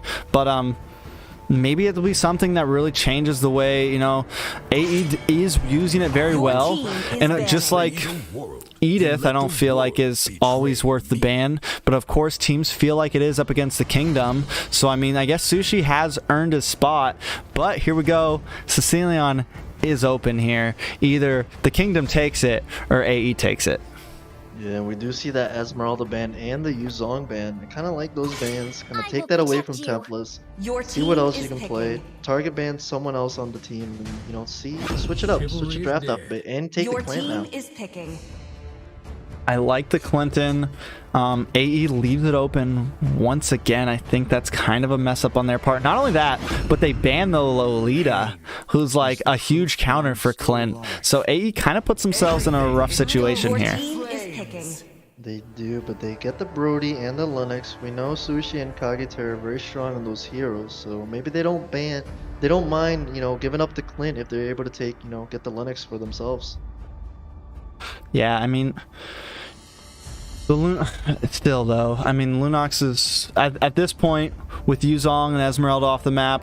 Lunox is good, but Eve's still open. I think that Wherever I go. I don't think the Eve's a bad pick. I think they just got slaughtered last game. Like, I don't think their composition was really bad last game. They just got beat, you know? So I'm hoping that the last game doesn't scare the Kingdom off from securing some of the same, I personally believe, to be overpowered picks that they used last time. Your team is Yeah, picking. I agree. I think their composition was definitely pretty solid. They just weren't able to make the most of it, you know, especially in that early game. They did have some presence, but they weren't able to, you know, make the most of it. They got out-rotated, you know, out-macroed, and it was tough. Yeah, definitely very tough. Chow coming in on this Templus. Again, another hero that we see that can be very flexible from mid lane tank to off lane, but they're kind of hovering between this Ruby or the Chow. Either one could be decent here. Uranus also. I mean, right now I think they're in a place where they don't need to worry too much about countering. Your team is banning. They just need to lock something in. Yeah, it'll be interesting what they ban out here from the side of AE. The Eve is still open, as you mentioned. You know, there's still a lot of strong mage heroes. and Among we see Your the Eve ban. team is exists banning. the equilibrium, which I was made for. There goes that Eve ban.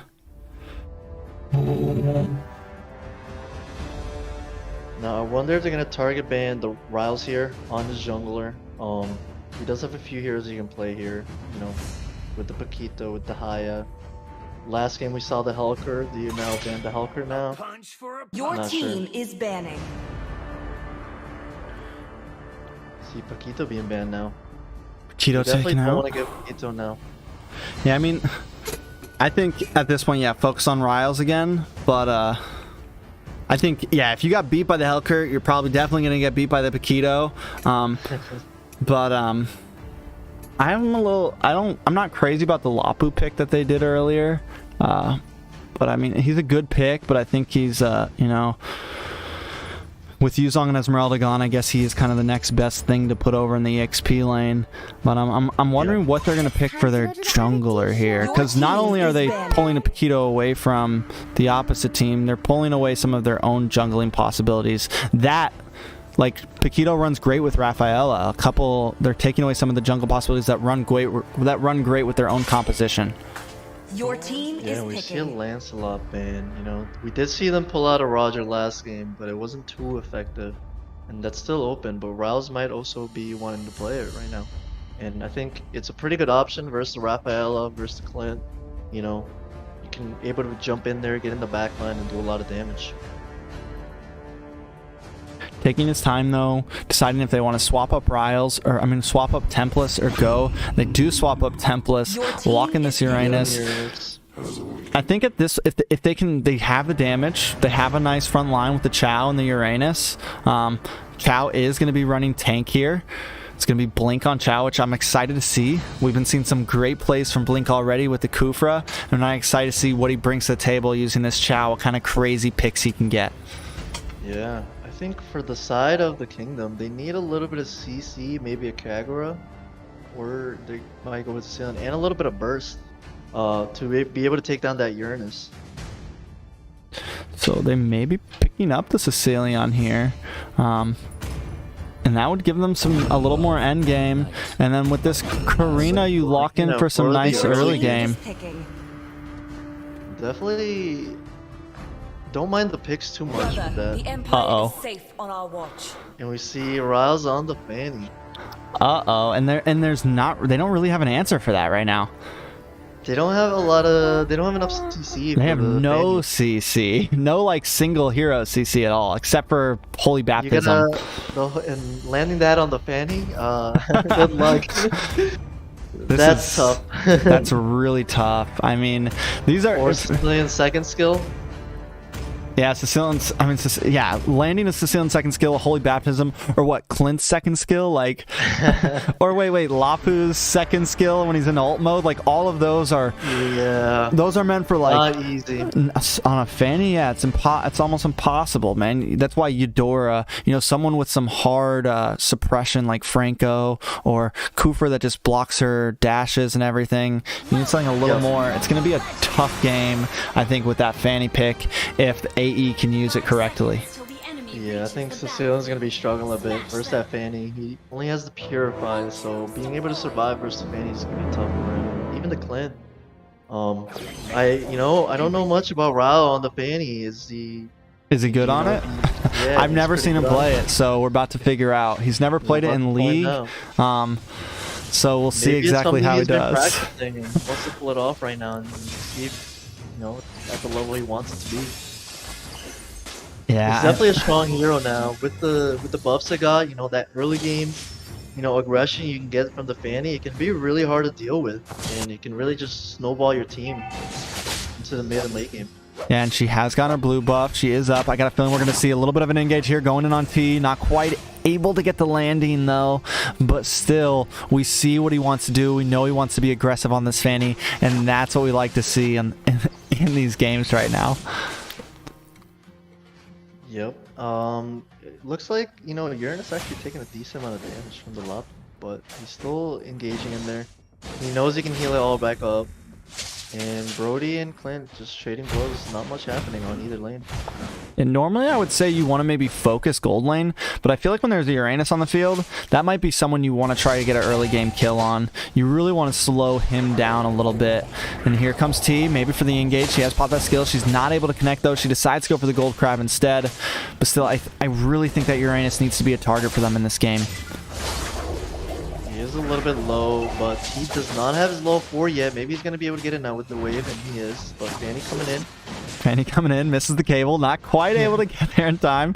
A little over distance, but, Riles may be getting his feel for it right now. Yeah, and it looks like maybe the Kingdom might want to set up for this turtle. I always feel like, that first turtle versus a Fanny can be, a little bit risky to go Kage with. Tear, though, in a bad position.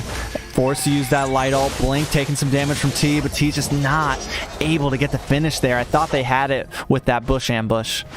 Not enough damage going into Blink. He's tanky with the Cho. They're trying to set up an engage here on the turtle, but no one really going down yet. A lot of skills wasted. Venom has used that ultimate. He doesn't have the stun anymore, so he's forced to run away. Riles, though, in the back line, getting some nice damage with the first blood onto Venom. Maybe he's going to move on to T next. Not able to get the damage, but I like the fact that he just disengages. Let's get back to this turtle and take our kill. Yeah, he came in, got the cleanup, did a little bit of damage, got out, securing the turtle. Exactly what you need there. They're going to be able to secure this lead, and, that's what they have. They have the early game right now with the Fanny. And just be able to take that early game, take the towers, take the turtles, and just start pushing from there. He's moving into this blue buff. I was wondering if he was going to try to make a play there. He doesn't. Onto this gold lane, though. Sushi and Ragnarok, it's probably one of the first games we've seen tonight where teams haven't been trying to heavily gank the gold lane. But don't let me speak too soon, because in comes Boko Roscoe trying to get a pick. Sushi in a bit of a bad position, disregarding on his trail. He uses his second skill to try to get away, but the kill does lock in. Boko Roscoe securing it, and we might just see the double. Holy Baptism locks down, followed by the second skill of that Clint, and they're just not able to get the kill onto Blink. No, but they were able to get the kill on the Sushi, and they're going to be able to get all the turn shield here, and maybe even the tower, unless Rouse is able to defend this. Ooh, but he is on his own. He is trying, though. On to Bocarasco, taking a little bit of damage here. Forced to go away, but Kage gets the kill on the Disregarding, pops that light ult, and walks away. And while all this is happening, Uranus is just tearing away gold plating in the XP lane. Yeah, he's doing a good job there, defending that tower, not letting him get the gold plate, and even getting a kill there with the Fanny. You know, that mobility on the Fanny allows her to get around anywhere on the map pretty quickly. So it's pretty hard to, you know, try to sneak in some objectives in. Looks like we might be seeing a pick onto this Clint. Blink does come in with the ultimate, and Ryle comes in to take the kill. Doesn't want to give it a Sushi, just zooms in, gets it, and now they're going to cut this lane and take some more gold plating off of this tower. Yeah, this is going to be big for Brody. You know he's going to be able to take that tower down pretty quickly. One of the fastest clearers, I think, besides Popol. Brody's one of those ones that can just melt down the tower. Yeah, I mean, I'm chunk by chunk, definitely. I think Popo's probably is a little bit faster, but he's definitely probably the second fastest. Yeah. I mean, you don't want to leave him on a tower by himself. And now the rest of AE coming in. Kageter getting the kill in the Bocarasco. Riles seems to be pretty comfortable on this Fanny. In the top lane, though, Uranus taking more damage, but once again, he's got a full thing of gold plating. He's sitting nice, and it seems like they're not able to do enough damage onto him. Yeah, not quite able to finish him off there. You know, Karina does do a lot of damage when the enemies are low, but just getting him low with the Karina, it's tough for the Uranus. It's very tanky. Yeah, and now the Turtle's up. We're at 5 minutes. Another 2k gold lead to Aether Explicit. Looks kind of similar to last game, Phantom. Yeah, I think they're just taking control of the map right now. There's not too much they can do. AE's just putting control of the map. Blink just running around, making sure no one's, you know, sneaking up on them. And they're just securing objectives right now. Brody might be taken down here, though. Yeah, they do get the engage, but he uses that torn apart memory to try to fend them off. But Sushi will go down, but T is going to pay the price for that kill as Riles comes in, cleans up. He's now trying to move on to Disregarding. Can't quite connect the cable. She forces the flicker out of Disregarding, but I don't think there's any escape in this one. The knockup comes from Blink, and the kill goes to Blink Phantom. Yeah, able to take that trade. Brody for 2 members, one of them being the jungler. Not really what you want right now. As a tower goes down on the top lane, and Turtle's going to be taken down. So similar to last game, it's not really looking good for the Kingdom. You know, they're really getting out-rotated, outclassed right now. AE does have the early game, but they're not able to defend these towers like they should be. Yeah, and Tempest is just, he hasn't had to contribute to any of these team fights in the mid lane. As to where we look at Venom, he's forced to come down and rotate to help out. And while that's happening, Tempest is just harassing and doing what he does best, controlling but Disregarding shit with a big kick from Blink onto him. And in comes Riles with some huge kills. T, though, getting a little bit of an engage. Riles able to get away with just a sliver of health, and they take out 3 members of Aether Explicit in a matter of seconds. They do lose 2, but still a nice trade for Aether Explicit. Yeah, I do think this is favorable for the Kingdom. They were able to take Rouse. They're going to be able to take this mid tower down. Maybe they're going to go down here, though, to the Brody. Looks like they are not quite able to get the tower. Torn apart memories just rips into that, rips into Ragnarok, and they're not able to get the tower. That's a tough. As soon as they got something, you know, going, you know, this soon they just die right away. Yeah, I mean, A's they're good at control. Like you mentioned earlier, they're good at just controlling the map. We've been talking about it. That's I mean, even their early game seems to have improved in these last 2 games that we've watched tonight. Maybe it's because the teams, you know, aren't as good as some of the teams they faced before. But it seems like AE is just getting a little better every time we watch them play. Yeah, I think you can definitely see them, you know, going together for each objective. They know what they want. They go take the objective as a team, and then they retreat when they get their objective. They've been looking pretty good. At this point, the Kingdom backed into a hole once again for game 2. Oh, though, they do get the pick on a Sushi. He gets a little over-engaged there. And I think that's what the Kingdom needs to do. AE is known for getting a little over-engaged, especially if they get ahead. You know, they start to get their ego kind of gets a little big sometimes. So I think the Kingdom needs to capitalize on that. Hope, you know, wait for them to keep making small mistakes and just sit back and play passive for now. They really need to, you know, be able to maintain the gold deficit, maybe try to close in on the gap and try to get the Clint and the Sicilian some gold, because once they start getting their level spikes and few items, they're gonna start doing a lot of damage. And you know, you get a good set in, a good engage, you can do a lot of damage and melt them down, similar to what happened around the blue buff earlier. Yeah, at this point, you might just want to start giving Clint some of the jungle, you know, because he's going to definitely, he has a little bit of trouble farming right now. He's kind of rotating, he's got his team with him a bit more. I think let Karina keep that blue buff, but let Clint just start getting everything else, because he's your insurance. We've seen it time and time again. Clint is he's what can win you this game, and you need to start getting him farmed. And if he's just taking this lane slowly, it's going to take him forever to get to where he needs to be. Absolutely, but it looks like AE wasting no time, melting down the Lord, not giving them even a chance to contest it, and I don't think they could have. 5k gold lead. Might be trying to push down this mid tower. Yeah, I mean, they're going to keep the pressure on. In comes Blink with a little bit of a play, uses the flicker, but not able to connect that way. The Dragon, there is a stun onto Sushi, and he's deleted instantly. The Kingdom turning this around, but they do lose a member of their own. Disregarding goes down, and with Raphael sitting at 0-4 right now, she is also not going to be the greatest tank. Yeah, definitely a bit squishy. You know, Rouse keep going in and picking on the Raphael and knowing he can take it down pretty quickly, but overall, not a bad trade for the Kingdom. They're able to get the gold laner for the roamer. And now they just want to defend this Lord. They do have Sicilian, they do have Clint. They should be able to melt this Lord down when it does come down, as long as they don't lose too many members.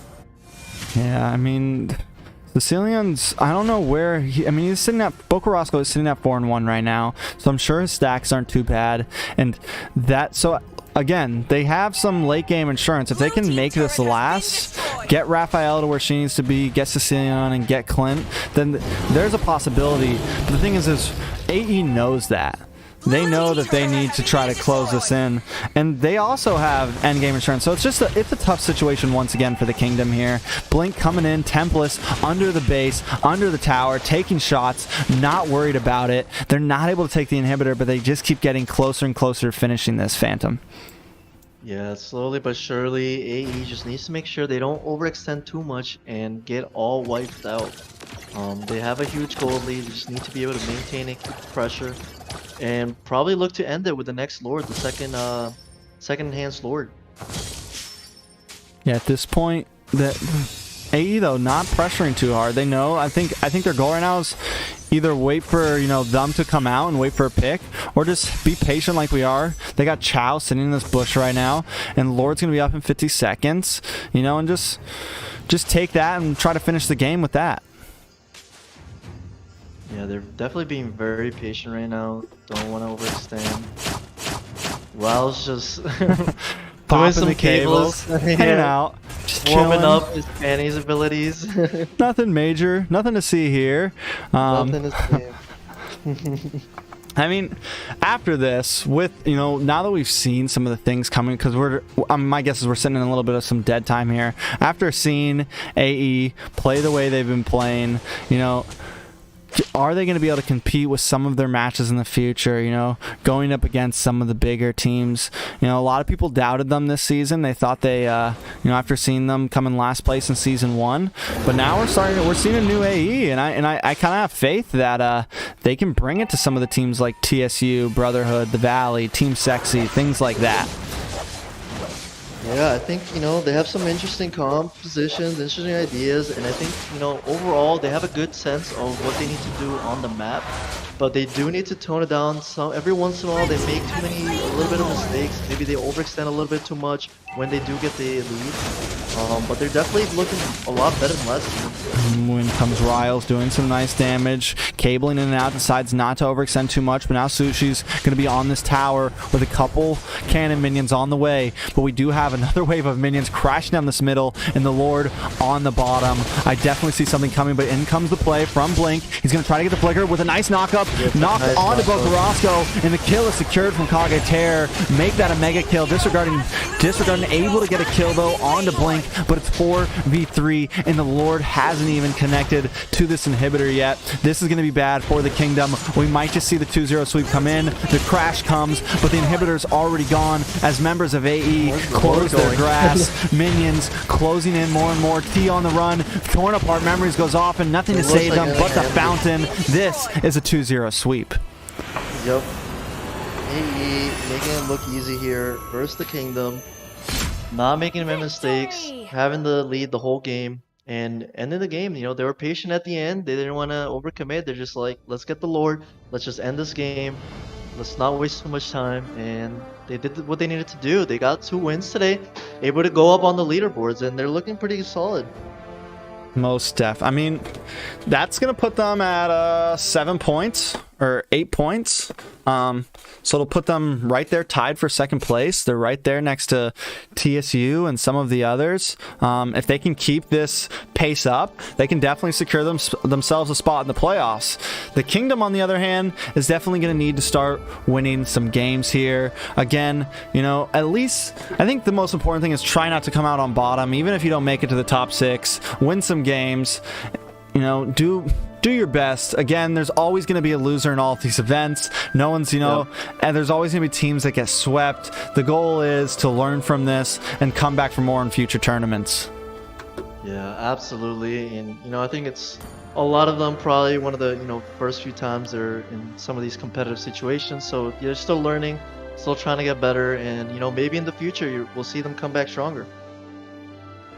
Most definitely. We still have a long season to go, so there's still a lot of space to learn and see exactly what can happen here. Up next, we have, though, the Valley up against Exodus 9. Possibly another one-sided match here. The Valley is looking strong. Gosu Yujin, Basic, Gosu Yuzi. I mean, a team of hard hitters, to where Exodus 9 is like another team like the Kingdom, a new team on the map, trying to compete and learn something, trying to get better and show that they can play. Yeah, absolutely. It's gonna be tough for the Exodus 9 to be able to win here. And what was the map Exodus 9s were able to take?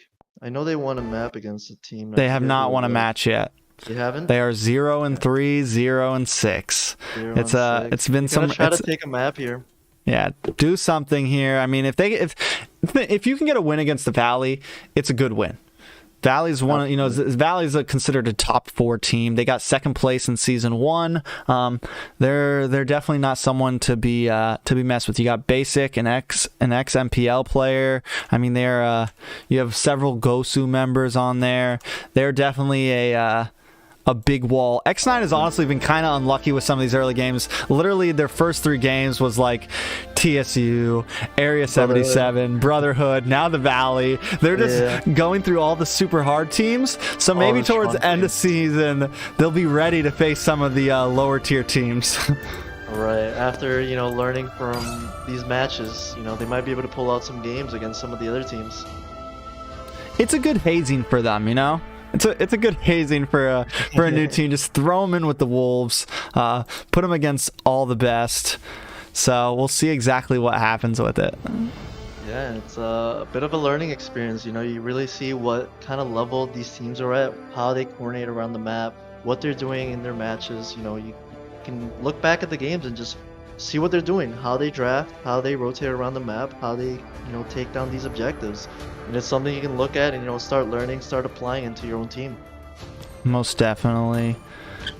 I am actually going to jump into a quick 5-minute break before this game so I can actually focus and get these teams in these lobbies. Okay. So we'll see everyone in 5 minutes. Use the bathroom, get your popcorn, call your moms, let them know whatever you need to. And we'll be up into this game in just a few minutes. The Valley up against Exodus 9. Okay.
All right, we are back for the final series of the night, and it is the Valley versus Exodus 9. We have already completed the ping checks. Thank you everyone who sat around and watched and waited for this. I know it's been a long night, and I know it's been a slow night inside of the chat tonight. But I'm excited for this match. I'm excited and tired. I know our new caster Phantom is also tired. He's got thrown into a pretty longer day than usual. So let's not waste any time and jump into this draft. The Valley will have first pick, first ban.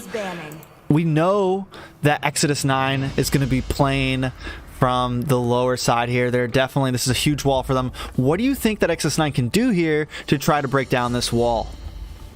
Yeah, I think they just gotta come together with a good early game strategy on how they're gonna rotate around the map and really try to play off that. You know, if they're able to win some pickoffs here and there in the early game, it can give them some confidence going into the mid game, you know, that they can really try to take this game down. I mean, automatically we see X9 doing a good ban, taking out Eugen Selena. Everyone bans Eugen. After season 1, a lot of people were letting it slide through, and then finally I think the respect landed, and nobody lets that Selena through anymore. Eugen has not been able to play it for a long time standing, but he still has a pretty large mage hero pool. I put him up there in the top 5 all day. So it seems like Exodus 9 has done their homework, and we know that Exodus 9 does decent in their drafts. The problem is just like we saw with the last game of Kingdom versus Aether Explicit, there seems to be a little bit of a skill gap. Yeah, a little bit lacking in the execution and a bit of experience. You know, a lot of these teams, it's their first time competing. You know, teams like the Valley, they've been competing for a while. You know, we have Basic, who's not actually here this game, I don't think, right? Your team is In the lineup. He But a may lot of be these players- under. He Arvel? may be He may be. There's Guapo and Oh, Guapsi there's right two now. Guapos. So Yeah. he may be Guapsi. We're gonna see who jungles. He may have just changed his name. So we're gonna figure out here in a second. The Clint getting banned off. I'm wondering what the Valley's gonna. I feel like the Fanny ban might have been a troll, unless they think they're playing against the Kingdom right now. I don't know. Which I was made for. Yeah, maybe they've, you know, first up against one of the Fannies from the other team. It's very strong. Or maybe they just don't want to deal with it. You know, Fanny can be very annoying in the early game. You know, with whoever, if someone's very strong on it. Yeah, They don't want to deal with them. They don't want to deal with Valentina or Eve. Yeah, but I honestly, looking at the bans, it feels like X9 has done well with their bans, taking out the Esmeralda, taking out the Clint, and taking out Selena. It doesn't leave. There's not a huge lackluster pick as your first pick right here, and it kind of. Right. Yuzong is open, but I feel like most teams going in for the Yuzong early on in the draft. I think that if we see the side of the Valley not pick Yuzong, we'll definitely see it get picked up from the side of X9 here. Yep, definitely. And, you know, I wonder if, you know, I think Exodus 9 likes to use the Paquito in the jungle. I wonder if we're going to see your team is picking. the Valley try to ban it out, maybe. Hold on, auto lock with the Lance, and I feel like the Valley's kind of just like playing the disrespect right here, like, honestly. And then from what we've seen, Popo and Yuzong, great picks right now. It looks strong, it looks good, but can Exodus 9 execute it in the game? Right. Yeah, I do like the, you know, the Popo and the Dragon pick. They're very strong in the team fights, pushing Your objectives, team is picking. taking down turtles, but they really got to be able to execute it, you know. In these turtle fights, when you have the Dragon, you got to be able to time the ultimate right and engage on the right heroes to be able to secure objectives like the first turtle, the second turtle, things like that. Timing is going to be key.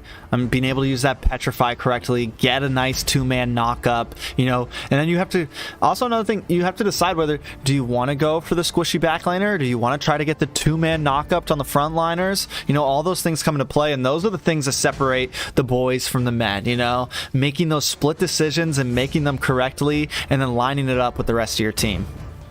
Right, and it's one of those things with the Yuzong, you really got to coordinate it well with your team, because if you're able to get a 2-3-man knockup, but there's no follow-up, you know, you kind of just wasted your Petrify, your ultimate. Is banning yourself. Coming in. Eudora being picked here. I think the Eudora is going to be for that Lance. if she can land that second skill, I mean, it kind of is similar to using it as a counter to Fanny. Your team is If she banning. can land the second skill, it'll be clutch. If she Right. gets picked off early, you know, before she's able to really do anything, she's going to need some peel in the early game. But when it comes to late game, she could definitely make a Your huge team difference. is banning. Yeah, I think you're gonna want to target her at the beginning of the game early. Make sure she doesn't scale and start doing a lot of damage, but Lance does have, you know, his second skill and his ultimate to be able to dodge Yeah. and immune the second skill. So it's not super easy to land these skills onto the Lancelot. Your team Not is at all. It's banning. going to definitely be a tough game there. They do Right. leave the Beatrix open. It could be something we see in the gold lane from the side of the Valley right now. But overall, the Valley just seems to be keeping a pretty simple comp, not really picking any hard counters or anything. They bring in the Uranus, the Kufra, the Lance. I'm excited to see what Eugen ends up deciding for his mage here. Farza is still open. It seems like it could be a possible pick, but it'd be hard against the Yuzong. Yeah, we might see a Lilia possibly get picked Your for the team is Yuzong. picking. Nation from falling apart. Could be something, but you know, Exodus 9 does have a good amount of CC, so you know, even if the Eudora doesn't catch, Someone the else Lance, may. the Popo can, the Dragon, and she can follow up. Yeah, it's. I mean, it overall seems like a nice comp, as long as Eudora doesn't just get murdered in the early game and targeted down from Guapsi, she can actually get some of those items to be able to one-shot people. Then she can be very useful. I'm wondering if we're going to see like a Paquito from the side of X9 right now as their jungler. YSS is gone, Roger's gone. Paquito is open, and we know X9 does like to run it, but it seems like they're playing it patient, locking in the Ruby Yeah. instead, They're and just going for all the CC. All the really trying to CC. chain it together. I like it. And it's not only that they win heavy CC, all the heroes, you know, it's not like they didn't sacrifice composition for the CC that they have, you know? It still can work together really well, and a lot of these picks are very strong picks with the Dragon, with Popo and Ruby. We've seen very high meta picks right now. As we see a Gord being picked by Yuji. They're disrespecting right now. The disrespect is real. Yeah, definitely not something, you know, you're used to seeing. Not a lot of mobility, but you do get, you know, a bit of good. If you land those stuns, which you get a lot of them, you know, you can set up an engage. That ultimate does hurt a lot, can melt anyone down. Your team is picking. In comes that Beatrix. We know, I mean, Uzi is just a god in the gold lane, man. Leonis is definitely going to have he's going to be up against someone that knows their gold lane well. We've seen Uzi carry games with Brody, Beatrix, several marksmen. So I think that may want to be a focus for them. But then you got this Uranus in the XP lane, another problem in the late game. So they're really going to have to choose who they focus on and how they want to rotate around this map for X9 to succeed in this game. Yeah, definitely. You know, and I hope that Gord pick doesn't come and bite him in the, you know. I would love, later. you know, I hate, like, I would love to see a big upset here and see X9 get a win right now. You know, I want to see them really be forced. Are we going to see the Bane jungle right here? They go. Vayne jungle. I Going think- for even more CC with the ultimate. I think that actually kind of works okay against the Lancelot. I could be wrong, but I think, you know, he's got to get in on you, and Bane can pock that, you know, get that passive on. He's definitely going to be a physical Bane since he's running jungle. Yep. I think it could possibly work well in this. Right, and even if the Kufra tries to jump in on you, if you're able to time your ultimate right, you can cancel the Kufra ultimate and the engage and, you know, leave him kind of out there. So we are jumping into this game. I'm excited for it. The comps are a little crazy on the side of the Valley. Can they troll and pull this win off, Phantom? Lancelot with the jungle emblem. We've been seeing a little bit of jungle emblem in some of the MPLs being used. A lot of teams starting to, you know, try to pick it off. You get some benefits for it in the jungle. 20% extra clear, faster turtles, lures, and towers. And you also get that extra retry damage, that 20% extra retribution damage to secure objectives. Yeah, so I mean, it's another thing that's really interesting about how the meta's changed. That would be laughed at a few months back, you know, or you know, people would be like, "What are you doing, you noob?" But right now, it's becoming something, and it just goes to show. Like recently, we've seen so many meta changes in ML in the past 2 months or so. Right, a lot of different changes. As Eudora getting poked down really low here, not able to die yet, just yet, but. You know they want to focus in on the Eudora, make sure she doesn't scale, because in the late game she can do a lot of damage. There's a pick off. Omega with a first blood onto Guapo in the EXP lane. A nice play. I'm upset we missed that. X9 securing the first blood onto the Valley, though. Yeah, Uranus overextending, thinking he can tank a little bit more, but level 1 Uranus versus the Yuzong. You know, Yuzong's going to be able to do that damage. Destiny is coming down, though, into this bot lane, taking a little bit of damage. Leonis, though, helping out. Destiny taking a bit more. Goes to Yuzi, though, getting a little bit low. Leonis trying to focus in on him. He needs that first kill. Will they get the kill? Leonis gets the kill. It's a trade. Tank for a marksman. I feel like that's good for Exodus 9. Yeah, but Leonis gotta watch out here. Lance is coming in, trying to take him down. Ooh, in comes the ultimate. Forces the flicker out. Flicker. He's able to get away. A nice play coming from Leonis. They are definitely trying to be on their P's and Q's against a team like the Valley right now. Yeah, starting off the game pretty decent. They are behind a little bit in gold, but they are ahead in kills, so not looking too bad for them right now. In comes Guapsi, or Basic. We're gonna call Guapsi Basic right now. I'm pretty sure that's who it is. I could be wrong because Guapo's in the top lane. But a nice pick onto Destiny, taking a little bit too much damage. Guapsi gets the kill. So evening out the playing field, and even though they had those early game kills from XS9, the gold lead is in the hands of the Valley right now. Yeah, they have a pretty good 1k gold lead right now, and they're setting up for the turtle. Lancelot is going to take down the blue first before opting to go for the turtle, but the Uranus, Kufra, and Gorder set up around it. It's going to be interesting to see if XS9 is going to contest this, and I don't think they can. Yeah, I mean, maybe if Bane can make it over, he does have his blue buff right now, but I feel like maybe just go for gold instead. Maybe sit around this mid lane or go try to get a gank. They lose the turtle, and they don't gain any space anywhere else on the map. Yeah, I think maybe when that turtle fight was going down, maybe they should have gone bot lane and try to take down the Beatrix here. Yeah, I mean, Leonis is doing a great job right now bullying this Beatrix. Just really keeping her at a distance and then not overextending, knowing these ganks are possibly coming. Lucius, though, taking a kill from Gosu Yujin, showing that it doesn't matter what mage I play, I'm still going to assert dominance.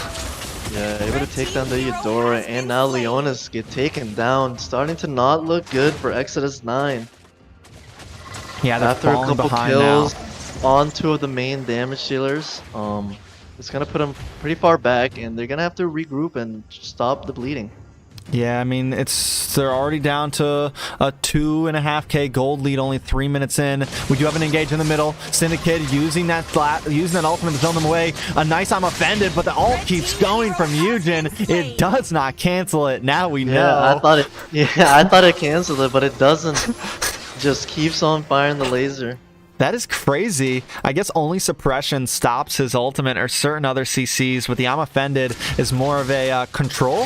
Oh, big ult coming from Arvel, and now we're starting to see the Valley steamroll and get a little bit of advantage. They need to watch out for Arvel's sets on this Kufra. Yeah, and Leon is another engage onto Beatrix, taken down. Leon is not doing too bad here versus the Beatrix, able to get a couple kills now. Not going for the tower gold. Maybe, you know, he wasn't sure where the enemy was. A little bit of a misplay. He might have been able to get a good amount of turn shield there. Yeah, maybe going for the rotation instead. Destiny does get taken out. A stun comes in from Lucius, but Leonis just doesn't make it in time. He decides to rotate, clear this mid lane, and try to do something a little bit different here. He needs to watch out for Arvel, though. He is ready to go. He knows it. He feels it. And he takes the long distance back to his gold lane. And right now, Eugen causing a lot of trouble for the side of Exodus 9. Showing off the gore, you know, able to combo really well with the Kufra stuns with his ultimate. Yeah, he is doing a wonderful... I mean, he's landing like every single one of those second skills on someone. So it's a problem right now for Exodus 9. Yeah, right now 5k gold lead. They're looking to set up another engage here near the blue side. Maybe they're just going to opt out to go for the gold lane tower. We are having a little bit of an engage though. Guapsi taking a little bit of damage here. Poking back, but he reverts back, gets some poke damage back onto Destiny. And Exodus 9 just keeps their distance. A nice stun onto Gosu Yujin. They need to try to follow up here, maybe to get a kill, but he pops that ultimate to keep them at bay, Phantom. A lot of damage coming in from that ultimate. From the Gourd. Ooh, knock up with a Tyrant's Rage, and Gosu Yuzi comes in to finish it up. The ultimate comes from Syndicate. He needs to try to get a finish here, but he's taken out by Gosu Yuzi. The ultimate comes in from Lucius, and they're at least able to trade, but down in the bottom lane, Leonis getting picked on by Guapsi and taken out. It's a 3-for-1 trade to the side of the Valley. Yeah, things are starting to fall apart here. For Exodus 9, there's a huge 6k gold lead now. The bottom tower was taken down, and they might be gonna try to push for the top, or they're just gonna try to slow it down a little bit, go back and farm some jungle. And in comes Yujin trying to get a gank on him. Look at that ult. Timed in. Omega can't even make it off the map, and he's taken out. I mean, for a second, Exodus 9 was doing okay, but now, I mean, they seem to be falling apart a little bit here. Yeah, one by one getting picked off, and it's definitely not good. They gotta group up a little bit and try to get a kill on someone, but Cooper just always setting up these engages now onto Syndicate. We thought the CC chain was going to be nice from Exodus 9, but look at the Valley right now. Cooper's just always there, and Yujin is ready to back it up. Yeah, I think they just always on the defensive and not quite able to get a good engage first with the CC. Yeah, I think maybe they're positioning. Oh, they do get a pick on Guapsi though, and Destiny luckily able to no, Guapsi gets a kill on Leonis. Never mind, I called it wrong.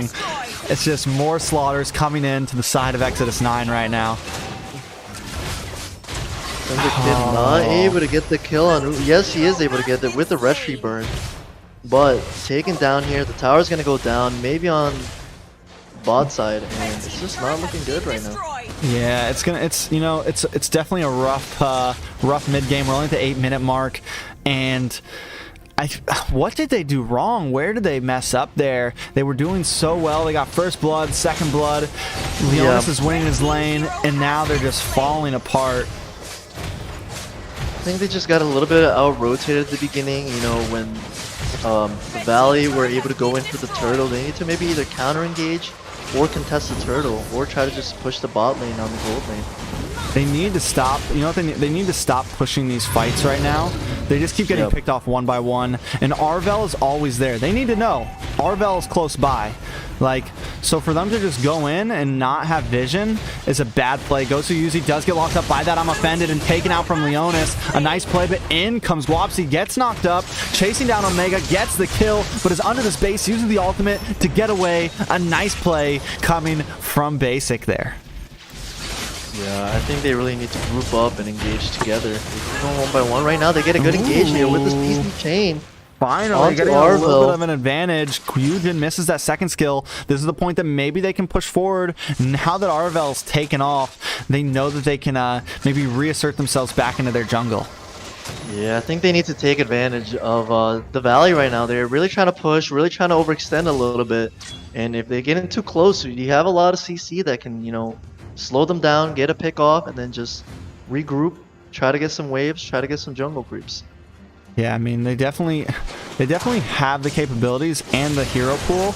And a nice pick on to Gosu Yuzi once again. The damage is starting to scale. They just need to keep playing it safe and wait for the Valley to you know, keep using the ego to play this match, and maybe Exodus 9 can take advantage of that. Yeah, I think you see, you know, the Valley a little bit, you know, careless in some of the engages. Huge engage here by Ruby. Guapsi goes down, but the Tyrant's Rage is there to follow it up, and Gosu Yujin pops an ultimate, but he will be paying the price. Omega is there to capitalize. Lucius trying to back up, a stun, and the ultimate takes out Guapo, and it's a 3-for-2 trade. Finally, Exodus 9 winning in one of these team fights. Big trades, 2 big shutdowns onto Guapsi and Eugene. Definitely what you wanted. You saw the Valley overextend a little bit, big engage from the Ruby, and that's what you want. You get the big engage, and they have a lot of CC to follow it up with. Yeah, I mean, if they can keep it up, I don't think that Exodus 9 wants to get too far to their bases yet. They're still 5k behind on gold. Yep. You know, I think they want to keep on doing what they've been doing. Let the Valley come to you. You know, let them come to you, and you do have some late game scaling. You do have the opportunity. Leona's taking his tower, but you need to get out of there. Too much damage. Use that second skill to get some shield back, but they are on the chase. Guapo and Yuji, another stun coming in. Destiny takes the shot. Guapsi, though, taking the Lord. Exodus 9 needs to get out of there quick. Protect Leonis at all costs, Phantom. Yeah, Leonis is actually able to get away there somehow, surprisingly. But now push back. They do have the Lord. The lead is still around 6k. It was over 10k at one point. So it is a little bit closer, but they gotta defend this Lord and try not to get picked off here. Yeah, they're going to go for a bit of an engage here, but Exodus 9 able to get out of Eugen's ult. A nice stun coming onto Guapsi, dashes in, but now they're on this inhibitor. More minions crashing in. Lord is coming soon in the top lane. Arvel with the big first skill, big burst damage onto Leonis, and Guapo with the flicker. I'm Offended lands onto Guapo, but he might just be a little too tanky. Omega with the Petrify onto Yuzi. They're able to get the kill. Ascended Kid moves forward. The Lord is coming, and the rest of the team needs to revert over and clear this to try to stop some of the damage, but the Valley doesn't seem to want to give up. Guapo pushing forward, harassing Arvel, set up with this first skill, goes for the engage and the flicker. Big Tyrant's Rage, but gets deleted from Lucius as Eugen tries to clean this up with his ultimate and takes out 2 members. 3 members of AER down as Sin the Kid tries to salvage something, cleaning this up. Lucius and Guapsi on the base, and the Nexus goes down. Wow. Exodus 9, you know, at the end, they're trying to defend, trying to get some picks, doing their best to try to, you know, get that CC chain going, but not quite able to do enough, able to get picked off slowly, and Lancelot just kind of jumped in the back and just started hitting the tower. Yeah, I mean, I think Exodus 9, there was a few, they pulled it together in the end game, but by then there was nothing they could really do. Early game, they did okay. It was the mid game where they were getting picked off. They were engaging one by one. Syndicate would go in as the, you know, and get hit by Arvel. Several of them kept walking into Arvel. So I think they definitely need to off Destiny a bit with the Kufra and the Gourd at the beginning. Yeah. And that was definitely, you know, tough. You got Eugen starting to get fed, and they just needed to play a little bit more patient, you know, in the early game, not try to force it. You go down a little bit, alright, let's just, you know, settle down, just try to defend the towers, not try to go for too many picks until we get enough gold. But enough of that. Let's jump into game 2, see if we're going to see a sweep, or see if X9 can at least get a win here. Waiting on game 2. I think X9 may be bringing in a sub here. We're going to give them just a minute to try to get their team together and see exactly what happens here. You know, I think with their composition last game, X9 gets those early game kills. They need to just, you know, play patient, sit back. You have an end game comp, you got first blood, you know, you don't need to push your luck early on when you got this Bane who you need to let scale, you got your Dora who you need to let scale, things like that. Yeah, for sure. They needed to just be a little bit more patient, try to split the map a little bit more, you know, instead of constantly trying to fight. Like, even if the enemy gets a little bit low, they're up a lot in gold, so they're gonna be able to come in and still finish you off. We are on a game 2 into the draft. This may be the last game of the night. Again, with the Selena ban, not something they want to deal with. So let's see if the side of Gosu does anything different here. Again, with some troll bans, I feel like, taking out the Kufra. Yeah, and if you're the side of Exodus 9, what do you switch up in your draft? Do you go for something a little bit more early game instead of like a Eudora and a Bane pick, or do you try to stick with something similar? I think I don't think their draft is wrong. I think there's just those mistakes that they're making during the game. I think their draft was pretty solid. I think a Paquito may have been a bit better for their early game in that last time, especially to pick on Eugen and just get in, close the distance quickly. Right. I think that may have been a better pick than Bane. At that point, they were just really heavily reliant on endgame. They didn't have anyone for that mid-game spike, really. So I think that's something they need to work on. But again, Your team is picking. if you are going to go for an end game comp, that's fine, but you need to play it correctly.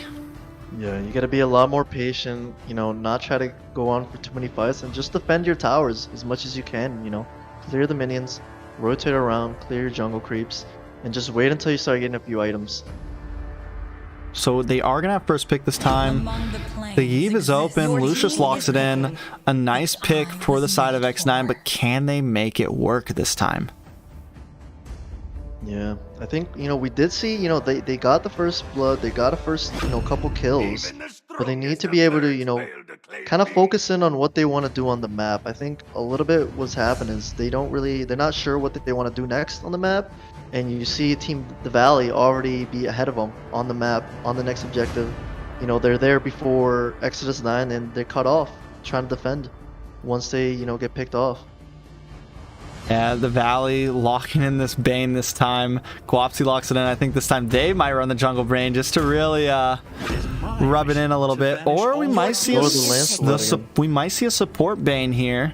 A Mage Bane. Yeah, I mean, TSU has been doing it, and what a better time to practice a different composition than when you're one up.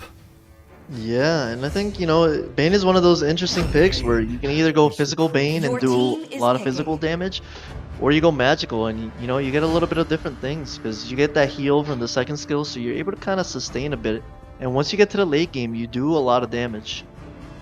Yeah, again, though, X9 getting some nice picks here. You know, the Valley's just giving them the picks that every team wants when it comes down to a big draft. You got the Eve, you got the Yuzong, you got a nice gold laner with Brody right now. Popo is open.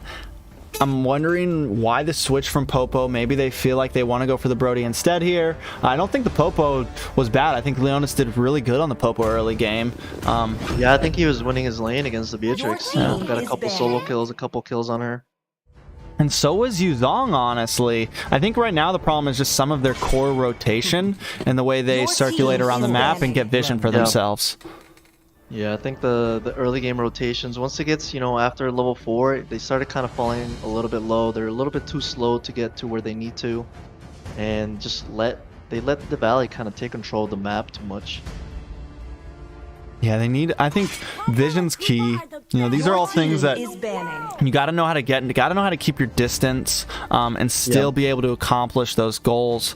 And then just communication. I think like Leonis did a great job at knowing when they were coming for him in the gold lane, got out of some bad situations, you know, didn't overextend. But also there were some times that I felt like maybe he should have pushed it. That time whenever they missed the gold plating, he decided to opt to rotate to mid, when he probably could have, even with that one cannon minion, probably could have took the whole gold plating for himself there. And that would have been, you know, 300, 200 something gold for him. Instead of going to the mid lane, not really accomplishing much, and then going back. Your team is It's, picking. you know, some of the little things in communication that you got to work on with your team. Okay, what should we do? Should we try to fight this mid? Should we just not disengage? Seems like the Things like Valley that. once again going for some off comps here. I'm wondering if these players are actually going to be playing the roles that they have right now. Eugen on jungle, Guapo on mage. Definitely looking a little different right now.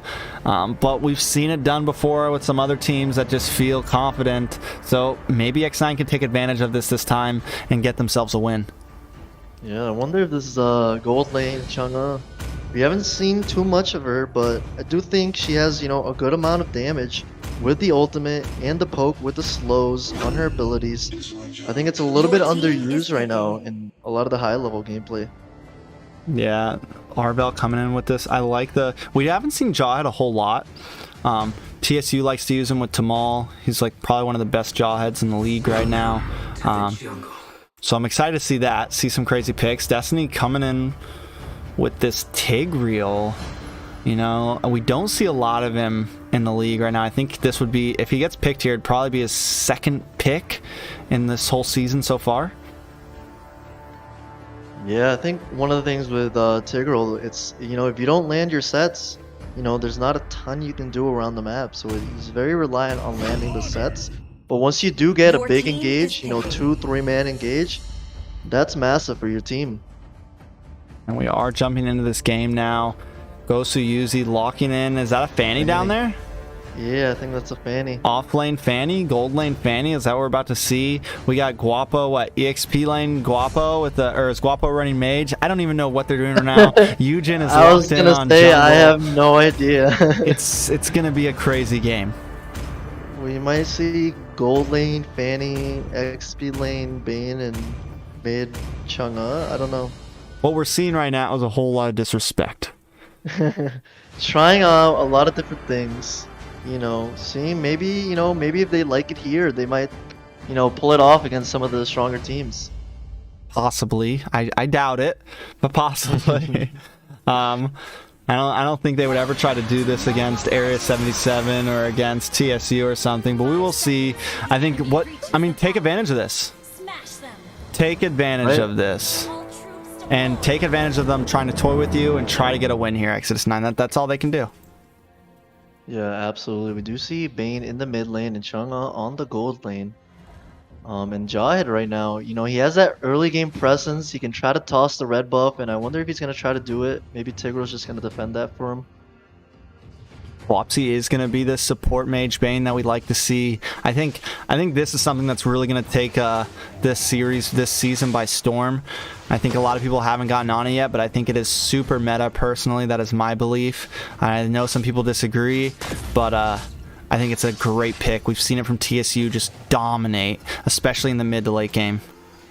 Yeah, I think one of the issues with Bane is his early game's a little bit weak. He doesn't quite do the damage until he gets 2 core items with the Clock of Destiny and the Lightning Truncheon. But once he does, he has a good amount of utility. He has a slow with the first skill, the heal with the second skill, and that ultimate chain. If you're able to line it up with your team, it can be really deadly. Yeah, and not only that, but his sustainability with the second skill, and Yep. he never, especially in the mid game, he's almost never going back to base. He can always get his health back. In the top lane, though, we might see a gank on Omega.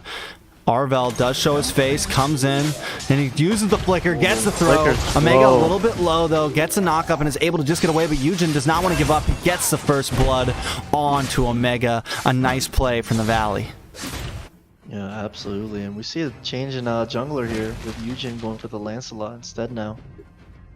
Yeah, doing it good. At this point, I think, again, we're seeing right now Exodus 9 follow their gank. Like, they're ganking the XP lane. Go to gold lane. Do some, Right. push mid lane. Get some gold plating. Do something a little bit different here, and don't just follow them around. Destiny a little bit low, taking some damage. It's taken out. That's another kill going to the side of the Valley. Right, and like you were saying, they followed them to the XP lane and they were late, so there's nothing really they could have done. So they ended up walking all the way up there and didn't get much from it. And now they go to the gold lane, and maybe it's a little bit too late. Yeah, not only do they get nothing from it, but you lose out of that. You get no gank, you get no pick. You actually lost your Tigreal. So just And you lose the turtle. you gotta play your own game on the map, and that's what a lot of it's what we see all the best teams do, and it's what some of these newer teams need to start learning how to do. Yeah, and we see right here Granger getting annoyed here in his jungle, in his own jungle. He might be taken down. He is by Gosu Eugen. Gosu Eugen gets the pick. A nice play coming from Leonis is on his trail. Eugen a little deep right now. In comes Arvel with the ejector, able to come in. A nice ult coming from Destiny. Torn apart memories goes off, but the marks just aren't there. Lucius, though, popping this road of manipulation, does get the kill onto Eugen and backs off. Arvel taking a little bit of damage there, but down goes Destiny. Another nice pick from the Valley. It's a 1-for-1 trade, but it's a 1-for-2 trade, and that's not the spot you want to be in for Exodus 9 right now. Yeah, this game is, starting off actually worse than the last game for Exodus 9. At least in the last game they were to get a couple kills before, the Valley started steamrolling. But already down 5-1. They're down 2.5k in gold. It's gonna be tough for them to try to come back here. I don't know if they have really the experience yet to be able to come back from this. Yeah, I'm a little iffy about the Tigreal pick. Plenty of other options there. Matilda, like so many other things to go for. You could have even gone for, like you said earlier, Estes, go for a Raph, something to kind of help the mobility of Granger right now. Because Granger is already kind of considered A tier jungler. I wouldn't put him in S tier or anything. He's good, but he's not the best. He's not in the top of the. So you really need someone to. I feel like you need someone to kind of help him out a little bit. Yeah, give him a little bit more sustain with the Raph, Matilda, or the Estes. But right now, really diving in deep by Gosu Yuji. He might be getting taken down. Gosu Yuji does go down. So we do see that Death Sonata come in. Guapsi getting a little bit of poke damage, but here comes Arvel. Helping to pick. The ejector does land onto Destiny. Followed up by the ultimate, and he's taken out, deleted, pushed off the map. Yeah, they're able to get a pick, but immediately get, taken back. I think, Granger may have just wasted his Death Sonata a little bit. Might have been able to save it and use it on the Bane when he came in for the Tigreal. But now they're probably just going to lose the Turtle now, when maybe they had a chance after they got the pick on the Lance. I mean, but look at Guap. I mean, this is the Valley, knowing they have their advantages, keeps Vision on. In comes Arvel. He does get pushed from Destiny, but a throw onto Daddy, and Daddy is taken out. In comes Guap with a follow-up with the ultimate. A nice chain of skills there. Destiny low and is deleted instantly, along with Lucius. The Leonis, all on his lonesome in the gold lane, uses his second skill to try to get some distance, and luckily he's able to flicker away before getting taken out by Guapsi. Yeah, Arvel just threw the Granger like a mile, it felt like, in his own jungle.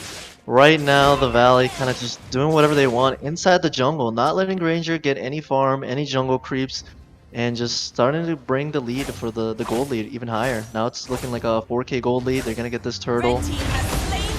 And I mean, Omega's also just having so much trouble right now. I mean, and when we look at the gold of all these heroes, wait 1 second, Guapsi is on a world of manipulation, gets taken out. A nice pick coming from XS9. But right now, I mean, even the tank on the side of the Valley is outgolding several members, or two members of Exodus 9. Yeah, he has more gold than the jungler, so that's never what you want to see. To be in that position as a jungler, not much damage is going to be coming out from the Granger. Yeah, and you need him to scale in the early game. Like, he's definitely an early game marksman, I feel like. So this is just a really tough position. They don't have a whole lot to help them out in the end game. Here comes the engage. Destiny taking some big damage. Goes to Yuzi, trying to get in there. Not quite able to. Pops the cable. Locks onto Destiny. The stun, I mean, the ultimate does lock in, but Daddy just not able to output the damage. Destinata comes in. He misses and is taken out and punished by Eugen.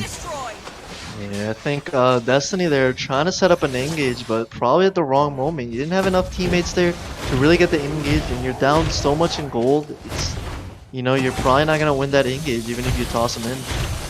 Yeah, I think honestly that may have just been more of like trying to save Granger, like stop this fanning in her tracks. But I mean, I think Granger maybe should have just backed off. But again, Gosu Yuzi does get caught up, but able to wire out of there. Definitely a much tougher game than what we saw the first time. Yeah, I think, in this game, there's just nothing going right for them. Maybe they're going to get a good engage here with the Tigreal, get a pick on Arvel. On to Arvel. Eugen needs to try to go down next. In comes Destinata, and they do land. It connects. A nice shutdown coming from Daddy. Going to give him a little bit of gold here. Maybe they can move on to Guapsi here. He needs to back out. The ultimate does come in. Nice mage damage. Slowed down, though, from Lucius. Leonis decides to not over-engage. Don't want to push it too much here. Yeah, it's now still like a 4K gold lead, maybe a little bit less, so not quite extending the gold lead just yet. But they really need to be doing a little bit better job, getting the picks, but also getting a little bit more control on the jungle creeps. Right now, Granger hasn't really been able to get any of his buffs. Yeah, I mean, he's really getting pushed back into a hole. And normally I would say, turtle up, wait for end game, but the XS9 doesn't have that much end game security here.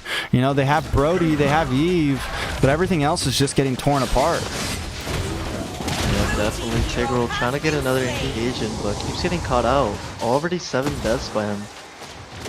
Yeah, I mean, Omega sitting at 0 and 4. In comes Destinata, lands, but again, the damage is just not there. And it seems like every time XS9 tries to get a decent... Oh my god. Gosu Yuzi just comes in. He does get taken down, but still a nice disrespectful play coming from Yuzi. Yeah, I think Omega having trouble there in his lane, and also Tigreal. Oh, what a toss onto Granger. Yeah, I mean, Arvel caught in the world of manipulation, does get taken out. Exodus 9 trying to fight back. Lucius is doing a good job with these world manipulations, but in comes Yuzi, puncturing through, does a little bit of burst damage. Destiny tries to land the ult, not quite able to. Punctures again, and Eugen almost gets the kill. Guapo chases down, and Guapsi finishes it off. In comes that meteor shower from Guapo, and just cleans up Leonis by himself up against 5 members of the Valley. Destinata firing off, landing down on the Guapsi. Big burst damage from Guapsi. In comes Yuzi. Luckily didn't land. Leonis uses that second skill to stop him in his tracks, and they send Valley back out of this base. Yeah, I think, the Valley just keep engaging on anytime they get a chance. They just engage, and keep trying to fight. And, Exodus 9 just doesn't have the goal to be able to fight back and haven't been able to get good engages. Tigreal keeps getting caught out. The Yuzong has been pretty much a non-factor in this game. And they're not able to get much off going. Besides, the Eve has some good engages here and there, but it's not enough. Yeah, I mean, we do see Yuzi a little overextended. Daddy with a nice flicker through the wall, but Arvel's on his trail. In comes the injector, and the throw follows up. He doesn't even need to. Daddy goes down. Again, and the thing is Destiny can't zone right now. He's just 2 behind. If he tries to zone, tries to bush check, he gets completely annihilated. Yeah, absolutely. He's just not having a good time. They keep picking him off, and you never want to be 1-8 in a match. You never want to be 1-8. You never want to be 0-6, and you never want to be 1-5. Yeah, for sure. I think one of the problems, especially in the mid game, is Destiny kept trying to, set up and engage, but it just wasn't the right timing. His team wasn't really around, and he's maybe a little bit too deep. And Eugen puncturing in get taken out by Leonis. A nice pick, a little bit of an overextension coming into the Valley, but they're confident with it. They're at a place right now where they can make stupid moves and not fall behind because they have an 8k gold lead. Yeah, they have a massive lead. They're not even opting to go for the Lord yet. They might just be waiting for that 12-minute Lord as Jawhead comes in with an engage. Ooh, road manipulation though, and a nice knockup coming from Omega. Lucius gets the shutdown. Next is going to be Arvel as the rest of the team closes in. This could be big. Daddy coming in another engage on to Guapo. Does take him out. A 4-man that is sweep a 4 for Exodus 9. Yeah, they might be able to get something going here with that. Yeah, try to at least push back, take a tower. With Eugen up, I don't even think they can try to take this Lord right now. Right, that's one of the issues. They were pushed back so far that even though they got 4 kills, they can't really get too much out of it.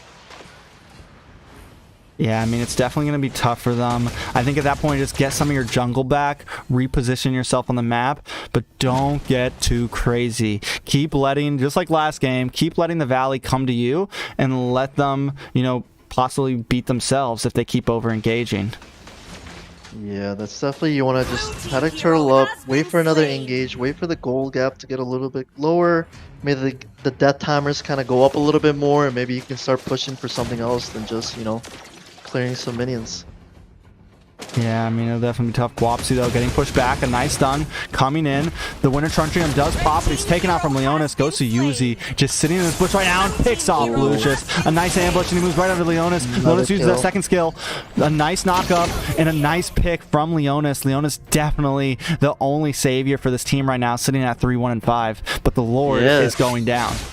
Leonis starting to do some damage here, and, the Valley, they're... Obviously, they're not taking it as seriously. They're kind of getting cut off one by one, but they can't afford to because they're up in gold so much and they have so many towers. They just need to be careful, As the game gets later and later, some of these deaths are going to start being a lot more meaningful once these timers go up. It's true. I mean, we are closing in on this end game. Lord is coming down. Leonis is taking some nice chunks from it. They may be able to survive this Lord and possibly this push. It is getting brought down to half health. If they can stop any of the other inhibitors from falling, they may be able to keep up for another Lord. But Eugen on the top inhibitor. Destiny trying to zone away. Maybe they can get a pick here. Omega comes in, pushes him back. Wapsi knocked up, and Daddy gets the kill. A nice defense coming from Exodus 9 right now. Yeah, able to defend that Lord, clear it down, and so far they haven't lost any inhibitor. Maybe they can still try to defend these inhibitors right now. They are up in, 5v4. Yeah, they It's have. not looking too bad for defense for them right now. Could have been a lot worse. Yeah, and Yves didn't even have to pop the ultimate yet, so they are being some conservative with some of those skills, knowing what they can handle. Definitely. I think all of them have the ultimate right now. Yeah, so like I said, let Exodus, let the Valley come in and screw themselves over here. Right, you do see them. They're getting picked off a little bit here. Out of position a little bit. They're getting a little bit, overzealous, overconfident. Ooh, in comes Arvel with the mess up on the concealed play. Isn't able to get Destiny over the wall. Omega trying to get the kill onto him. In comes Destinata, but he's a little overextended. Don't get too crazy, daddy. Another inhibitor does go down, though, in that bottom lane, and all that's left is one in the top. Exodus 9 still stuck inside of their base, Phantom. Yeah, they just gotta keep turtling up, trying to defend, and just wait for the Valley to make a mistake. They keep going for these crazy engages, so there's gonna be an opportunity for capitalizing on their mistake. Yeah, I mean, it's still a long shot, still called, but we are creeping more and more into this end game. We're at the 15-minute mark. If you can maybe make this last just a little bit longer, get to that 20-minute mark, get to that 60k gold mark where the lead doesn't matter anymore, maybe they stand a chance here. Yeah, Destiny might be getting cut off here, though. Doesn't pop his immortality just yet. Getting a little bit low. Oh, Mega though does go down. I mean, trying to snipe with that Destinata. Gets the kill on Eugen. Nice pick on Eugen. I feel like it's a good trade. Omega for Eugen right now. Usually they coming gotta in this back back off line. You don't want to be inside of this jungle. This could be rough for Daddy. He does get knocked up. A nice stun coming from them. Leon is capitalized. Gets a mega kill. But Daddy goes down to Arvel. Yuzi secures the kill. It's 3 against 3. Can they defend this push? They are pushing hard on this tower. Minions coming from the bot wave. Belucius doing a nice defense. Guapsi trying to clear these minions out as Leonis hits onto them from the back. Arvel trying to get a play here. Destiny with the knockup. Arvel cannot get the stun. Leonis with the second skill stun and is able to get the kill. A nice play coming from him, but the immortality pops in. Can they get the finish? Leonis with the unstoppable kill. A nice play. Continuing trying to end this game. 9. Can he end this though? Stop him. No, he's not. And they're just defending, and the Valley just opting not to go for the Lord, just trying to push and end this. And if they're not careful, one of these team fights, they get wiped out. At this point, these timers are starting to get a lot, longer.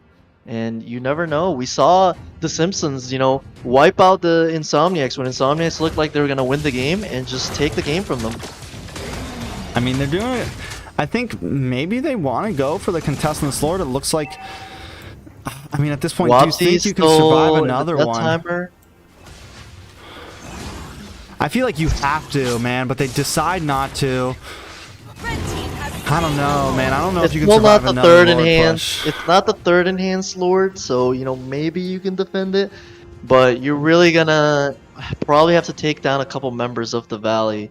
If you're not able to take down any members, it's gonna be tough to defend all these waves and the Lord coming in. Yeah, you do have the real order manipulation that can help a little bit in this push. So maybe they can defend it. Maybe the Valley gets a little too crazy here. But you hear us a lot. Sometimes when you're playing from behind like this and you're backed up against the wall, you gotta decide when you want to make the play, and that might have been it. They might have missed their chance. But let's see how it comes down. Lord crashing down the bottom along with some minions in the mid. Guapsi zoning in on the base, not wasting any time. Lord has made it, and this is gonna be game 2, a full sweep for the Valley. Yeah.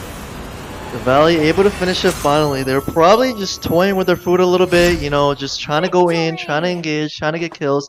Not really going for the, quick, easy finish. Able to make it a longer game that they probably should have, 18-minute game. But they were able to get the 2-0 sweep. Yeah, I mean, it was a good try from Exodus 9. They're going to have to keep on trying, man, and just fix some of those small problems that they're having. Again, they've gone up against literally the teams that we expect to make it to the top 4. So hopefully they do a little better when they go up against some of the teams that are in the same part of the bracket as them right now. Deuce Knights, Simpsons, some of these other teams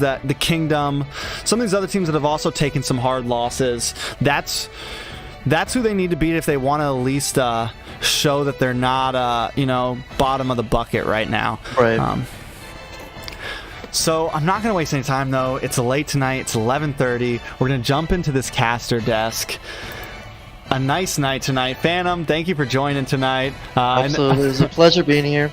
You really got thrown in with the Sharks tonight. What did we do? We did what, 5.5 hours? 5.5 hours tonight? We started at 6? Yeah, like 5.5 hours tonight. We did have a delay on this first series. Hours, yep. It was definitely a slower night on the YouTube channel, but thank you everyone for watching. I appreciate it. We had some great games tonight. Shout out to all the mods who stuck around. Shout out to Phantom for joining us tonight. I'm excited to have you possibly on some future games if you're willing. Sure. Yeah. Any last words from you, man? No, it was a good time. You know, the first 2 series was very close. A lot of fun to see those games going on. And, you know, the last 2 is still, you know, some of these teams just don't quite have the experience. They're still trying to build the experience. And I'm looking forward to the rest of the league. There's a lot of top teams here. You know, the top 6, 7 teams are all, you know, pretty strong teams. And it'll be interesting who's going to be able to take it at the end. Yeah, it was definitely those first 2 series tonight, epic. We had some sweeps in the end, but still good games, watching some of the newer teams find their ground, find their footing. And until next time, you know, thank you everyone for watching. We're both tired. It's been a long night. We'll see you guys next time in the draft. Oh, and join the Discord if you want information about the league. I see a lot of your guys' questions in the chat. I'm not always able to answer them, especially while we're casting. If you have questions, you can always join the Discord and ask me personally. My name in Discord is T-Rex Senpai. I'm free to answer any questions that you have. So yeah, thank you guys for watching.